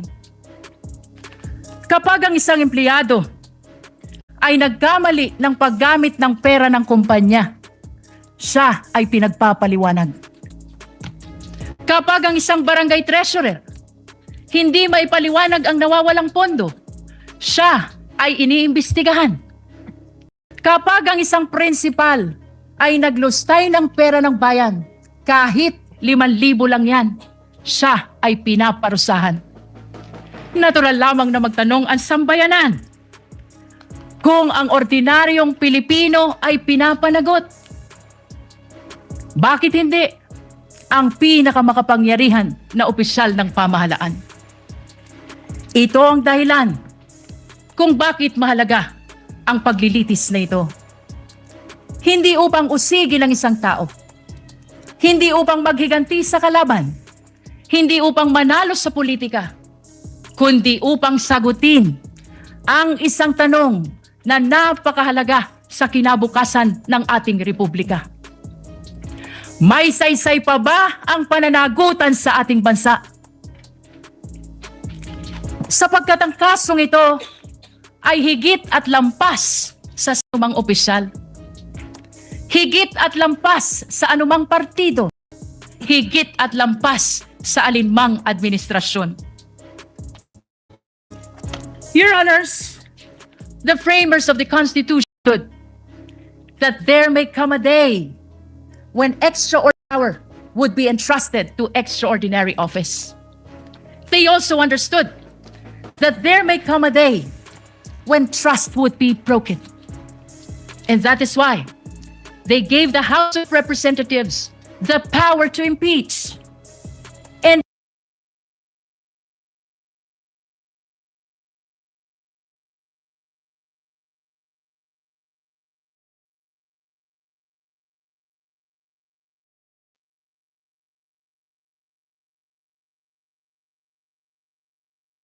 Kalilong is a signatory to that document. Is one of the signatories. Yes. Is one of the signatories. The Counsel for Prosecutor is correct. This document has not yet been identified by any of the witness for the Counsel for the Prosecutors. Yes. You will get your chance, Counsel for the Respondent, when Attorney Lotok testifies later, which I believe this is the only exhibit that he will be testifying to. All right, Your Honor. Kindly proceed, Counsel. You mentioned a affidavit of investigation, correct? Yes, sir. And affidavit of investigation, you sent a copy to the House of Representatives Committee on Justice. Yes, sir. You identified it during the House Committee hearings on April 29, 2025. Yes, sir. I'm showing you now an affidavit of investigation. This is marked as Exhibit D-4-46 and series, Your Honor. D-4-46 and series. Is there a counterpart marking from the Counsel for Prosecutors? Yes, Your Honor. This is P-1, P-4-3 to P-4-3BB. Thank you. For the record. This annex of investigation has appendages, correct? Annexes. And it forms a whole, correct?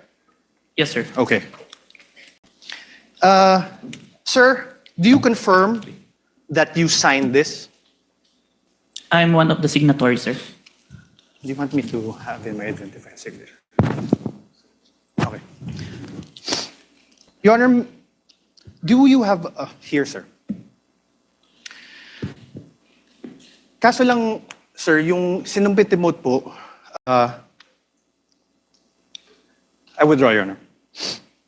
Apart from this affidavit of investigation, dated February 10, are you aware if there is another affidavit of investigation executed by the NBI represented by the Cybercrime Division in relation to this case?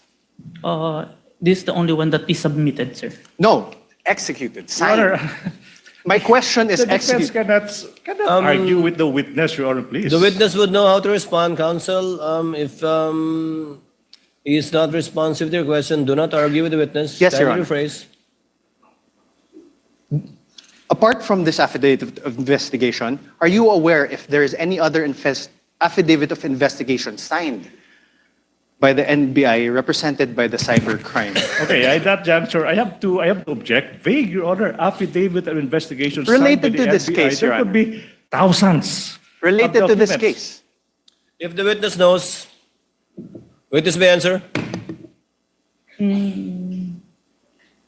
Is there any other affidavit of investigation executed by the NBI cybercrime in relation to this case, witness? As far as I remember, sir, this is the final affidavit of investigation, sir. Final affidavit. Are you sure, Agent? Let me remind you that you are under oath. Yes, sir. I have with me a certification, a DOJ certification, executed by J.V. Lawrence B. Bandung, Senior Assistant State Prosecutor J.V. Bandung. For the record, Your Honor, this is Exhibit D-4-29 for the defense. Do you see this, sir? Yes, sir.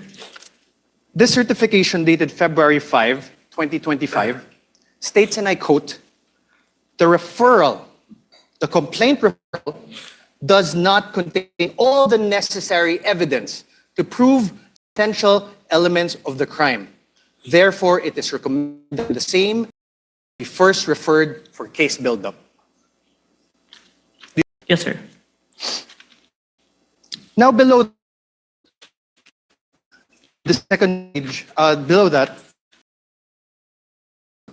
states, and I quote, that there is no... May I have this flashed on the screen, please? For the ease of the court. So the Honorable Court can follow. Under notes again, sir. For the record, Your Honor, we are flashing the certification on the screen. Under notes, sir, number 1 therefore states, and I quote, there is no affidavit of the persons who recorded the video entitled VP November 23 Press Con at Batasan through open broadcast software OBS and in turn stored it in a digital video disc. Do you see that, sir? Yes, sir. Let's go to page 2. On paragraph 7, it states, and I quote, one of the elements of the crime of grave threats is that the offender threatens another with infliction upon the latter's person, honor, or property, or upon that of the latter's family of any wrong amounting to any crime. In the instant complaint, only the NBI executed an affidavit and there was no participation on the part of the offended parties, as it appears. NBI is not the offended party for the crime of grave theft. Do you see that? Yes, sir. Above this, in paragraph 6, it states that, and I quote, only the minutes of the meeting with several personalities and representatives from various outfits were submitted. And although the minutes were signed, there was no individual affidavit executed regarding the contents of said minutes. Do you see that, sir? Yes, sir. On paragraph 5, it states that, and I quote, the affidavit of one Patria Morales mentioned that she stored these footages in a USB and submitted it to the NBI. However, there was no USB attached to the complaint, only a DVD was attached. There was no detail regarding the contents of this DVD. Do you see that, sir? Yes, sir. On paragraph 4, it states, and I quote, Annex L did not indicate who made such TSN. There was also no affidavit of the person who made the TSN. Do you see that? Yes, sir. On paragraph 3, it states, I quote, Annexes I and K, open parenthesis, DVDs with markings NBI-CNN-C-2412-43-6-2 and NBI-CCN-C-24-12436-2, close parenthesis, were not accompanied by an affidavit of the record and TSN, also affidavit of the one who will execute the TSN. Yes, sir. On paragraph 2, it states, and I quote, the press briefing conducted on October 18 was not recorded and or stored in the DVD, no video submitted, and there was no TSN of the said briefing and the necessary affidavit of the person taking the CSN. Yes, sir.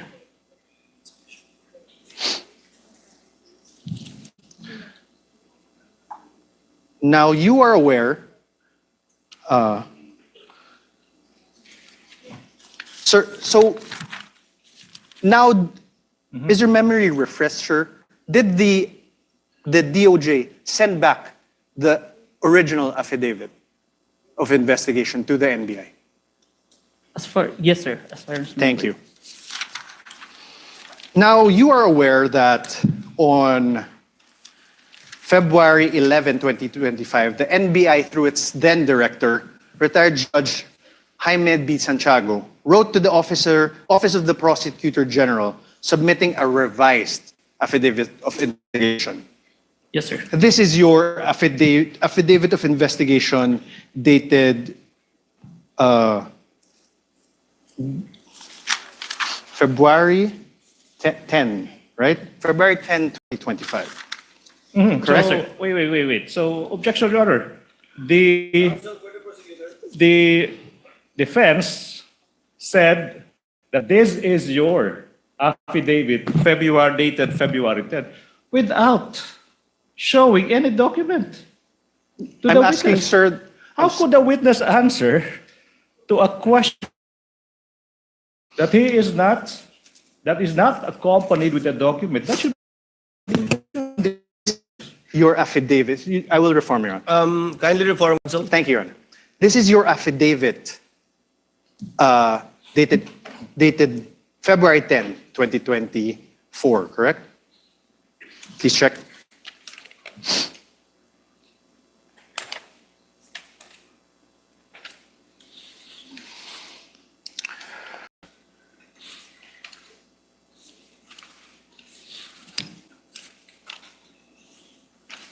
Sorry, sir.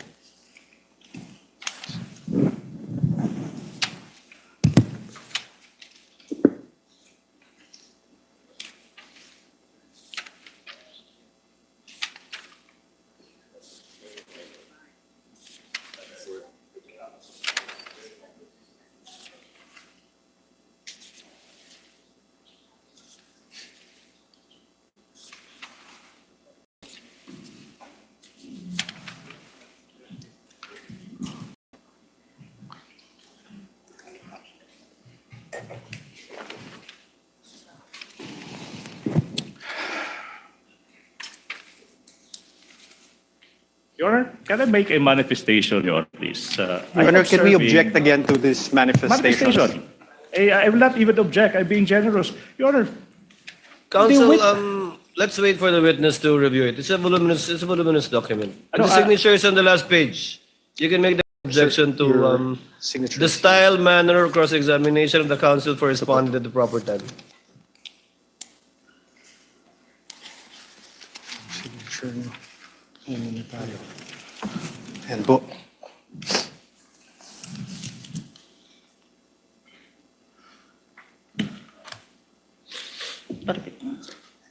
Is this the amended affidavit of investigation?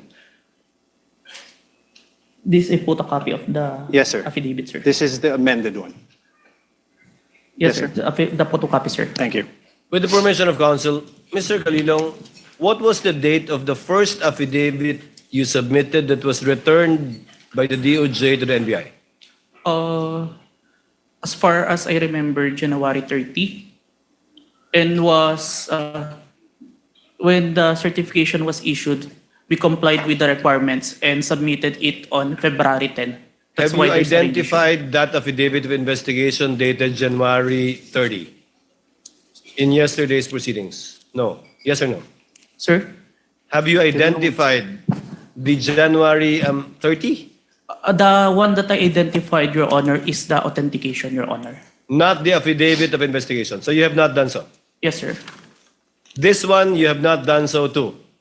Yes, Your Honor. For the record, counsel, you may proceed.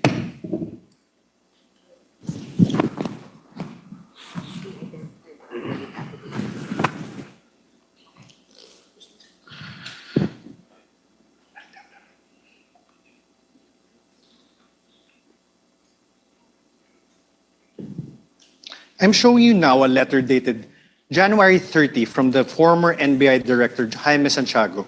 Now, I have to object, Your Honor, please. You know, the defense has been confronting this witness with documents, even without marking and identifying the source of these documents. Your It's Honor, like that's plucking out of thin air a document, presenting them the document to the witness, and withdrawing the document Your Honor, that's up without to the even introducing this piece of evidence, this piece of exhibits into evidence. So my question is, through the presiding officer, is the defense not entering these documents into evidence, Your Honor, please? They can do so at the proper time, counsel, but insofar as the witness is concerned, I think the basis was laid when he said that he executed only one affidavit of investigation in connection with this case. Now it seems that there are two affidavits, I would like to make both of which have not yet been presented. One will be presented, I think, by Attorney Lotok. Your Honor, for but the the first record- one, we're not aware of it. Is that correct, counsel, for the respondent? Your Honor, he just identified a copy of the affidavit of investigation. Dated January 30? April 10, 2025. Your Honor. February February 10. 10. Sorry, Your Honor. February 10. February 10, Your Honor, please.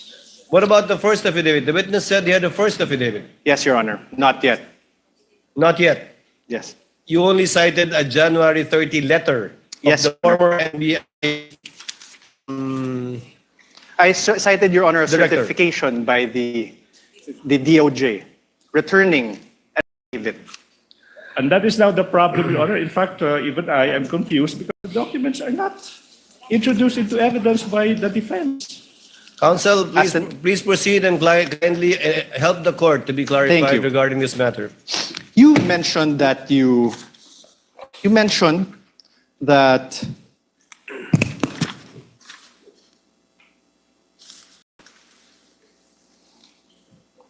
that you were aware that the then director, retired Judge B. Santiago, wrote to the office of the Prosecutor General submitting a Rather, the respondent and the prosecution also have common pieces of evidence which you decided during pretrial. This is not one of them, which you decided during pretrial to be marked It's not separately. one of those few common pieces of evidence. Yes, there are a few. Sir, Please proceed, counsel, for the respondent. Witness may answer. there is a signature above the name Judge Jaime B. Santiago. Whose signature is that? Your Honor, now I would like to object to the relevance. A letter is being, the witness is being confronted with a letter coming from the former NBI Director, Judge Jaime B. Santiago, and this witness is now being asked to identify whose signature is that. That's obvious. I'll allow it conditionally if you can show the relevance Your Honor- insofar as your ability to test the credibility and the accuracy of the witness is concerned. In the meantime, I'll allow it. Kindly show the connection, counsel. Thank you. Sir, whose signature is this?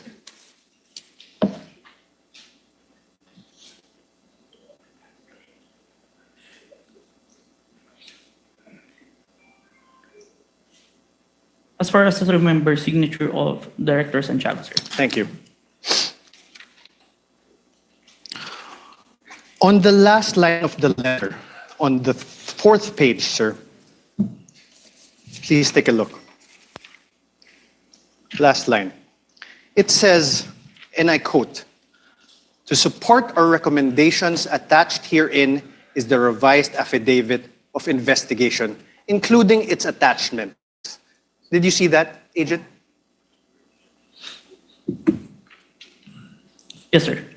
Thank you. And you confirm that the former NBI Director Jaime Santiago wrote to the Prosecutor General, Richard Anthony D. Fadulion, a letter dated January 30, 2025. This is one of the documents that you submitted to the Committee on Justice, correct? Where's Okay, I will show you now. May I have this flashed on the screen?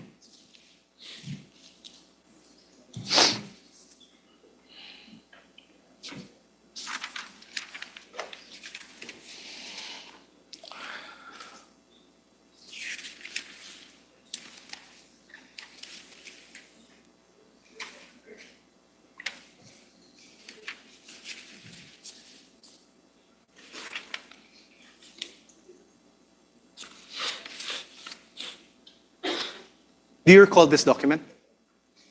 January? Yes, sir. Yes.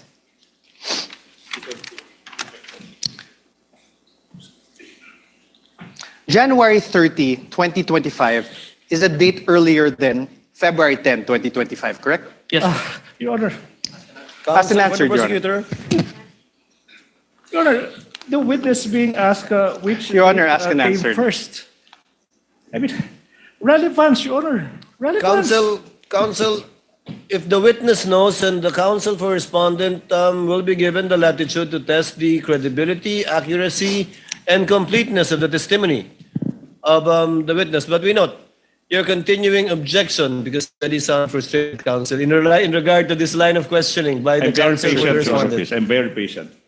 The counsel for respondent may proceed. Witness Thank may you. answer. He already answered, Your Honor. Thank you. You earlier confirmed that there was actually a certification dated February 5, 2025. You Objection on misleading. I don't I have no remember question, this Your Honor. witness. Let stating the that there counsel was- finish with this question, counsel. He even read it, Your Honor. You likewise confirmed that in that said certification, dated February 5, 2025, the earlier affidavit of investigation were subject to 7 recommendations. And you confirmed that you read that. Objection. Ground for Misleading, the Your Honor, objection. please. Now the counsel mentioned 7 grounds. 7 grounds. And I don't remember this witness uttering the term 7 grounds. What I do remember, Your Honor, please, is that this witness was confronted with a certification, a letter, whatever, but now the counsel is now asking this witness to confirm the contents of those certifications or letters. Misleading. No, That's Your- not allowed during cross. The counsel is now assuming facts that have yet to be established. Can I repeat that? This witness was only confronted with certifications, letters, dated this, dated that. And now, the counsel now asking, Your do Honor, you confirm, please. He's do you now confirm testifying. rights? Wait, let me finish. Now he is asking this witness to confirm that in that letter there are 7 grounds, as if this witness uttered those words. The ground is misleading, definition, facts that have yet to be established through this witness, Your Honor, please. Counsel, again, the witness is not a newbie. I think he can handle himself and would know how to answer if indeed he is familiar or not with what is being presented to him. And thus far, he has responded based on his knowledge of these documents. Chair will allow it. Witness may answer. Sir? Can you repeat the question, counsel? You confirmed that there was a certification dated February 5, 2025. You likewise confirmed that in said certification... Your Honor, compound question. Compound question. Wait. wait for the presiding officer to recognize you before answering? Yes, Your Honor. Yes. Much Please, obliged, Your Honor, counsel please. for the prosecutors, please finish with your objection. Thank you so much. Can I? Yes, Your please Honor, proceed, counsel. Compound questions. The witness is now being confronted with two successive questions without allowing this witness to answer the first question. What makes a compound question? Respondent, please inform. Your Honor, I had no question. I had no question. Kindly proceed with your question. Thank you, Your Honor. Earlier affidavit of investigation was subject to 7 recommendations from the DOJ Vague, Your Honor, for please. case build-up. Objection, vague. The earlier investigation, which investigation is the counsel referring to? Objection, vague. We already established, Your Honor, there was an earlier one. This is Overruled again. The witness is competent enough to testify. Overruled. Witness, kindly proceed with your question, counsel. Yes. In the revised affidavit of investigation dated February 10, 2025, that you identified, despite DOJ's recommendation number 6 that you earlier read, Objection, Your Honor. Objection. Sir, Your Honor, I'm not If yet the finished. ground is Can we already- wait for the counsel to finish with this question, counsel, please? Okay, Your Honor. Sir, there were still no affidavits of the journalists in your affidavit of investigation dated February 10. Witness, not answer first. Objection, Your Honor, please be. Why is it misleading, counsel? The counsel said the earlier affidavit of investigation. In fact, Your Honor, please, he referred to the February 10 investigation. That's not the earlier investigation. That is the final affidavit investigation submitted to the DOJ. Misleading. Misleading, Your Honor. Your Honor, The presiding officer will ask the question. Mr. Witness, did you attach the affidavits of the two witnesses that viewed the video of the Vice President in the February 10 affidavit? Yes, sir. Let me qualify my answer in number 6, sir. You may do. In number 6, sir, the DOJ requested an affidavit to be executed regarding the contents of the minutes. I executed an affidavit attesting to those minutes, sir, which I'm part of the interview, sir. But was it attached to the February 10 affidavit? Yes, sir. Counsel for the respondent, your witness. thank you. Sir, but there are no affidavits of the journalists from the media outlets, correct? My question is not found there, Your Honor. Oh, wait. The counsel is confronting the witness with a document, and he asked for permission, and then he asked another question, and he took the document away.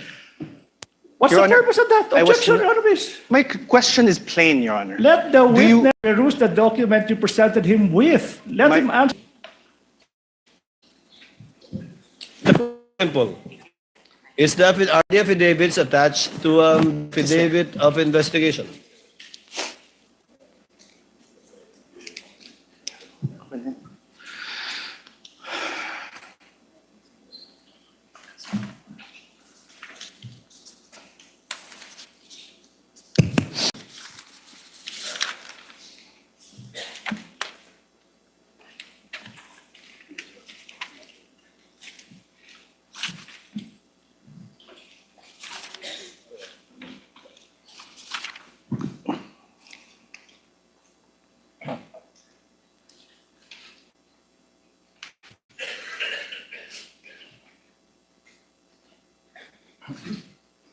May I see the question number 6? Your Honor, my question does not relate to question number 6. Kindly show the witness, counsel. I will. If it will enable him to give an intelligent answer Can we to your please question. certification and put it to paragraph number 6? The paragraph number 6 that only the minutes of meeting with several personalities and representatives from various media outlets were submitted. Although the minutes were signed, there were no individual affidavit executed regarding to the content of the minutes. On this, Okay, sir. I have no So the question. answer is the affidavits are not attached. I have executed an affidavit, sir. No, the Sir, affidavits of the two journalists are not attached. I think that's the only question of Yes, sir. counsel for the respondent.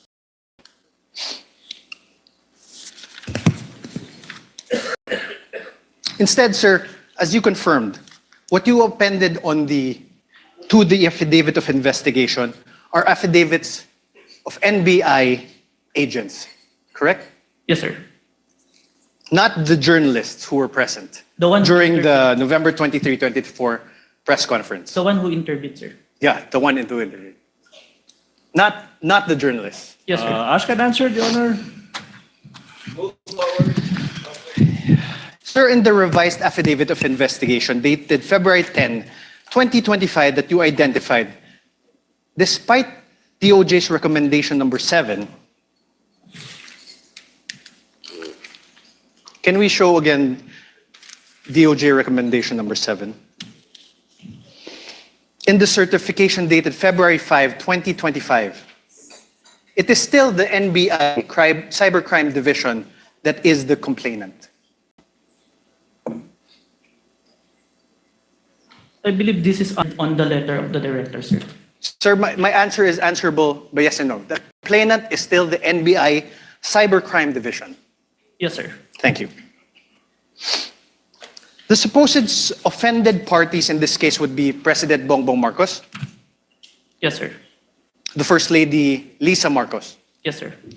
the former Speaker of the House Martin Romualdez. Yes, sir. Did President Marcos appear before the NBI during its investigation? No, sir. Did the First Lady Lisa Marcos appear before the NBI during its investigation? No, sir. Did the former Speaker Martin Romualdez appear before the NBI during its investigation? No, sir. Sir, I'm showing you again for the record the affidavit investigation. Sir, did you attach to that affidavit of investigation dated February 10, 2025, an affidavit of the President Marcos? Only the responses, sir. Sir, listen to my question. That's Did the you- answer. Your Honor, he did not answer, so I am entitled to That's ask his again. answer. Not responsive. The question was, Mr. Witness, did you attach the affidavit of President Marcos to the February 10 affidavit? No, sir. Did you attach an affidavit of the First Lady Lisa Marcos on your affidavit? No, sir. Did you attach an affidavit of former Speaker Martin Romualdez on your affidavit of investigation? No, sir. To your knowledge, if you know, sir, did President Marcos file any criminal complaint against Vice President Sara Duterte as of November 23, 2024 online press conference? Made a statement. No, sir. My question is, if you know, did the President file any criminal complaint against the Vice President? I have no personal knowledge. Did the First Lady Lisa Araneta Marcos file any criminal complaint against VP Sara? I have no personal knowledge. How about the Speaker Martin Romualdez? Did he file any criminal complaint against VP Sara as a result of the November 23, 2024 online press conference? I have no personal knowledge. Did you really investigate this case? Oh, your Withdrawn, Your Honor. argument that they Withdrawn. are a page. Withdrawn. Did you really investigate this? How about Question the has been Speaker withdrawn. Martin Romualdez? In other words, sir, the alleged offended parties were not included as complainants in the case you filed with the Department of Justice. Yes, sir. Thank you. Please. Thank you. And despite the fact that the NBI Cybercrime Division did not comply with recommendations number 6 and number 7 in the certification dated February 5, 2026, it nevertheless filed the revised affidavit of investigation dated February 10, 2025 that you identified today. Can I qualify my answer, sir? No, sir. Just answer with a yes or no. Witness may be allowed to answer according to how he wishes to explain. You may proceed, Mr. Witness, to answer. Yes, sir. Thank you, Your Honor. For this case po, we complied with the requirements of the DOJ. That's why we secured a second certification wherein our documents is enough for preliminary investigation, sir. Okay. Thank you. And this certification is a certification dated February 5, 2025, correct? Kindly show the witness the This document. is not the new certification, sir. Oh, sorry, sir. So, apologies, Your Honor. February 11. This was also executed by Senior Assistant State Prosecutor J.V. Lawrence B. Bandong, correct? Yes, sir.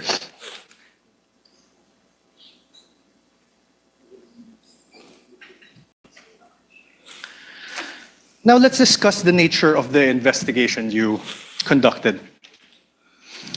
You claimed in your affidavit, sir, that affidavit of investigation, that the NBI began its investigation into the VP's remarks because it was directed by the DOJ to do so.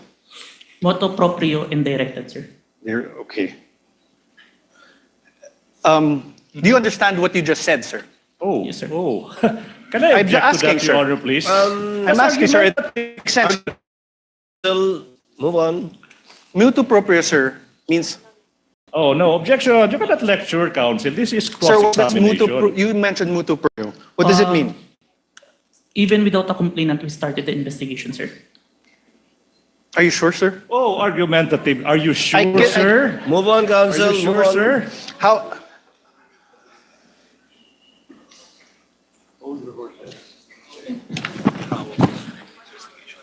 How about direct investigation? What does that mean? Your Honor. Okay, never mind. Directed investigation. What does that mean? There is instruction from above, sir. From? Above. From Above. upper. What does above mean? It may be the DOJ or the higher. Here. What's higher than the DOJ? Based on that, it's only the DOJ, sir. Based on you said above the DOJ, sir. No, sir. Above the Sir, NBI. you said above. May I ask for a reading? Argumentative, Your Honor, Counsel, argumentative. counsel, again, I would have to sustain the objection. It is argumentative. I heard All the right, answer, and he meant as a general term above, but referring apparently to only the DOJ in this particular instance. We submit, Your Honor. Please proceed. You confirmed that the NBI Cybercrime Division is the complainant in the case against the Vice President, and that the DOJ filed this with the NBI filed this with the DOJ. Objection, compound, No, Your Honor. That's a no compound question, Your Honor. That was just a statement. Counsel, Oh, kindly wait. exactly. Your Honor, Is laying the basis for a question. Lead. For the NBI, of course, you're from the NBI, is under the Department of Justice. Yes, sir. Your Honor, If I'm on cross, Your Honor. I know, but I'm on cross. there are things that No. will not be discussed. Your Honor, please. Counsel- Can I, Your Honor? Your Honor, please. Counsel, let's give him some latitude. Although we can take additional notice of that, it's part of this cross-examination. Yes, thank you, Your Honor. The Secretary of Justice is meanwhile the head of the DOJ, correct? Yes, sir. It's the Secretary of Justice exercises control and supervision over the NBI.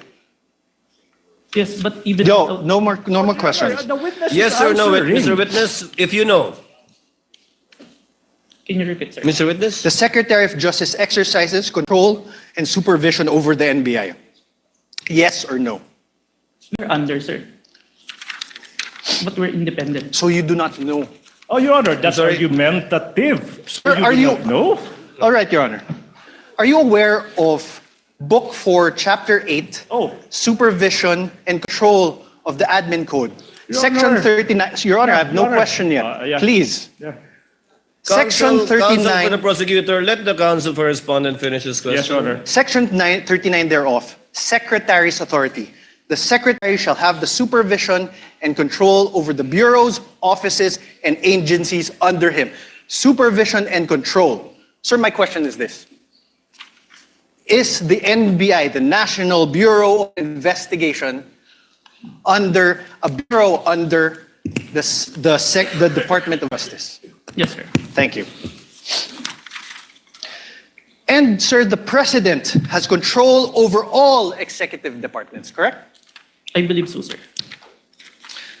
The DOJ is one of those executive departments, correct? Yes, sir. And the current President is Ferdinand Marcos Jr., correct? We agree to that. That's judicial notice. Your Honor, please.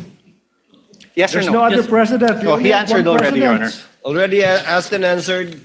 The head of the executive branch is President Ferdinand Marcos Jr., correct? Yes, sir. The very same Ferdinand Marcos Jr., who you said was an offended party in the case against Vice President Duterte. Yes, sir. So, in other words, the NBI investigated and filed the complaint. The DOJ directed the investigation and will determine whether the case should proceed to court. And the alleged offended party, President Marcos, is the constitutional head of the executive branch, exercising control over both the DOJ and the NBI. I withdraw, Your Honor. I withdraw. I withdraw. Your Honor. It's even more compound question. Nothing to object to. Withdraw, Your Honor. Withdraw. Counsel, move on. Sir, you testified earlier that you investigated the Vice President in relation to the press briefing that she conducted on November 23, 2024. Yes, sir. This investigation by the NBI Cybercrime Division started after the conduct of the November 23, 2024 press briefing of the Vice President, correct? Yes, sir. So basically, to put it simply, the investigation was done after the supposed incident on November 23, 2024. The same day, sir. The same day, but after. Oh, Your Honor, the same after. Same, not responsive, Your Counsel, Honor. clarify your question. Same day, The same investigation was done after, later than, the supposed incident on November 23, 2024. Yes, sir. Thank you.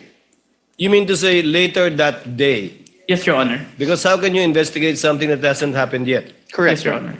Please proceed. Sir, you're not one of the participants of the press conference on November 23, 2025, correct? Yes, sir. So you do not have personal knowledge about what transpired during that press. It was live streamed, sir. You did not watch the live stream, correct? In real time. Yes, sir. You only acquired knowledge about it when you started investigating later that day. Yes, sir. You also do not have personal knowledge of the alleged threats made by the Vice President during that press conference. Press briefing, sorry. After the press briefing, sir. You only acquired knowledge about it when you started investigating. Yes, sir. You also do not have personal knowledge of the alleged assassin that was allegedly hired by the Vice President. It came to my knowledge upon... Personal knowledge, sir. No, sir. Now, during your testimony yesterday, you mentioned that during your investigation on the November 23, 2024 press briefing conducted by the Vice President, you preserved a copy of said press briefing through open source investigation, correct? Preserve a copy through open broadcast software studio. Okay, thank you for the correction. One of the videos that you were able to preserve in relation to your investigation is the screen recording of the November 23, 2024 press briefing conducted by the Vice President, right? Yes, sir. Your Honor, may I move that the very same USB be unsealed and shown by the prosecutor's Exhibit P-4-10 be unsealed and shown the witness.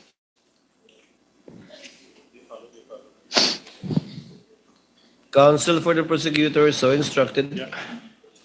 Thank you, Your Honor.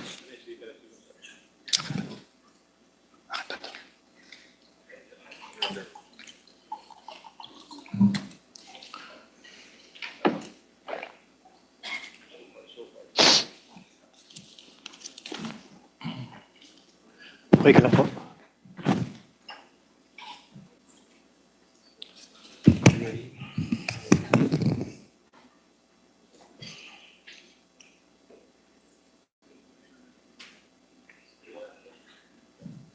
Wait lang.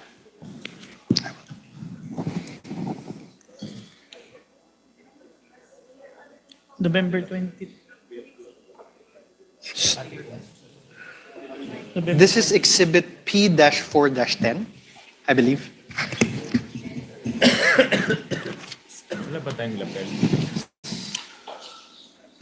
Your Honor, may I request that he unseal the USB and that it be allowed to be played? Which part, Counsel? Your Honor, we will play various parts of not the whole, That's what I was worried about. Yes, Your Honor. We understood by the faces of the honorable members of the court. So you will we will just play parts. Yes, Your Honor. Okay. And you identified, I presume, the time stamp. Yes, we have, Your Honor. I will get. Witness may open the seal. Thank you, Your Honor. And counsel for the prosecutors is instructed to accompany counsel of the counsels for the respondent in the tech booth to make sure that it's the same USB being presented. The witness is opening the prosecution's exhibit P-4-10, Your Honor. This is the video dated November 23, 2024.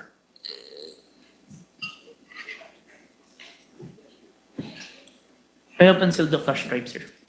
Counsel, this with understanding, okay, very much like yesterday, that this USB will again be sealed and signed by both parties. Yes, Your Honor. Your Honor, may we request that this be played? Counsel for the prosecutors, kindly accompany a representative from the counsel of the respondent to the tech booth to make sure the same USB to be played. Kindly just guide us through, Counsel Attorney Narvaza, as regards to timestamps. Thank you, Your Honor. I will. Please don't forget your promise that it's not going to be the whole 2 hours. Yes, Your Honor.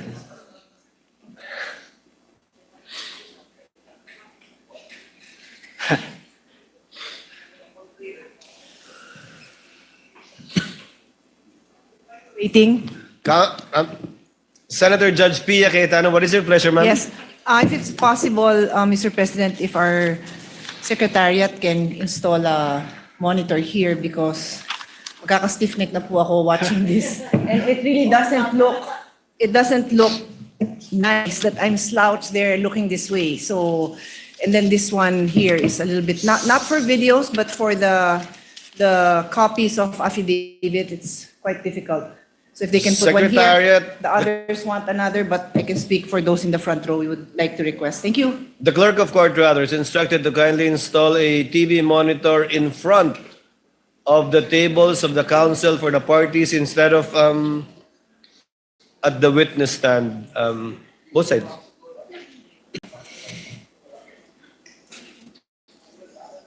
Underneath the table of the counsel for the parties, Senator Judge Pia.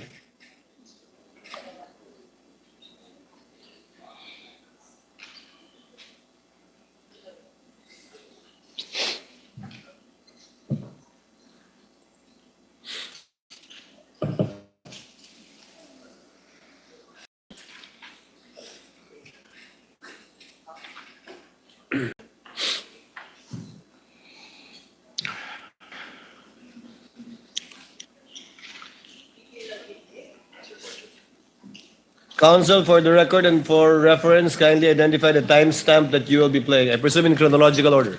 Your Honor, for the record, we are showing the witness a part of the video marked as the prosecution's exhibit P-4-10.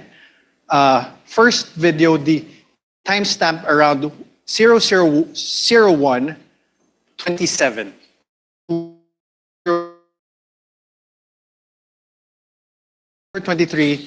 2023 press briefing video that you identified yesterday, sir.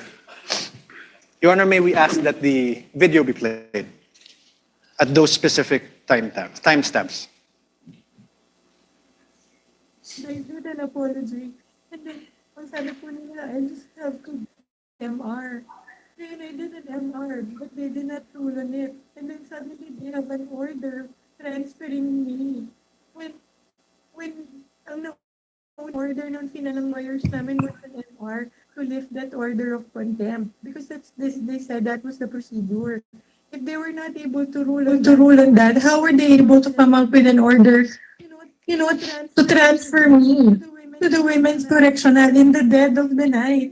I mean, bakit ganun? Wala na bang rights yung mga tao? They just go to your room and then just get...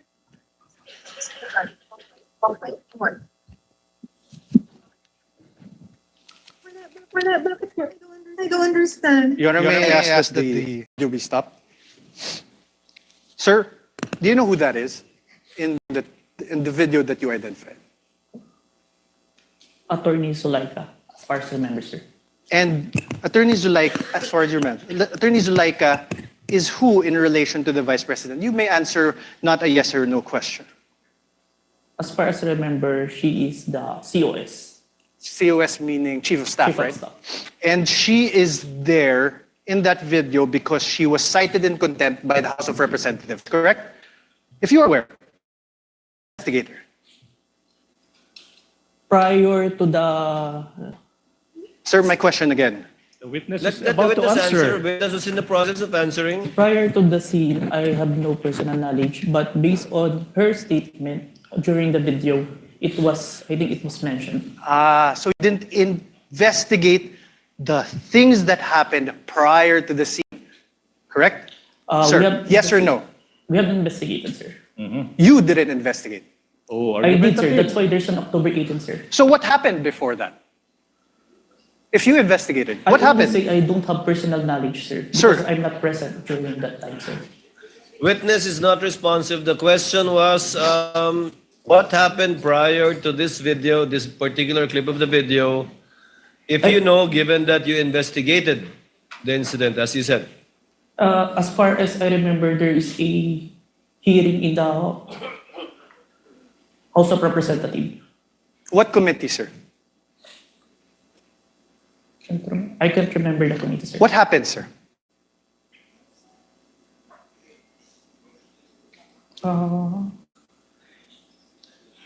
COS was cited in contempt, sir. By who, sir? I can't remember the exact, sir. But you investigated. I withdraw, Your Honor. Can we play, let me show you timestamps around 002832 to 002933. This is the same prosecution's exhibit P4-10. That is the video you identified yesterday. Your Honor, may we request that that video be played? Hindi ako lalabas. Hindi ako lalabas. Pwede magtanong. And sorry, just very quick clarification if I may. Sorry. Go ahead. So after you pushed back, they left the room, no? Tama ba? Did they appreciate that that detail accurately? Because I think alam din naman nila na mali yung ginagawa nila. You don't put people in the dead of the night. What is that? It's a, di ba, business hour. I mean, official business. Because hindi naman po ako criminal eh. I am not a criminal. I am already here in their facility. I have assured them already that I will attend their hearing on Monday. So why will they treat me like that? So that's why I said I want my lawyer. I want my lawyer. Stop, please. Sir, did you consider this in making your evaluation in the revised affidavit of investigation dated February 10, 2025? Yes, sir. Thank you. Now let me show you timestamps around 003305 to 003432 of the November 23, 2023 press briefing as contained in the video that you identified yesterday, the prosecution's exhibit P-4-10. Your Honor, may we request that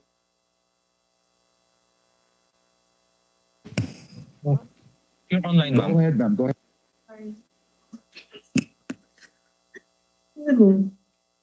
I would not have pushed that bed by myself if I did not feel that I was being threatened. My life is being threatened. And I'm sure you saw in the hearing that my back hurts. I cannot lift everything. I cannot. But dahil natakot ako, I feared for my life. I really pushed that myself. Because hindi lang to harassment. This is really a threat to my life. They gang up on you in the middle of the night. Huh? How is that done? Isn't that a threat to my life? Alam nila that I'm sick. I have said that repeatedly when the doctor came here. Stop. Thank you. Sir, did you investigate the threats to Attorney Zulaika's life? We need a complaint for this one. That's why Yes or no, sir? Did you investigate? we did not, because there's no You did not. complaint. Okay, thank you. The motto pro. No question, sir. If the witness may be allowed to answer, Your Honor. I had no question. Already answered. Did you consider this part in in making your evaluation in the revised affidavit? Asked and answered. He said This is yes a different earlier. part, Your Honor. This is a This is a different different part. Did you Witness may consider answer. this part in your evaluation in the revised affidavit of investigation dated February 10, 2025? Yes, sir. Okay, so despite considering these parts of the aforesaid videos, the NBI still recommended the filing of complaints for grave threats and inciting to sedition only against the Vice President. Yes? May I qualify my answer, sir? No, sir. Yes or no? There's a reason why I... Sir, your counsel may ask you questions. This is turn. Proper Sir? subject matter for redirect. So despite Counsel, considering these parts of the videos shown to you, the NBI still recommended the filing of complaints for grave threats and inciting to sedition against only the Vice President. Yes, sir. Now, in the revised affidavit of investigation dated February 10, 2025, in page 15, it is stated there, and I quote, "We unanimously believe that Vice President Duterte may be held liable for grave threats defined and penalized under Article 282 of the Revised Penal Code and inciting to sedition defined and penalized under Article 142 of the Revised Penal Code in relation to RA 10175 or the Cybercrime Prevention Act of 2012. You see that, sir, right? Yes, sir. This conclusion was reached by you together with other affiants of the revised affidavit of investigation dated February 10, 2025, correct? Now, sir, you mentioned that you're not a lawyer, right? Asked and answered. Asked and answered. To date, Move on, we are counsel. aware, are you aware if any court has convicted the Vice President for grave threats over what transpired on November 23, 2024? As far as I know, not yet, sir. Not yet. As far as you know. Mr. Witness, as far as you know, no. No, sir. Proceed, counsel. To date, thank you, Your Honor. To date, are you aware if any court has convicted the Vice President for inciting to sedition over what transpired on November 20, 2024? No, on my personal knowledge, sir. Thank you. But you're the complainant, right? Argumentative, Your Honor. I was just asking. Sustained. Move Asked on, and counsel. answered. Argumentative. Then you withdraw your question. Improper. Attached to the revised affidavit of investigation, which you identified and submitted to the DOJ and the Committee on Justice, is your affidavit of transcription of the press conference on November 23, 2024. I am showing you this now. For the record, sir, Your Honor, I will show the... Can you check?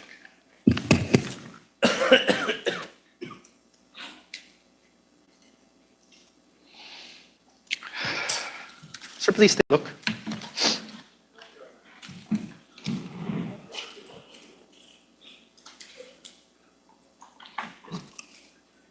Can you please state in for the record? This is your affidavit of transcription.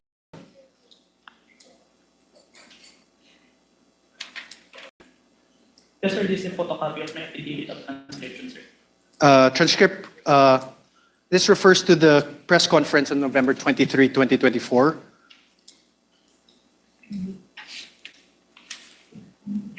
Yes, sir. You signed this on December 20, 2024. Yes, sir. Sir, please take a look at your paragraph 2. Let's read it together. In relation to the ongoing investigation, the undersigned was tasked to transcribe the screen-recorded video of the press conference of Vice President Sara Duterte on 23 November 2024, which was saved on a DVD. You read that, sir? Yes, sir. On paragraph 3 thereof, let's read it together. Undersigned transcribed the video mentioned above which resulted in a CCD transcript hereto attached.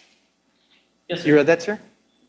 And 4, I hereby certify that the above-mentioned digital evidence has been faithfully transcribed and that has not been edited, altered, or changed in any way. Did you read that, sir? Yes, sir. And I am, on number 5, paragraph 5, I am executing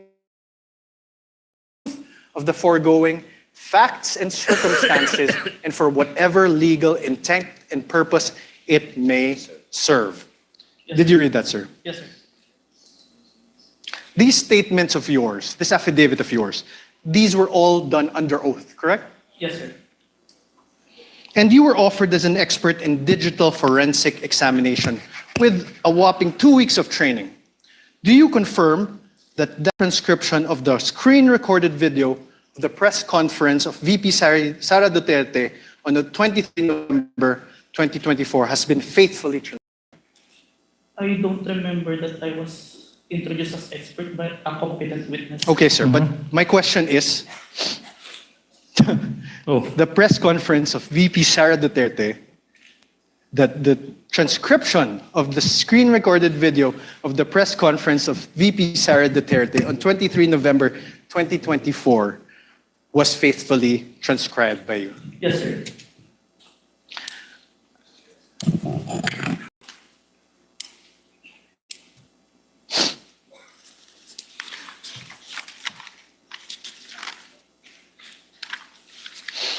Sir, attached to this affidavit is the transcript, correct? Can you please take a look? Yes, sir. And Your Honor, may I ask again that the video, parts of the video be played of the press conference on November 23, 2024. Let's go through it together, sir. Next steps.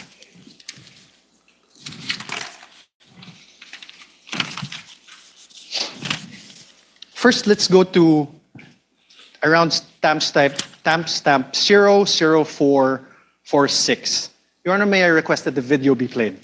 Sir, please.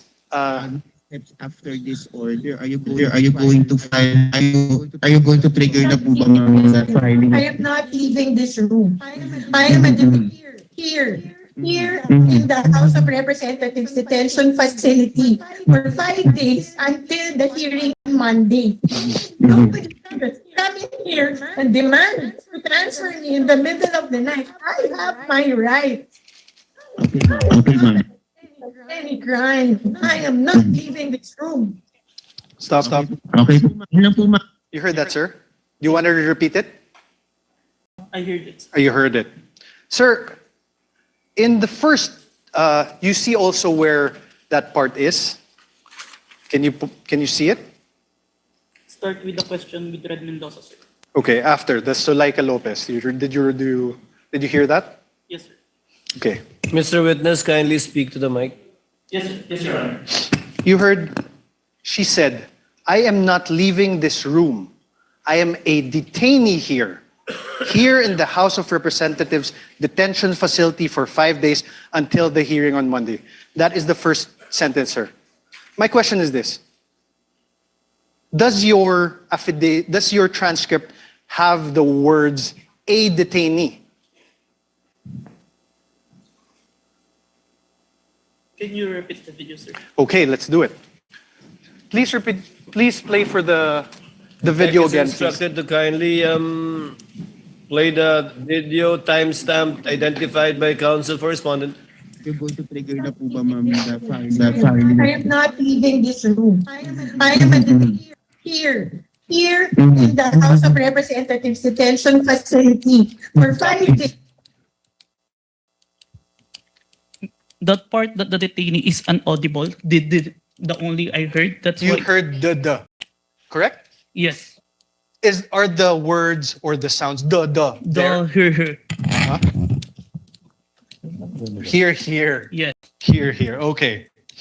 Please play. How about the last part of the paragraph? She said, I have my rights. I am not accused of any crime. I am not leaving this room. Does your paragraph in your transcript have the word accused after not? Can you play the video, sir?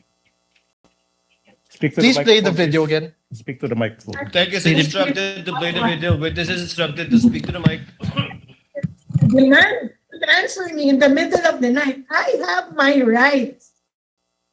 I am not accused of any crime. I am not leaving this room. More? Play, please. Okay po, ma'am. Yun lang po, ma'am. Thank you, ma'am. Wait. Yeah. Back. Any other question? 0446. I'm sorry, ma'am, kasi I understand. Ma'am, this is my last question and I'm very much sorry. I'm so triggered na po ba, ma'am, the filing. I am not leaving this room. I am here in the House of Representatives detention facility for 5 days until the hearing on Monday. Nobody can just come in here and demand to transfer me in the middle of the night. I have my rights. I am not accused of any crime. I am not leaving this room. Stop. Okay po, ma'am. Is the word accused in your transcript? What I heard is root, sir, The root. of any crime. The root of any crime. Yes, sir. Let's play 001238. Can you please go to 001238? Correctional?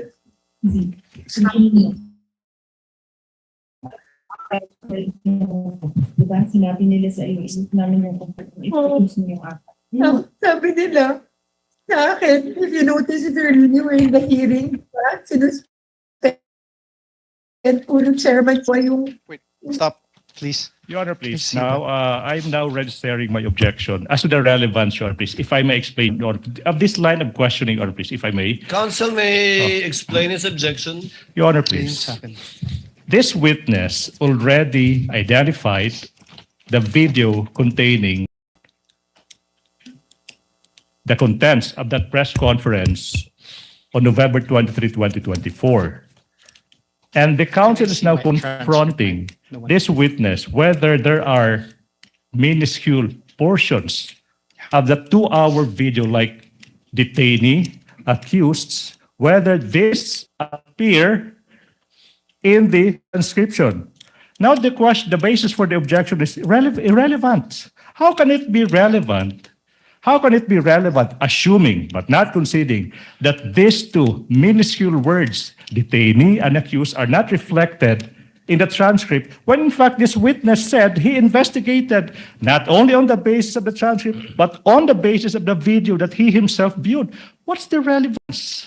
Overruled, part of cross to test the accuracy and the truthfulness of the witness insofar as his transcription of the video is concerned.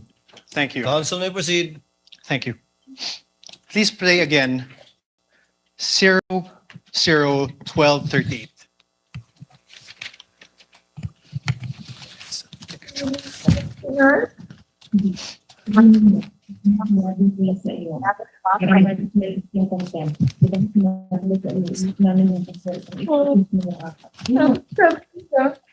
Sa akin, if you notice it earlier in the hearing, di ba, sinuspend po ng Chairman Chua yung session.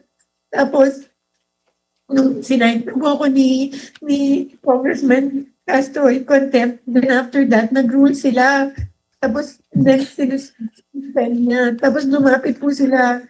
Nag-hotdog sila. And then, they called my lawyer. And then, told him na kausapin ko. So, lumapit ako. And I really apologize. I said, you know, that letter to the Commission on Audit was really a position of the agency. It is our stand. Like all, di ba? Like, meron kang points na gusto mo i-raise. We respectfully parang raise the points to the Commission on Audit. Alam ko, hindi naman po yung mali kasi that was our right as an agency. Because there was an ongoing audit investigation. Hindi naman namin kinukuha.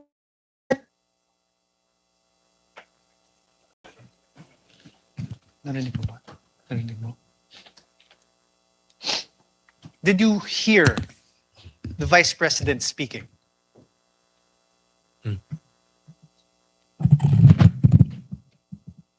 I don't hear. Can you please play again? Mr. Kalilong, you're reminded, please answer I don't hear, through sir. the microphone. Can you please play it again? MR ka, we let you go. So we filed our MR, they did not rule on it, but suddenly they were able to come out with an order truly to transfer me to the Women's Correctional?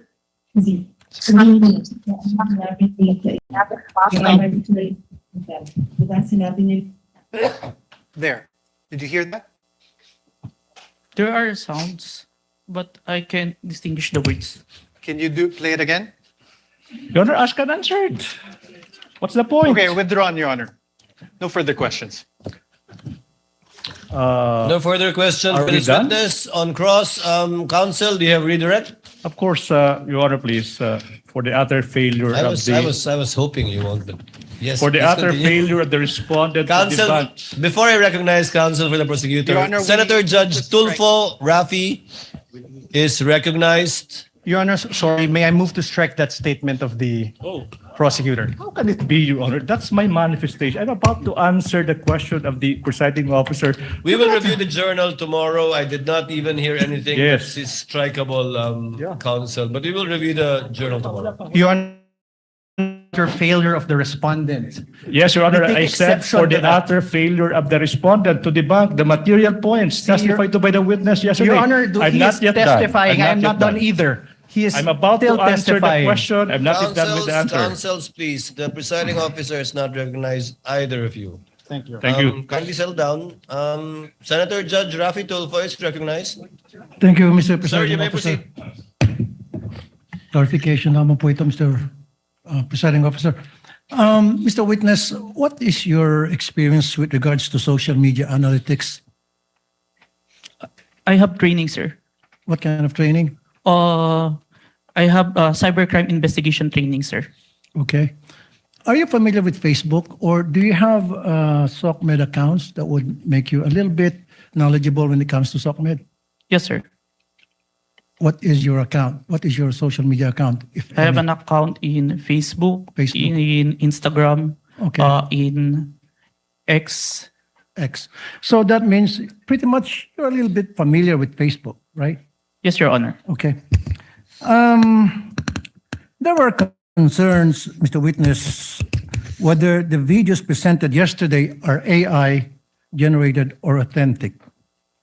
So are you experienced enough analyzing whether a video is AI generated or authentic? Yes, Your Honor. What makes you say that? Based on my experience, Your Honor, and the video itself, it's a 2 hours long. Normally, an AI-generated video will only last a short second, sir. So the video that was presented yesterday, where we saw the VP was saying something or talking to that effect. Did you do something, or what kind of system did you observe or follow to ensure whether that video was AI generated or authentic? Based on personal observation, sir. Personal observation. Yes, Your Honor. Okay, a few more questions. Therefore, will you be able to say that the video presented yesterday were AI generated or authentic? The video presented today is what it is being seen on the Facebook, sir. Okay. So based on your affidavit, you mentioned that the NBI subpoenaed some members of the media who are participants of the online press on November 23, 2024, right? Yes, Your Honor. And subsequently, you said that you questioned and investigated these persons regarding the conduct of that press con. So based on what you gathered from your investigation, so I have a few questions, right? Yes, Your Honor. Who set up the press conference? Based on our interview, sir, it is the Office of the Vice President, sir. So it wasn't spur of the moment? Press con? I can't confirm, sir, but it's the response of the The participants. Remember.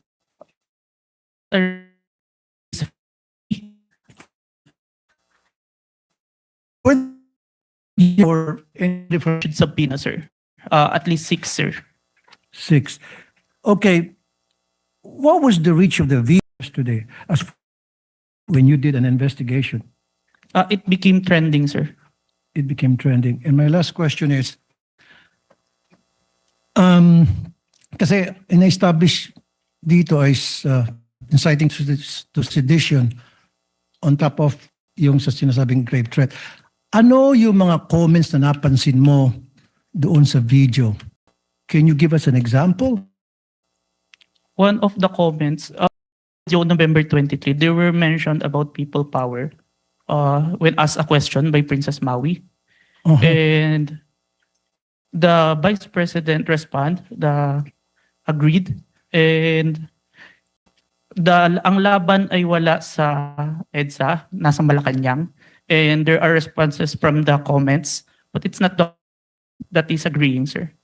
No further question, Mr. Presiding Officer. Thank you, Senator Judge Tulfo. Senator Judge Aquino, thereafter Senator Judge Pangilinan. Senator Judge Aquino has 2 minutes. You may proceed, sir. Maraming salamat, Mr. Presiding. Kung kanina may nabanggit na dalawang affidavit, isang January at isang February. January ay binalik sa inyo, tama po ba? Yes, Your Honor. And there were 7 grounds why it was returned to you, is that correct? 7 points. Can you narrate what are these 7 points that you addressed? Is that the correct term, that you addressed in the second affidavit? Yes, Your Honor. Can you name them, please? May I have the certificate, sir? Who has a copy of the certification? Was it counsel for the respondent? Your Honor, may I Yes, you may approach Thank and you. show him the document being alluded to by Senator Judge Aquino.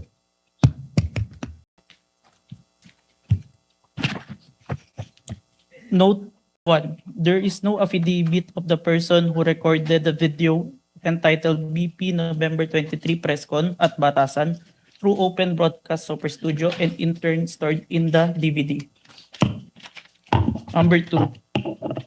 The press briefing conducted on October 18, 2024 was not recorded and or stored in DVD, and there was no TSN of the said briefing and the necessary affidavit of the person taking TSN.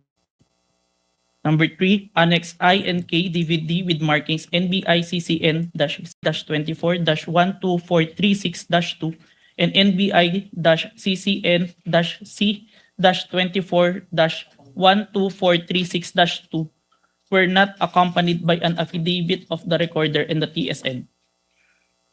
Number 4, Annex L did not indicate who made the TSN. There was also no affidavit of the person who made the TSN. Number 5, the affidavit of what Patricia Morales mentioned that she stored the footage in a USB and submitted to the NBI. However, there was no USB attached to the complaint. Only DVD was attached. There was no detail regarding the content of this DVD. Number 6, only the minutes of meeting with several personalities and representatives from various media outfits were submitted. Although the minutes were signed, there was no individual affidavit executed regarding to the contents of the said minutes. Number 7, one of the elements of crime of grave threat that the offender threatens another with infliction upon the latter's person, honor, and property, or upon that of the latter's family, or if the wrong amounting into a crime. In the instant complaint, only the NBI executed an affidavit and there was no participation on the part of the offended party, as it appears in the NBI is not the offended party of the crime of grave threat. Okay, so nakuha mo yung nag-submit kayo, yan yung binalik sa inyo, and then you did your best to correct all those items, is that correct? Yes, Your Honor. Okay, the first 6 are technical, no? Yes, Your Yung Honor. panghuli is a matter of who is the offended party. Yes, Your Honor. Hindi nyo na-correct yan? Or nung binalik ninyo, it was accepted already by the DOJ? There is an explanation, Your Honor, that was included in the letter of the former director, Judge Jaime Santiago, sir. Okay. Wherein Yeah, go ahead. in the filing for preliminary investigation, it is not required for the victim to execute an complaint affidavit. Yan yung sir. sagot ng NBI. Yes, Your Honor. And once you submitted, it was accepted by the DOJ. Yes, Your Honor, and we received a certification, Your Honor, that our evidence is enough for preliminary investigation, sir. Okay, yun na yung second response to the second affidavit that you provided. Yes, Your Honor. Okay. May mga nabanggit dun sa mga statements tungkol sa hitman, no? Sa totoo lang, yung presensya ng hitman, mabigat yon. So, let me ask, are you the one who investigated just the video or did you also investigate the presence of the hitman that was being mentioned in the videos of the Vice President? I was only tasked for the video, sir. Your Honor, please. Yes. Yes. So kayo, Mr. Calilong, hindi kayo nag-imbestiga niya. Wala kayong alam tungkol dun sa presensya ng hitman. Yes, Your Honor. Okay. Mr. President, I will refrain from my questions and wait for the witness pertaining to the hitman. Maraming salamat. Noted and entered into records, Senator Judge Pangilinan, thereafter Senator Judge Ontiveros, and then Senator Judge Villanueva. Thank you, Ms. Tinanong sa iyo ng Defense Counsel.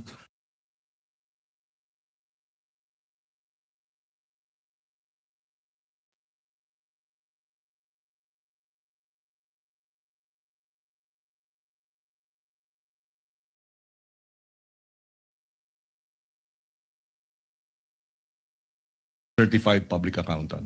Yes, sir. Kahapon, tinanong ko sa iyo yung training.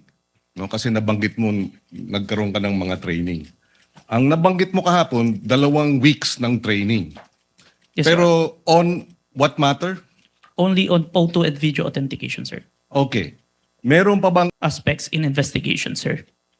Okay, and siguro last question. Ang training na ito, puro local ba o meron ding training sa ibang bansa? I have an international, sir, recently. Ano yan? It's a training in Strasbourg. Okay. The name of the training is...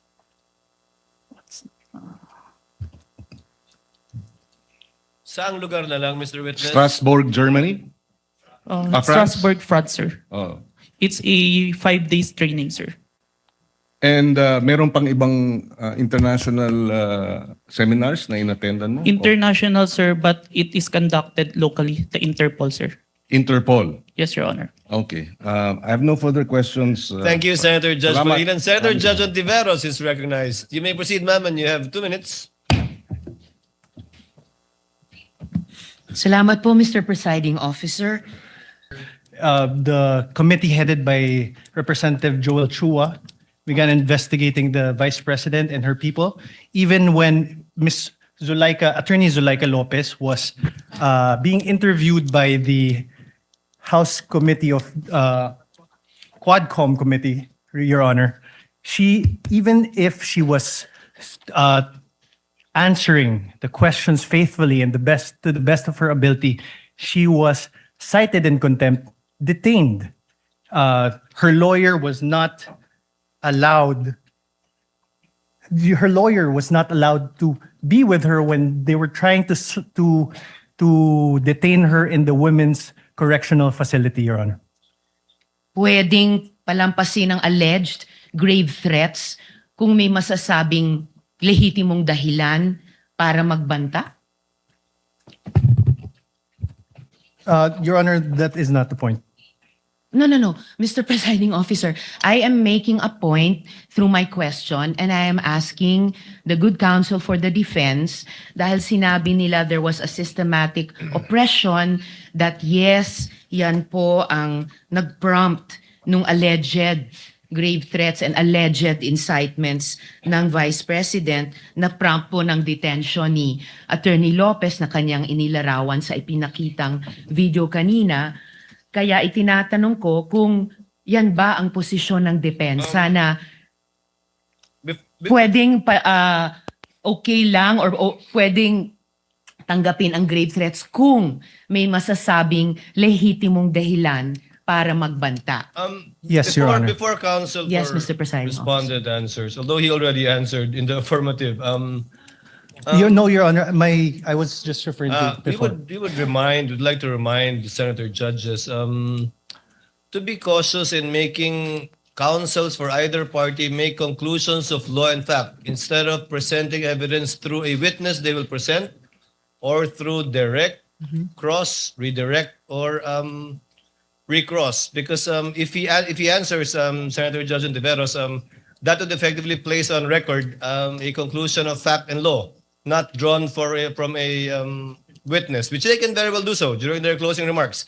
And when I allow him to speak by way of repartee to the peroration yesterday and discussion yesterday by counsel for the prosecution. But other than that, as agreed with some of the senator judges, we would try to limit the answers of the counsels for the parties. With your indulgence, Senator Judge Ontiveros, please. I submit, Mr. Presiding Thank you, Officer, may I just in closing make of record that I also appreciated and also submitted to the ruling of the presiding officer yesterday because I appreciated that it partook of the history of impeachment proceedings in this court.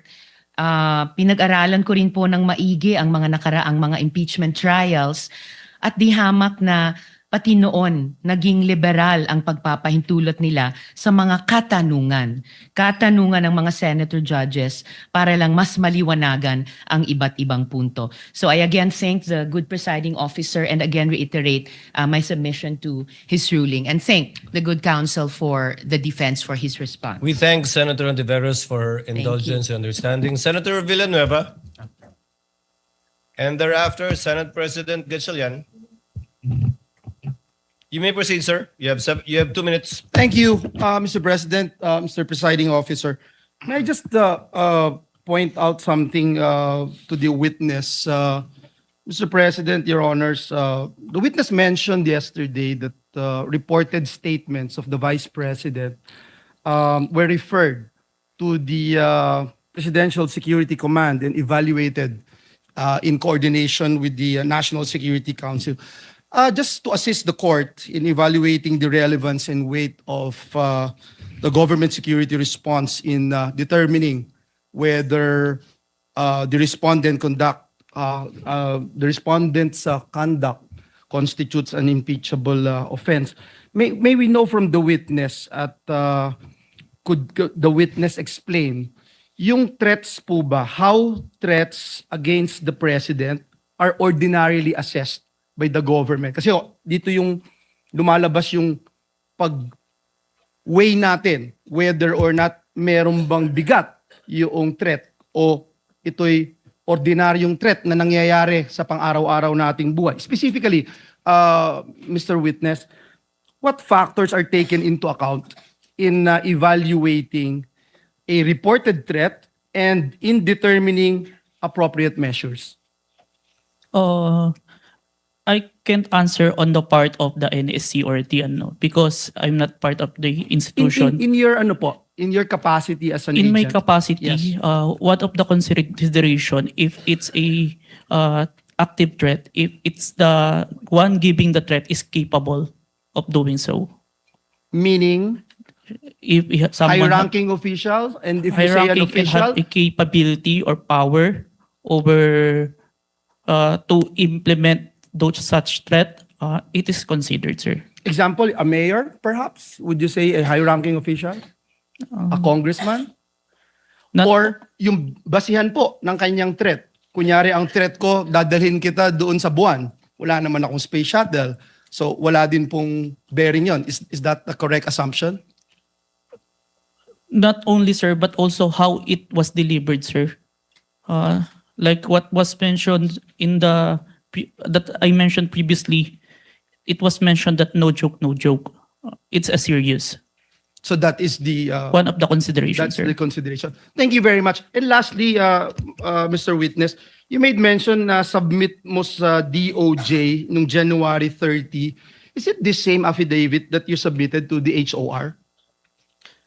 The one that submitted to the HOR is the affidavit dated February, sir.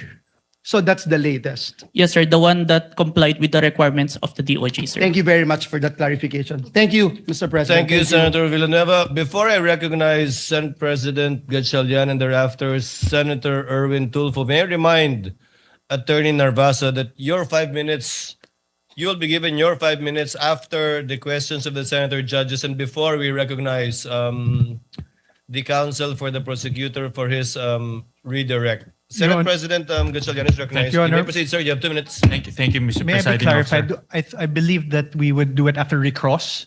So I heard cross. Sorry, After Your we Honor. cross. Yes, Your Honor. Thank you, Your Honor. Better for us. Yes, Your Honor. Thank you, Mr. Presiding Officer. I just have a few questions, clarificatory questions. Narinig ko ho kanina ginong testigo na nasabi niyo may 40 media personalities doon sa press con. Tama po ba? Yes, Your Honor. Pero ang inyong inimbitahan, 6 lang. Yes, Your Honor. Bakit 6 lang? The 40, we see the number of participants, but the number of person who asked the Vice President during that time, it's limited. And we consider who we sure that is present during that time, Your Honor. Meron bang kayong criteria kung paano pipiliin itong mga media personalities or kung sino lang ang nagtanong? Kasi kahit hindi ka naman magtatanong, nandoon ka naman, naririnig mo yung mga diskusyon, meron ba kayong mga criteria kung paano pumipili ng media personalities?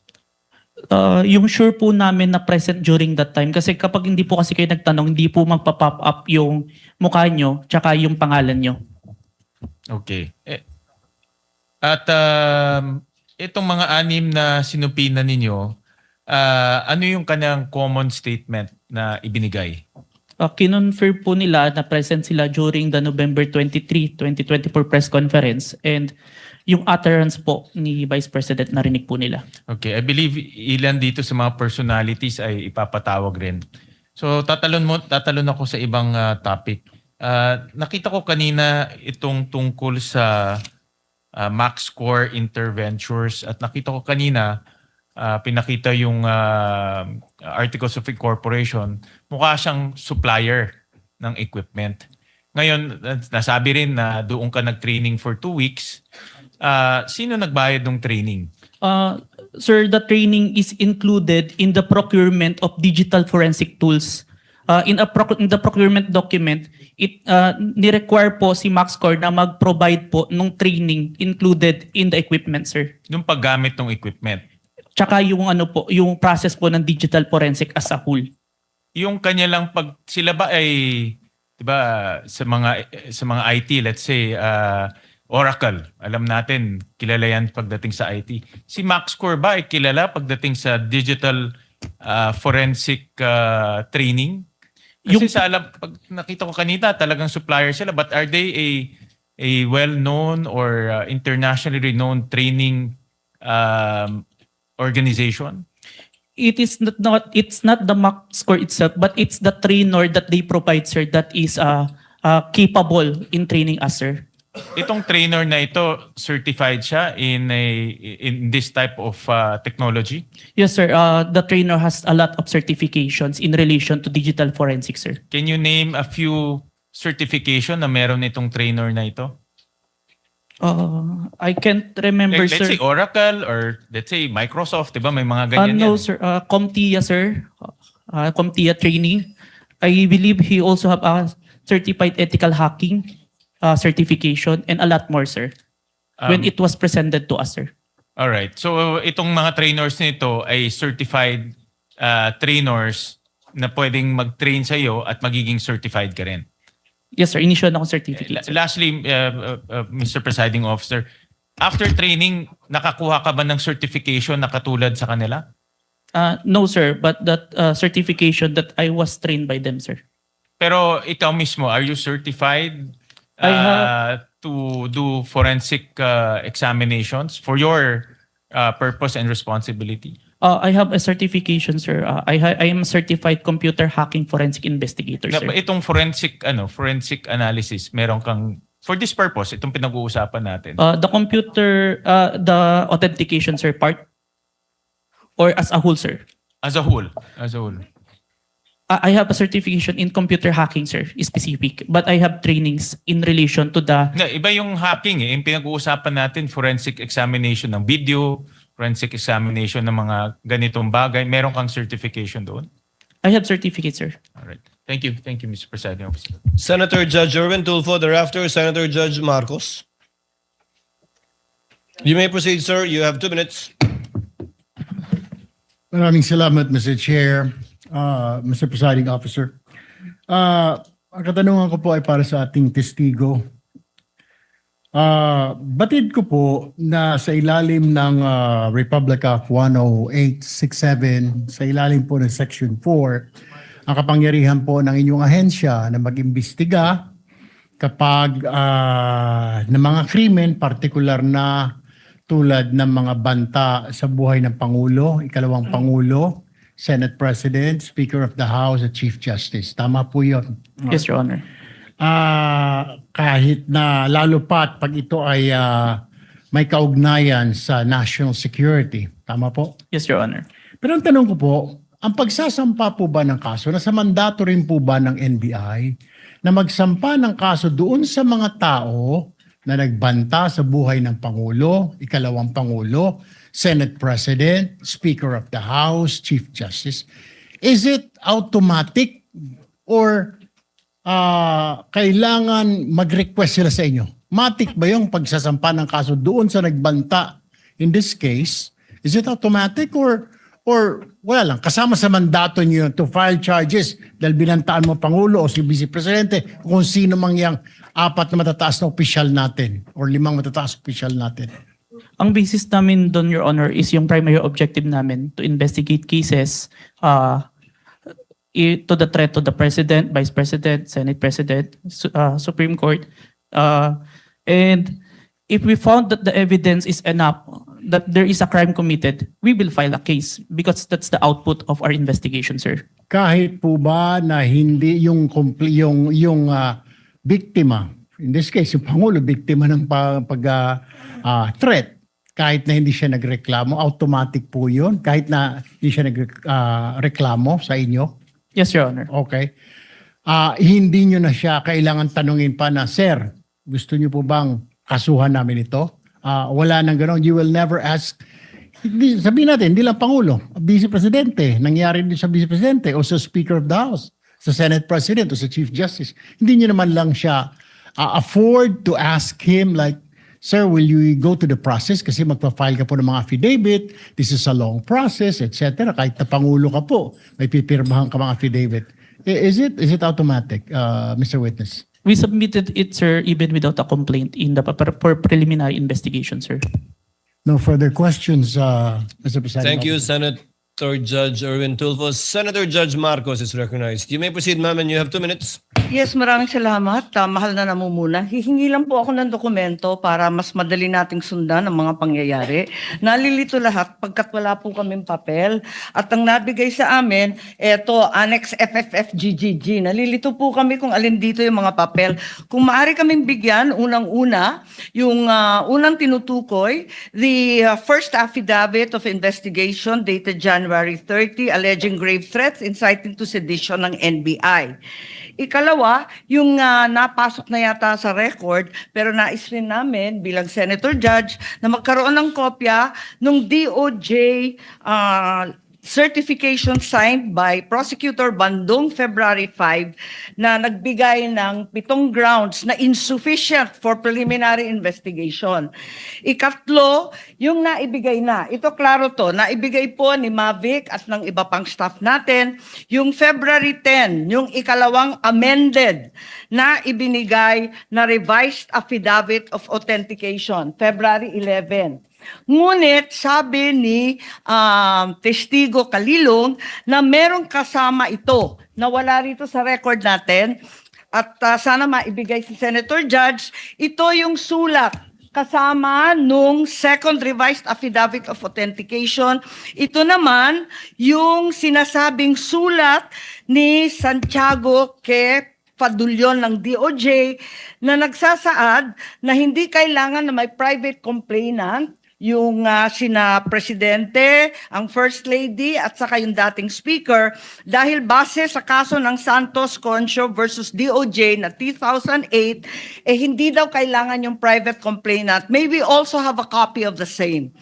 Finally, may we urge that a copy also be given of February 14 certification of DOJ asserting that the revised affidavit of investigation was finally sufficient. Nais lang namin na makita yon at alamin yung investigation data, huling-huli, Nung March 7, almost a month after the submission of the Affidavit of Authentication, kasi halos isang buwan bago utusan na magkaroon ng investigation data form. Sana may kopya rin tayo noon. To respond to Senator Judge Marcos, what the court has copies of are the pre-marked documents that the parties pre-marked during pre-trial, but not documents that have not yet been pre-marked. Most of the documents you mentioned that was discussed by counsel for respondent has not yet been pre-marked. They only used it to confront via cross-examination the witness of the prosecution. But the ones we have, we will furnish you with a reminder, of course, Senator Judge Marcos, that these documents have not yet been formally offered by either party. And we still have to await formal offer before the court rules on the admissibility, if at all, of these documents. But we will endeavor to furnish the good Senator Judge with whatever the clerk has. Yes, Your Honor, if I may. if we could be provided with whatever the clerk has and adequately identified, not as GGGGG or FFFFF, at sana kung mabuo yung mga dokumentong sinasabi sa lalong madaling panahon. Maraming salamat. We will endeavor to comply as best we can, Senator Judge Marcos. Same Senator Judge Alan Cayetano, Peram yung GG. what is your pleasure, sir? Mr. President and Mr. Presiding Officer, before ruling yesterday, just in the interest of all senator judges being able to follow closely, especially kami sa first row kasi medyo nagkaka-stiff neck na kami. Mahirap tignan yung TV, so baka dun sa Maglalagay harap. na po kami ng TV sa harap ng And lamesa I ng don't know, counsel for parties. I think all of us own a iPad or a tablet. I don't know what the solution is, but if the secretariat or the clerk of court, the office of the clerk of court can work with our staff, just to give you an example for today, no? If you look at the impeachment complaint on page 19, for example, it says that the affidavit we're looking for kanina, footnote number 72 is this one in the impeachment complaint, no? It's found on Annex G. Okay. So this is Annex G. If you look at Annex G, it is a certification, not an affidavit. Okay. So where do you find the affidavit mentioned in the impeachment complaint? You actually find it in volume 14, Annex FFFFFFFF-GGGGGGGGG. So before I can even not say dash, that, that's FFFFFFF to GGGGGG. yes. So even before we finish saying that, Your Honor, Mr. Presiding Judge, medyo mahirap. To further complicate, the annexes when delivered to us was labeled annexes. And then when it was pre-marked, iba na yung marking. That is correct. Okay.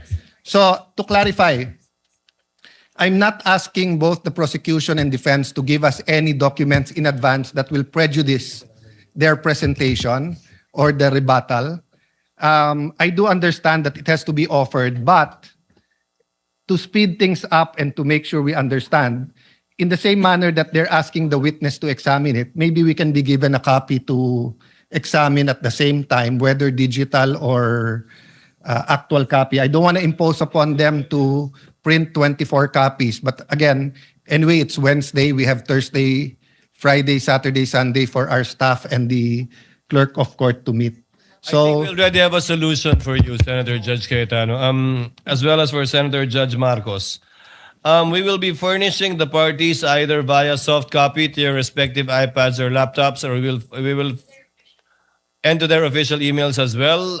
Kayo na po mag-print ng hard copy ng list of evidences as marked, as pre-marked by the prosecution na ipe-present for Article 4. And we will do this by article. However, insofar as I said, the documents presented by the counsel for respondent, these have not yet been pre-marked. But I don't think there's anything wrong with asking for a copy from the counsel for respondent. On that point, for our guidance, whether or not the same will be offered without prejudice to respond to On counsel that for point- respondent, deciding on whether or not they will offer it at the appropriate time. on that point, Mr.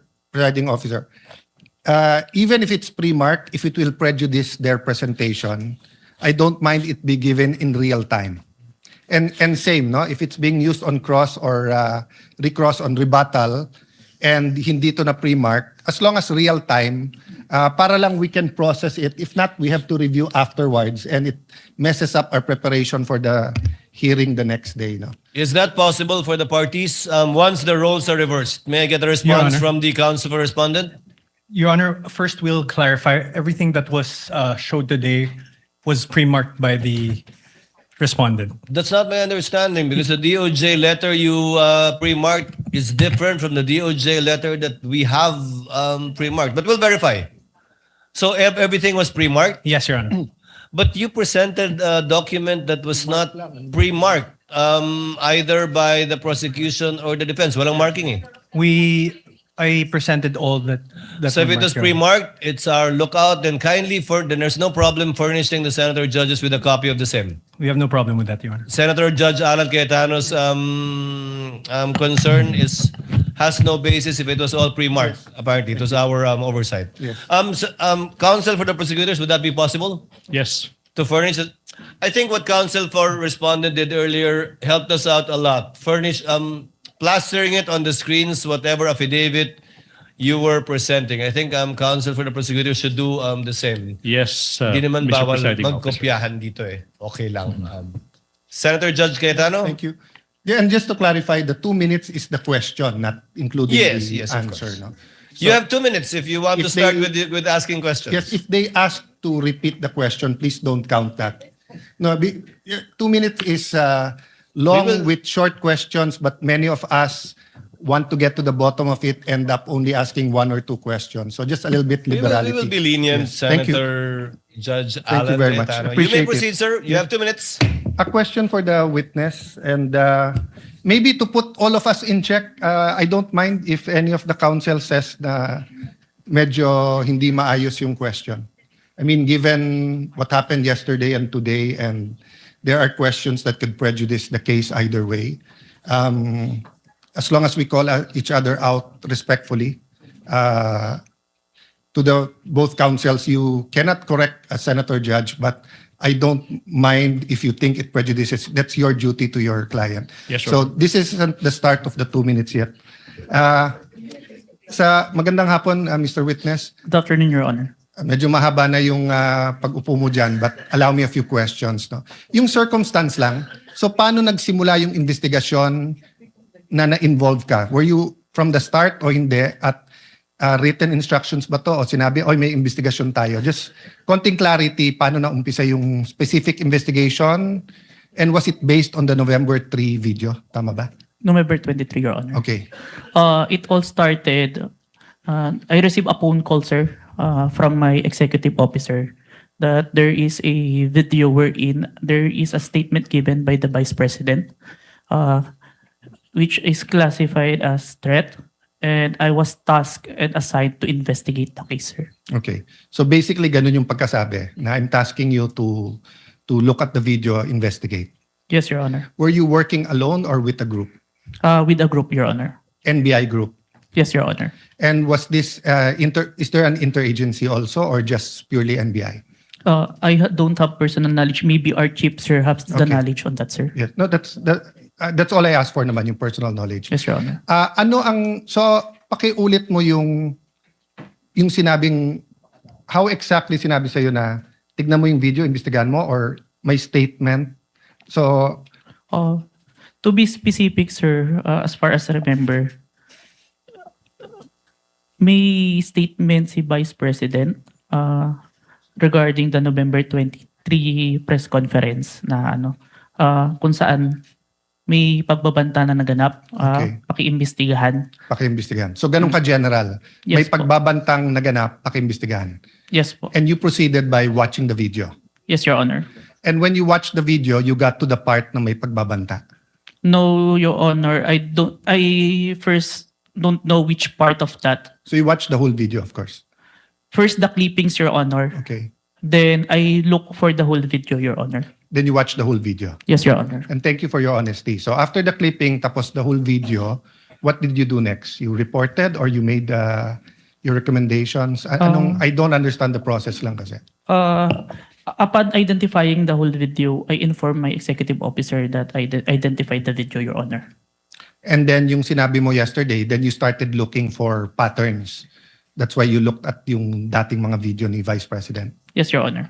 So you started investigating the threat against the President, the First Lady, and the former Speaker of the House. Yes, Your Honor. Did you investigate the threat against the Vice President? We tried, Your Honor. How did you try? It is included in our letter to the Vice President, Your Honor. That's why we were inviting her to proceed to our office to investigate the threats to her life, Your Honor. How about the vlogger who asked her about Oplan or whatever they call that Romanov? Did you invite them? Yes, Your Honor. And did they testify? The Princess Maui did not appear, Your Honor. Did not appear. Did you also look for previous videos that are threatening to the Vice President? We look on the Romanov part, Your Honor. Okay. But we identify a different person who first mentioned the Romanov, Your Honor. Did you coordinate with the PSG? I have no personal knowledge, Your Honor. You yourself? Yes, Your Honor. Maybe our chief, Your Honor. Yeah. But you are aware that the primary responsibility of protecting both the President and the Vice President is the PSG?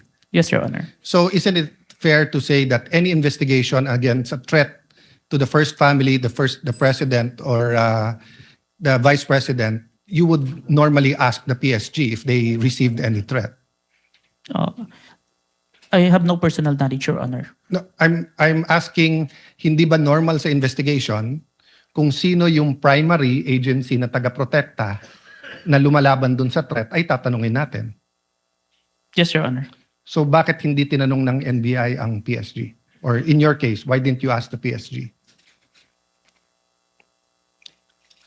Maybe it can be answered by a chief, Your Honor. No, I'm not. I will ask your chief also. I'm asking you, when they said, look at this, you looked at other videos, you tried to get Princess Maui, you tried to get the Vice President, but you didn't contact the PSG for the First Lady, for the President, and for all you know, the PSG will tell you right there and there, the threat is real, or the PSG will say, politika lang yan.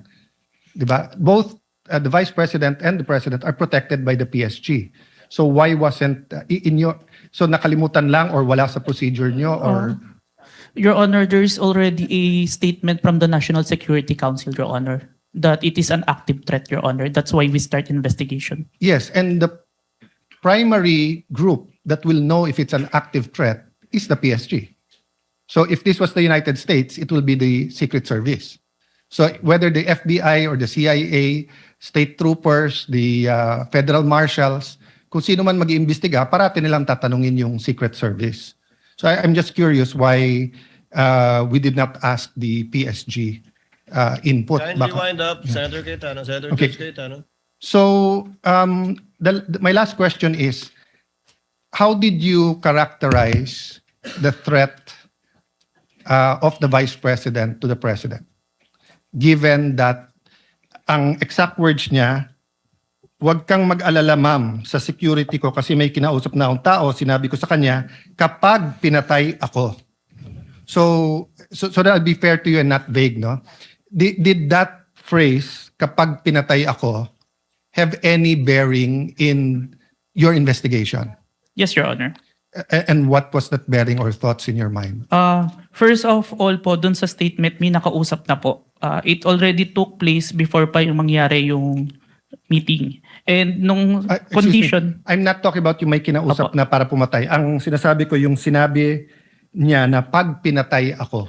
Yes, Your Honor. How did that affect your investigation? There is a condition na kapag pinatay siya. Yeah. But as we can see, it's only applicable if there is only two parties. The statement make a loophole wherein a third party can use that na kapag namatay si BP, ma-execute ngayon yung statement ni BP na may nakausap na siya without the participation of the one mentioned, the President, the First Lady, and the Speaker of the House, Your Honor. That's fair. But what I'm saying is that in your reports, did you characterize it as a conditional threat? Kasi kung hindi naman siya pinatay, the logical implication is that there's no threat against the... So I'm not saying it's not illegal, immoral to contract a killer. Ha? I'm just trying to follow the logic na pag sinabi kong pakukulong kita, Mr. Witness, pag nagsinungaling ka under oath, then it's actually not a threat. It's a legal... I'm just telling you the law, di ba? Pero pag sinabi kong pag hindi ka sumunod sa akin, ano yung kita. So that's my last question lang. So how did you characterize that? It wasn't a conditional in your mind because may kinausap na? Even with or without, sir, it's still considered a threat as long as the person... I have no doubt there. I'm just asking, is it a conditional threat?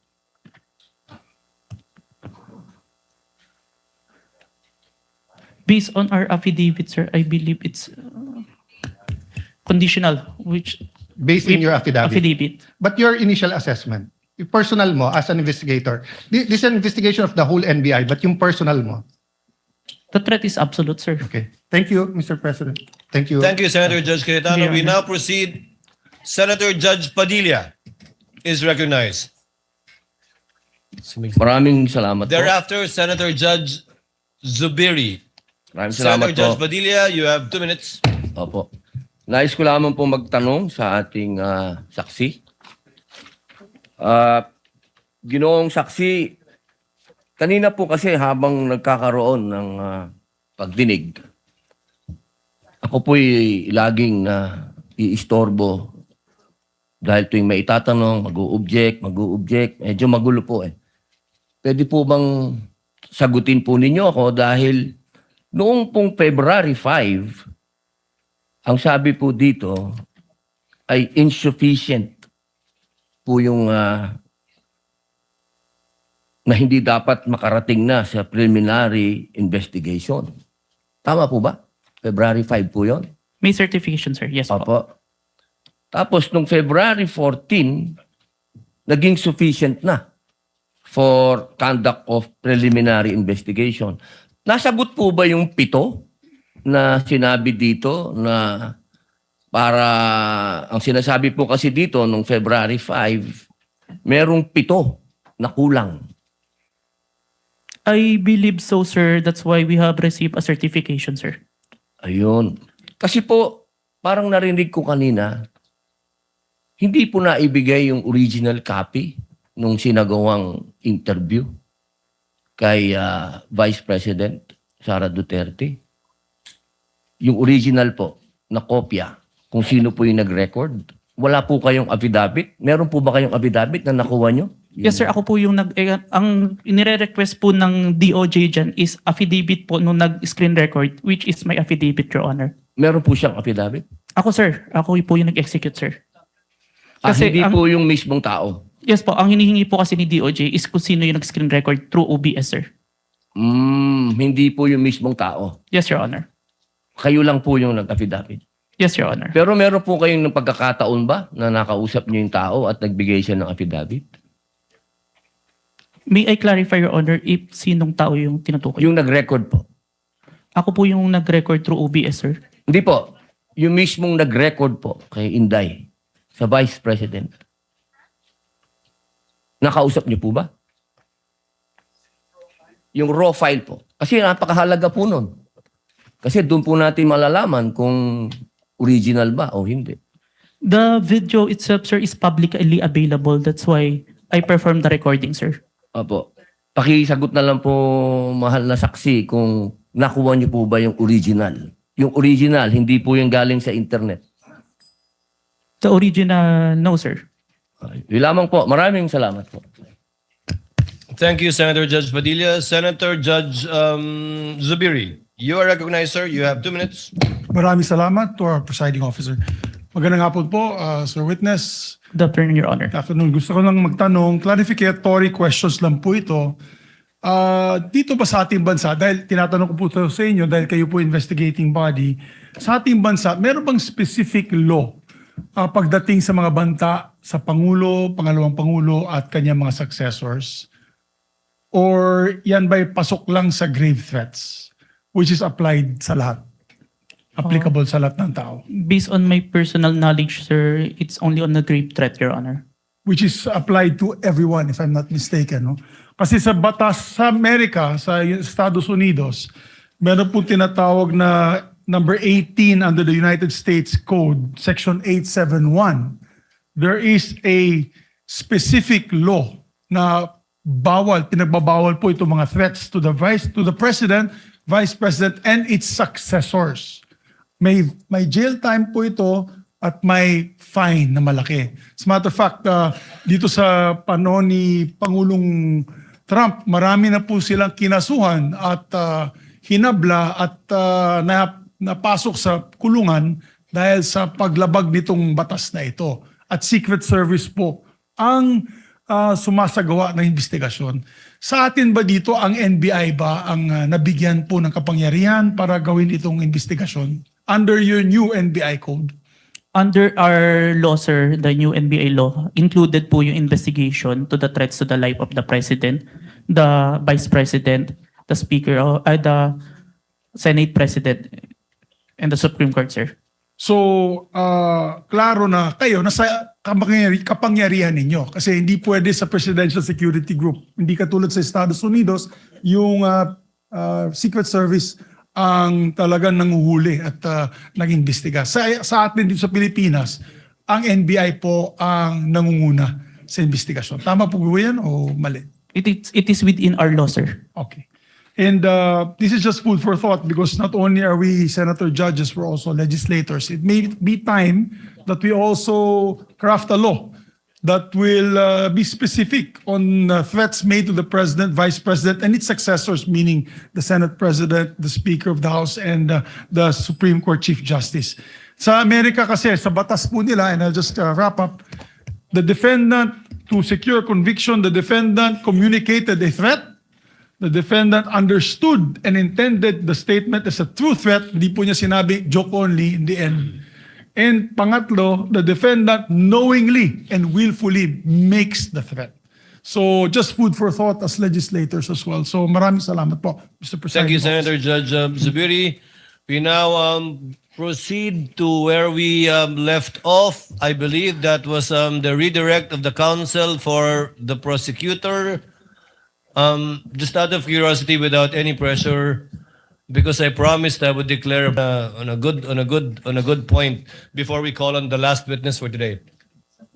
Yes, counsel for the prosecutors. As to the question, if the prosecution will do the direct examination. The redirect. Kung mahaba-haba Sorry, pa the yung redirect examination after the cross-examination of the defense.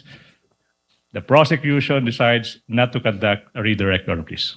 Thank you, counsel for the prosecutor. Counsel for the respondent, do you want to begin to utilize your time now? Your Honor, I will turn over the mic to my co-counsel. He will also be the cross-examiner for the next witness. But Your Honor, please, sorry. May I make a manifestation, Your Honor, please, before we proceed, Your Honor, please? A manifestation as to the statement. In connection with what, counsel for the prosecutors? As to the manifestation earlier that all the documents that were confronted, that were presented to the witness, I believe that the defense said that all those exhibits were pre-marked. But based on our records, Your Honor, please, and then I hope the defense will clarify this for the record. We perused the documents and we don't see that the articles of partnership and the screenshots of the websites that were presented earlier, based on our tally, based on our records, these were not pre-marked, contrary to what the defense manifested. So we would like to seek clarification from the defense. That is correct, Your Honor. Those three documents were not Noted and entered into the records. Thank you so much. Given that there is no redirect and recross, counsel, can you state for the record your name? Good afternoon, Your Honors. I am Mark Sivin Luan for the Vice President. Sir, you have you're aware of the situation. Time was given to the counsel for the prosecutors to make a discussion about whether or not Article 4, the acts alleged in Article 4 constitute an impeachable offense. You have the same time of 4 minutes and 26 minutes, which will round. Before I allow you to continue, kawawa naman si Mr. Calilong. Mr. Witness, Mr. Calilong, Senator Judge Lacson, before we excuse.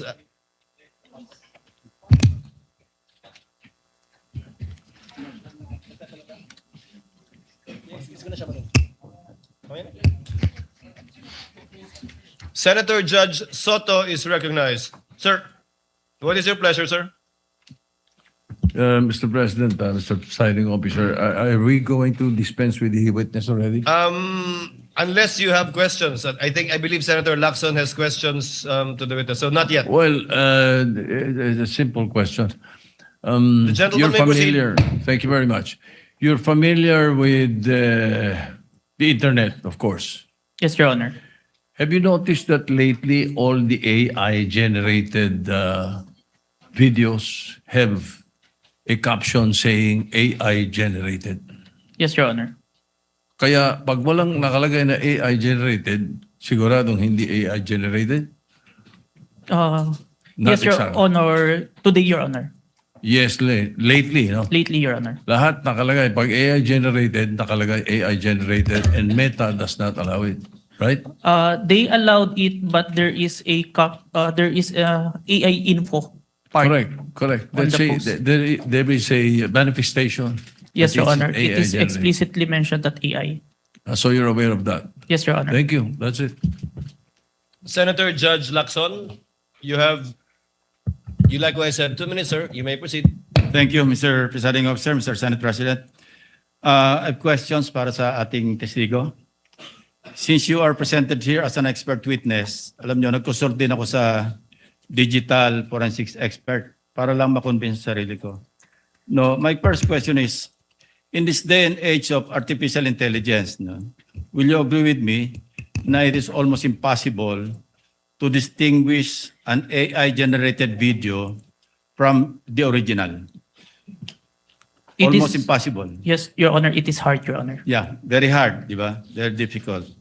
So kasi ito, impeachment trial, ano? Kasi sa court, ginagamit talaga yung expert testimony ng digital or computer forensics expert. Now, you may or may not answer this question kung classified, ano? Gusto ko lang malaman, ano ba yung digital forensic tools na ginagamit din sa NBI? Currently, I'm not familiar. But during the time na nandun po ako sa Digital Forensic Laboratory Division, meron kaming Encase Forensic, Celebrite, and Amped Authenticate, sir. Amped Authenticate, sir. Ang balita ko, yung AMP5 or AMP Authenticate. Diba? Amped Authenticate, sir. Ito yung ginagamit ninyo. Ito, capable ito na magsagawa ng reverse image, a photo or video, di ba? Yes, Your Honor. Okay. Ito ba yung ginamit mo? For this part, Your Honor, the OBS only, Your Honor. Bakit hindi nyo ginamit ito? The duration is too large, Your Honor, the 2 hours. And the Amped Authenticate can only detect if there is a inconsistent FPS, Your Honor. Yeah, kaya ako tinanong yon dahil una-una maraming para mag-adhere na magamit sa korte, no? Likewise sa impeachment court. May mga requirements, di ba? Sinabi mo kasi meron kayong open source, di ba? Yes, pero Your Honor. ang pinaka-importante yung chain of custody, of course, yung provenance. Yes, Your Honor. Yung original na pinanggalingan. Yes, Your Honor. Ang sabi mo, pinanggalingan lang Facebook. The Facebook was captured, Your Honor.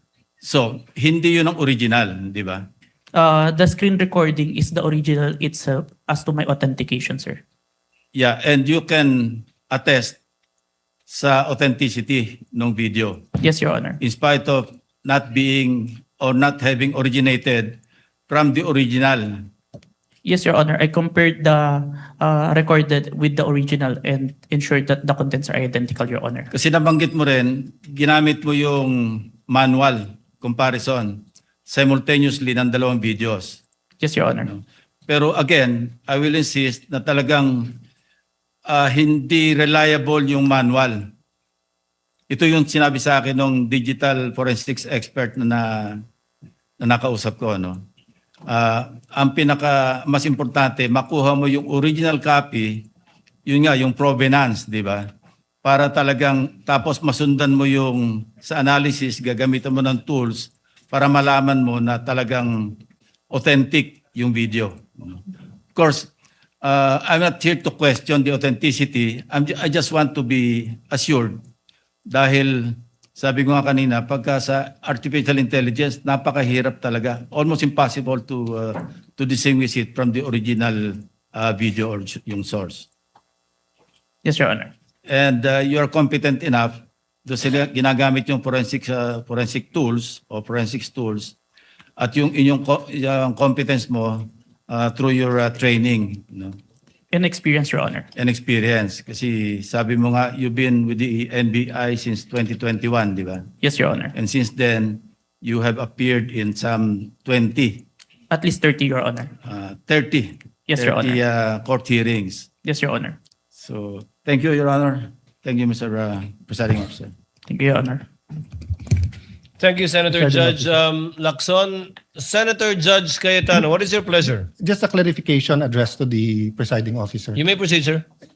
Apologies, I don't remember if it was one of the counsels of one of the senator judges who asked the witness a while ago whether he was an expert witness, and he said he was a competent witness. That is correct. And there's a The difference presiding between an officer expert confirms that. witness. So he's not an expert witness. He's an competent witness. That is correct, Yes. sir. So that will have bearing because whether or not an AI video can be produced without an AI has to be testified by an expert witness.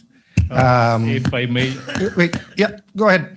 That doesn't mean, I don't think you'll disagree with my second statement. That doesn't mean that this witness is not competent to testify on that. Second point, I just like to clarify for the record, my understanding of watching the video is that it was on StreamYard, then a link was shared sa Facebook. Yes, Your Honor. So if that's the case, Mr. Presiding Officer, the original video is with StreamYard, not with Facebook, or are both original? It's Zoom, Your Honor. Zoom? Yes, Your Honor. I was informed StreamYard, but just for the record, so that later on when we review everything, someone testified to it. Duly noted. Yeah, thank you. Duly noted and entered into records. Mr. Vinluan, you have your 4 minutes and 26 seconds, but we cannot use the seconds in our timer, so just look at the clock, sir, please. Your Honor, please. Before we... yes, Mr. Kalilong, you are excused, sir. Thank you, Your Honor. And thank you for your time and cooperation with this impeachment court. thank you so Your much, Honor. NBI Senior Agent John Mark Calilong. Thank you so much. Hold on, Mr. Kalilong. Yes, Senator Judge Padilla. What is your pleasure, sir? Ginoong tagapamahala ng hukumang ito, nais ko lamang po sana hingin ang mga credentials ng ating saksi kung paano po lahat ng kanyang certification, lahat, upang mapatunayan po natin lahat na... It's ready. To it earlier, but kindly respond to the question of Senator Judge Padilla, Mr. Witness. I have here, sir, my certifications during the time of my investigation, Your Honor. Can you, mahaba ba? I can read, Your Honor. Mahaba ba? Hindi. Ibigay na lang po siguro sa atin. Kindly just submit it to us. Yes, please. Opo, Yes, submit sir. na lang po. Thank you, Your Honor. If that is okay with Senator Judge Padilla. Thank you, sir.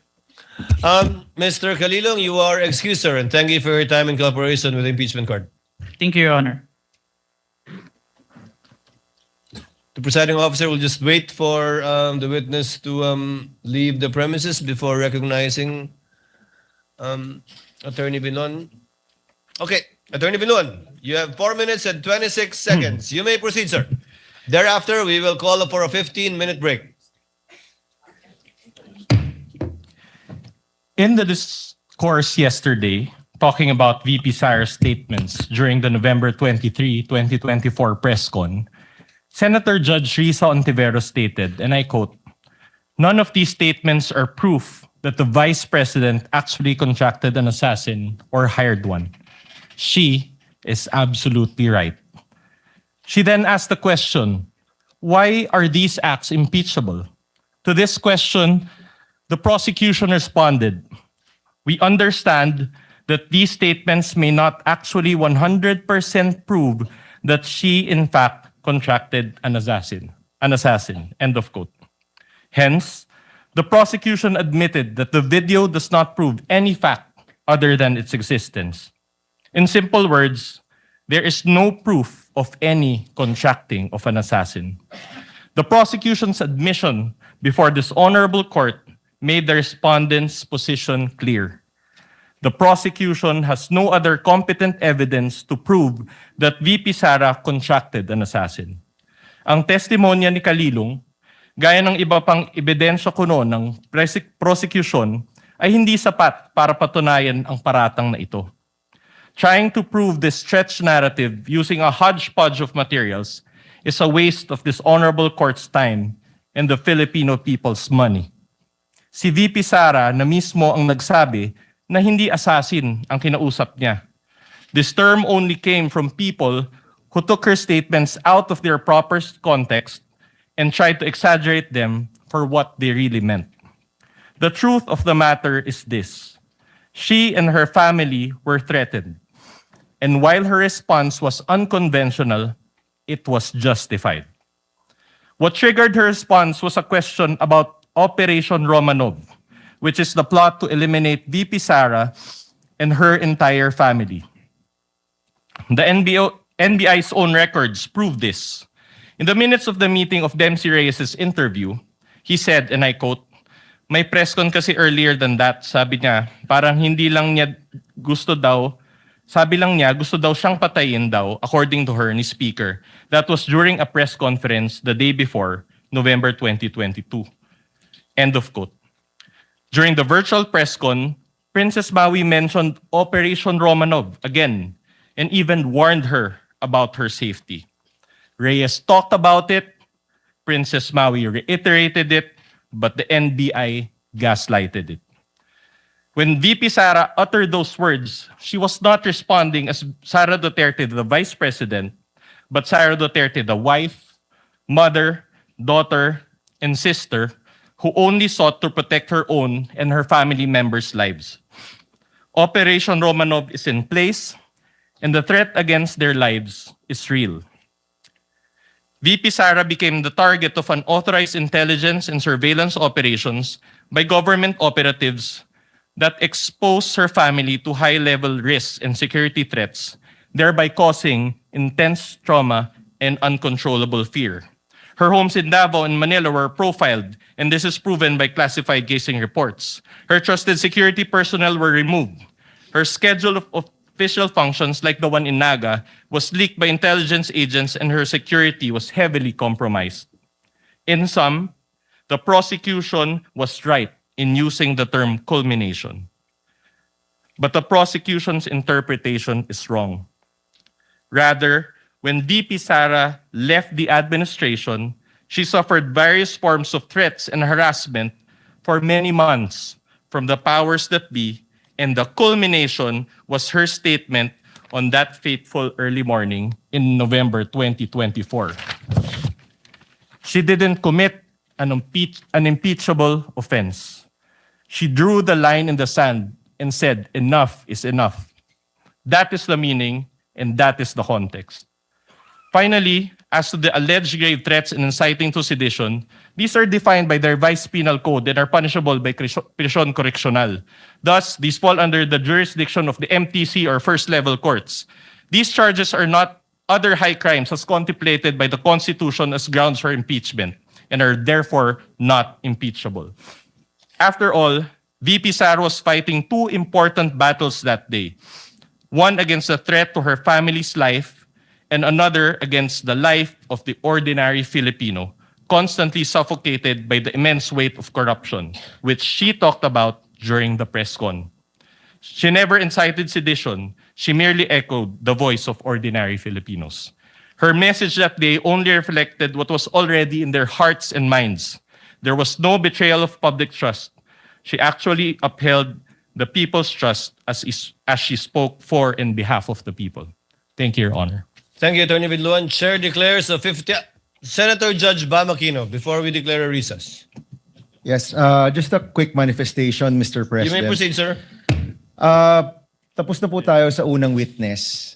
It's taken us maybe a total of 9 hours for the first witness. Ito ho, isang pakiusap sa parehong grupo.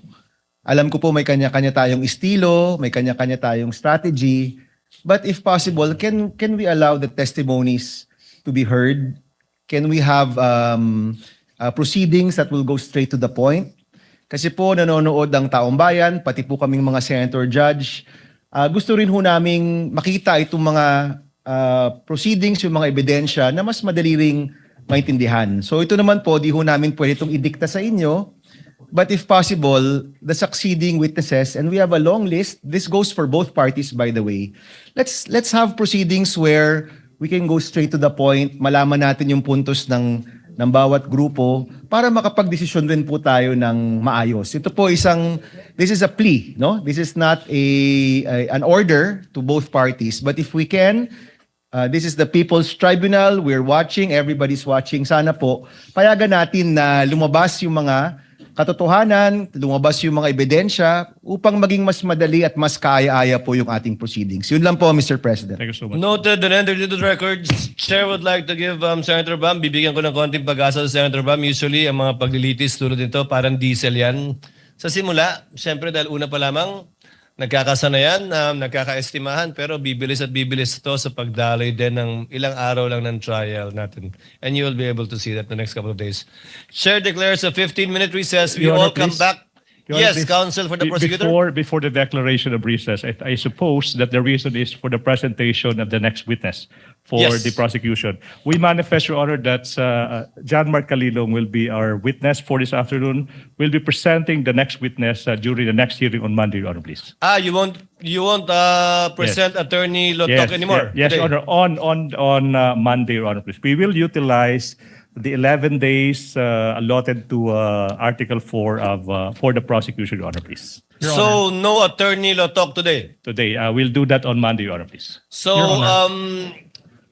Chair would like to, I guess there's no need to declare a recess. Yes, Your Senator Honor, Judge please. Lacson, Your thank you for Honor. that manifestation. Yes, counsel for the respondent. Your What Honor, do you want maybe to say? just clarified if Attorney Lotok is the witness on Monday because they had already Yes. disclosed the witness. I was about to ask that question. Yes, Your Honor. Attorney Jeremy Your Honor. Lotok will be presented On by the Monday? prosecution on Monday, Your Honor, please. Likewise, can you name us, you manifested that you will also be presenting next week or requesting a subpoena to,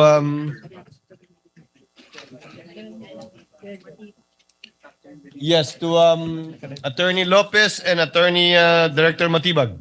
That would be Captain Belinda Bello, Your Honor, please, and NBI Director Matibag. And then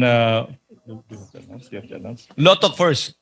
Lotok, Your Honor, please, and then Matibag. And then we'll disclose on Bello, Your Honor, please. Captain Sergeant at Arms. Belinda Bello of the House of Representatives, Your Honor, please. So those two witnesses. Yes, Your Honor. We have 3 days, counsel. No. Wait. Name me one more. Okay, that would be NBI Director Matibag, Your Honor, please. Given the manifestation of the counsel for the prosecutor, Chair hereby orders the issuance of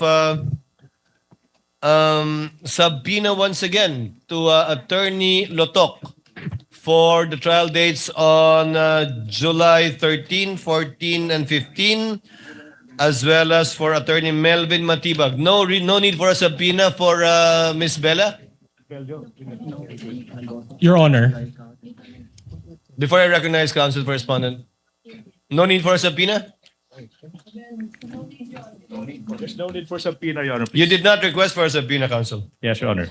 So no need. No need, Your Honor. You will produce, can you state the name again for the record, counsel?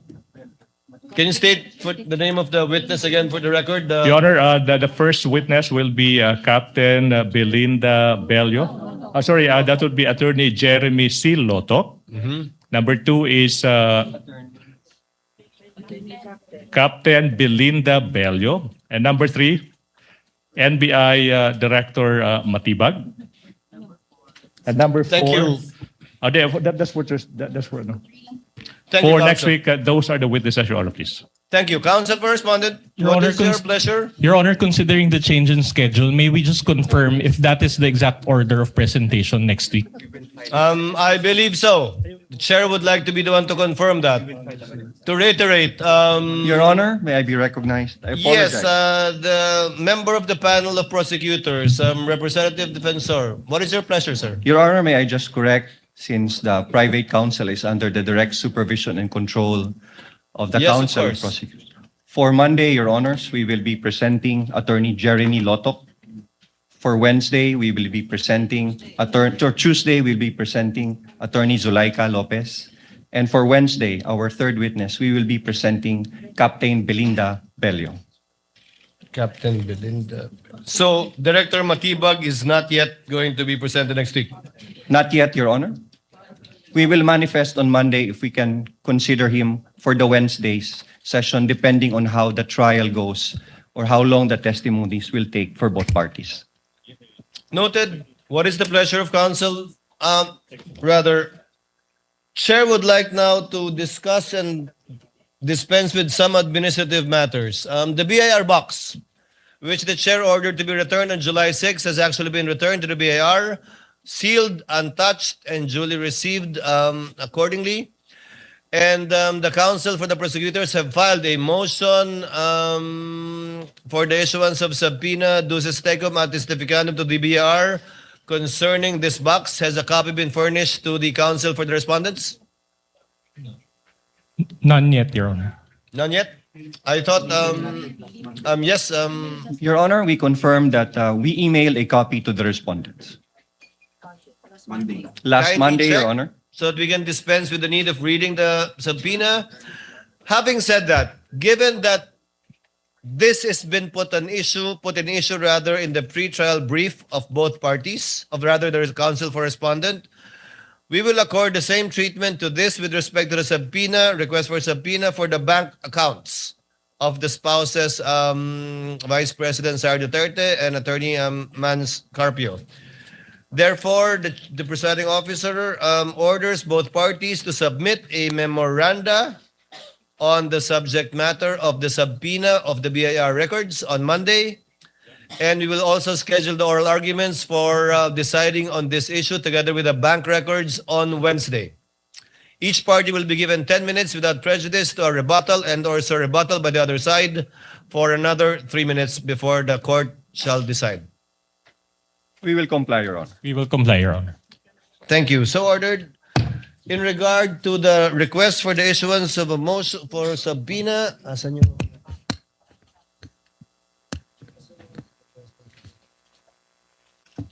May I ask if counsel for the respondents were likewise furnished with a copy of the most request for subpoena, although this is ex parte because this is only with respect to witnesses.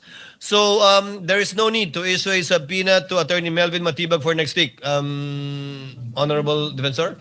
No need? No need, Your Honor. So just Attorney Zulaika Lopez? Yes, Your Honor. Chair orders that subpoena be issued to Attorney Zulaika Lopez to appear on July 13, 14, as indicated by the counsel for the prosecutors, given that on the 15th, we might be arguing on the bank deposits and the BIR documents. We submit, Your Honor. So ordered.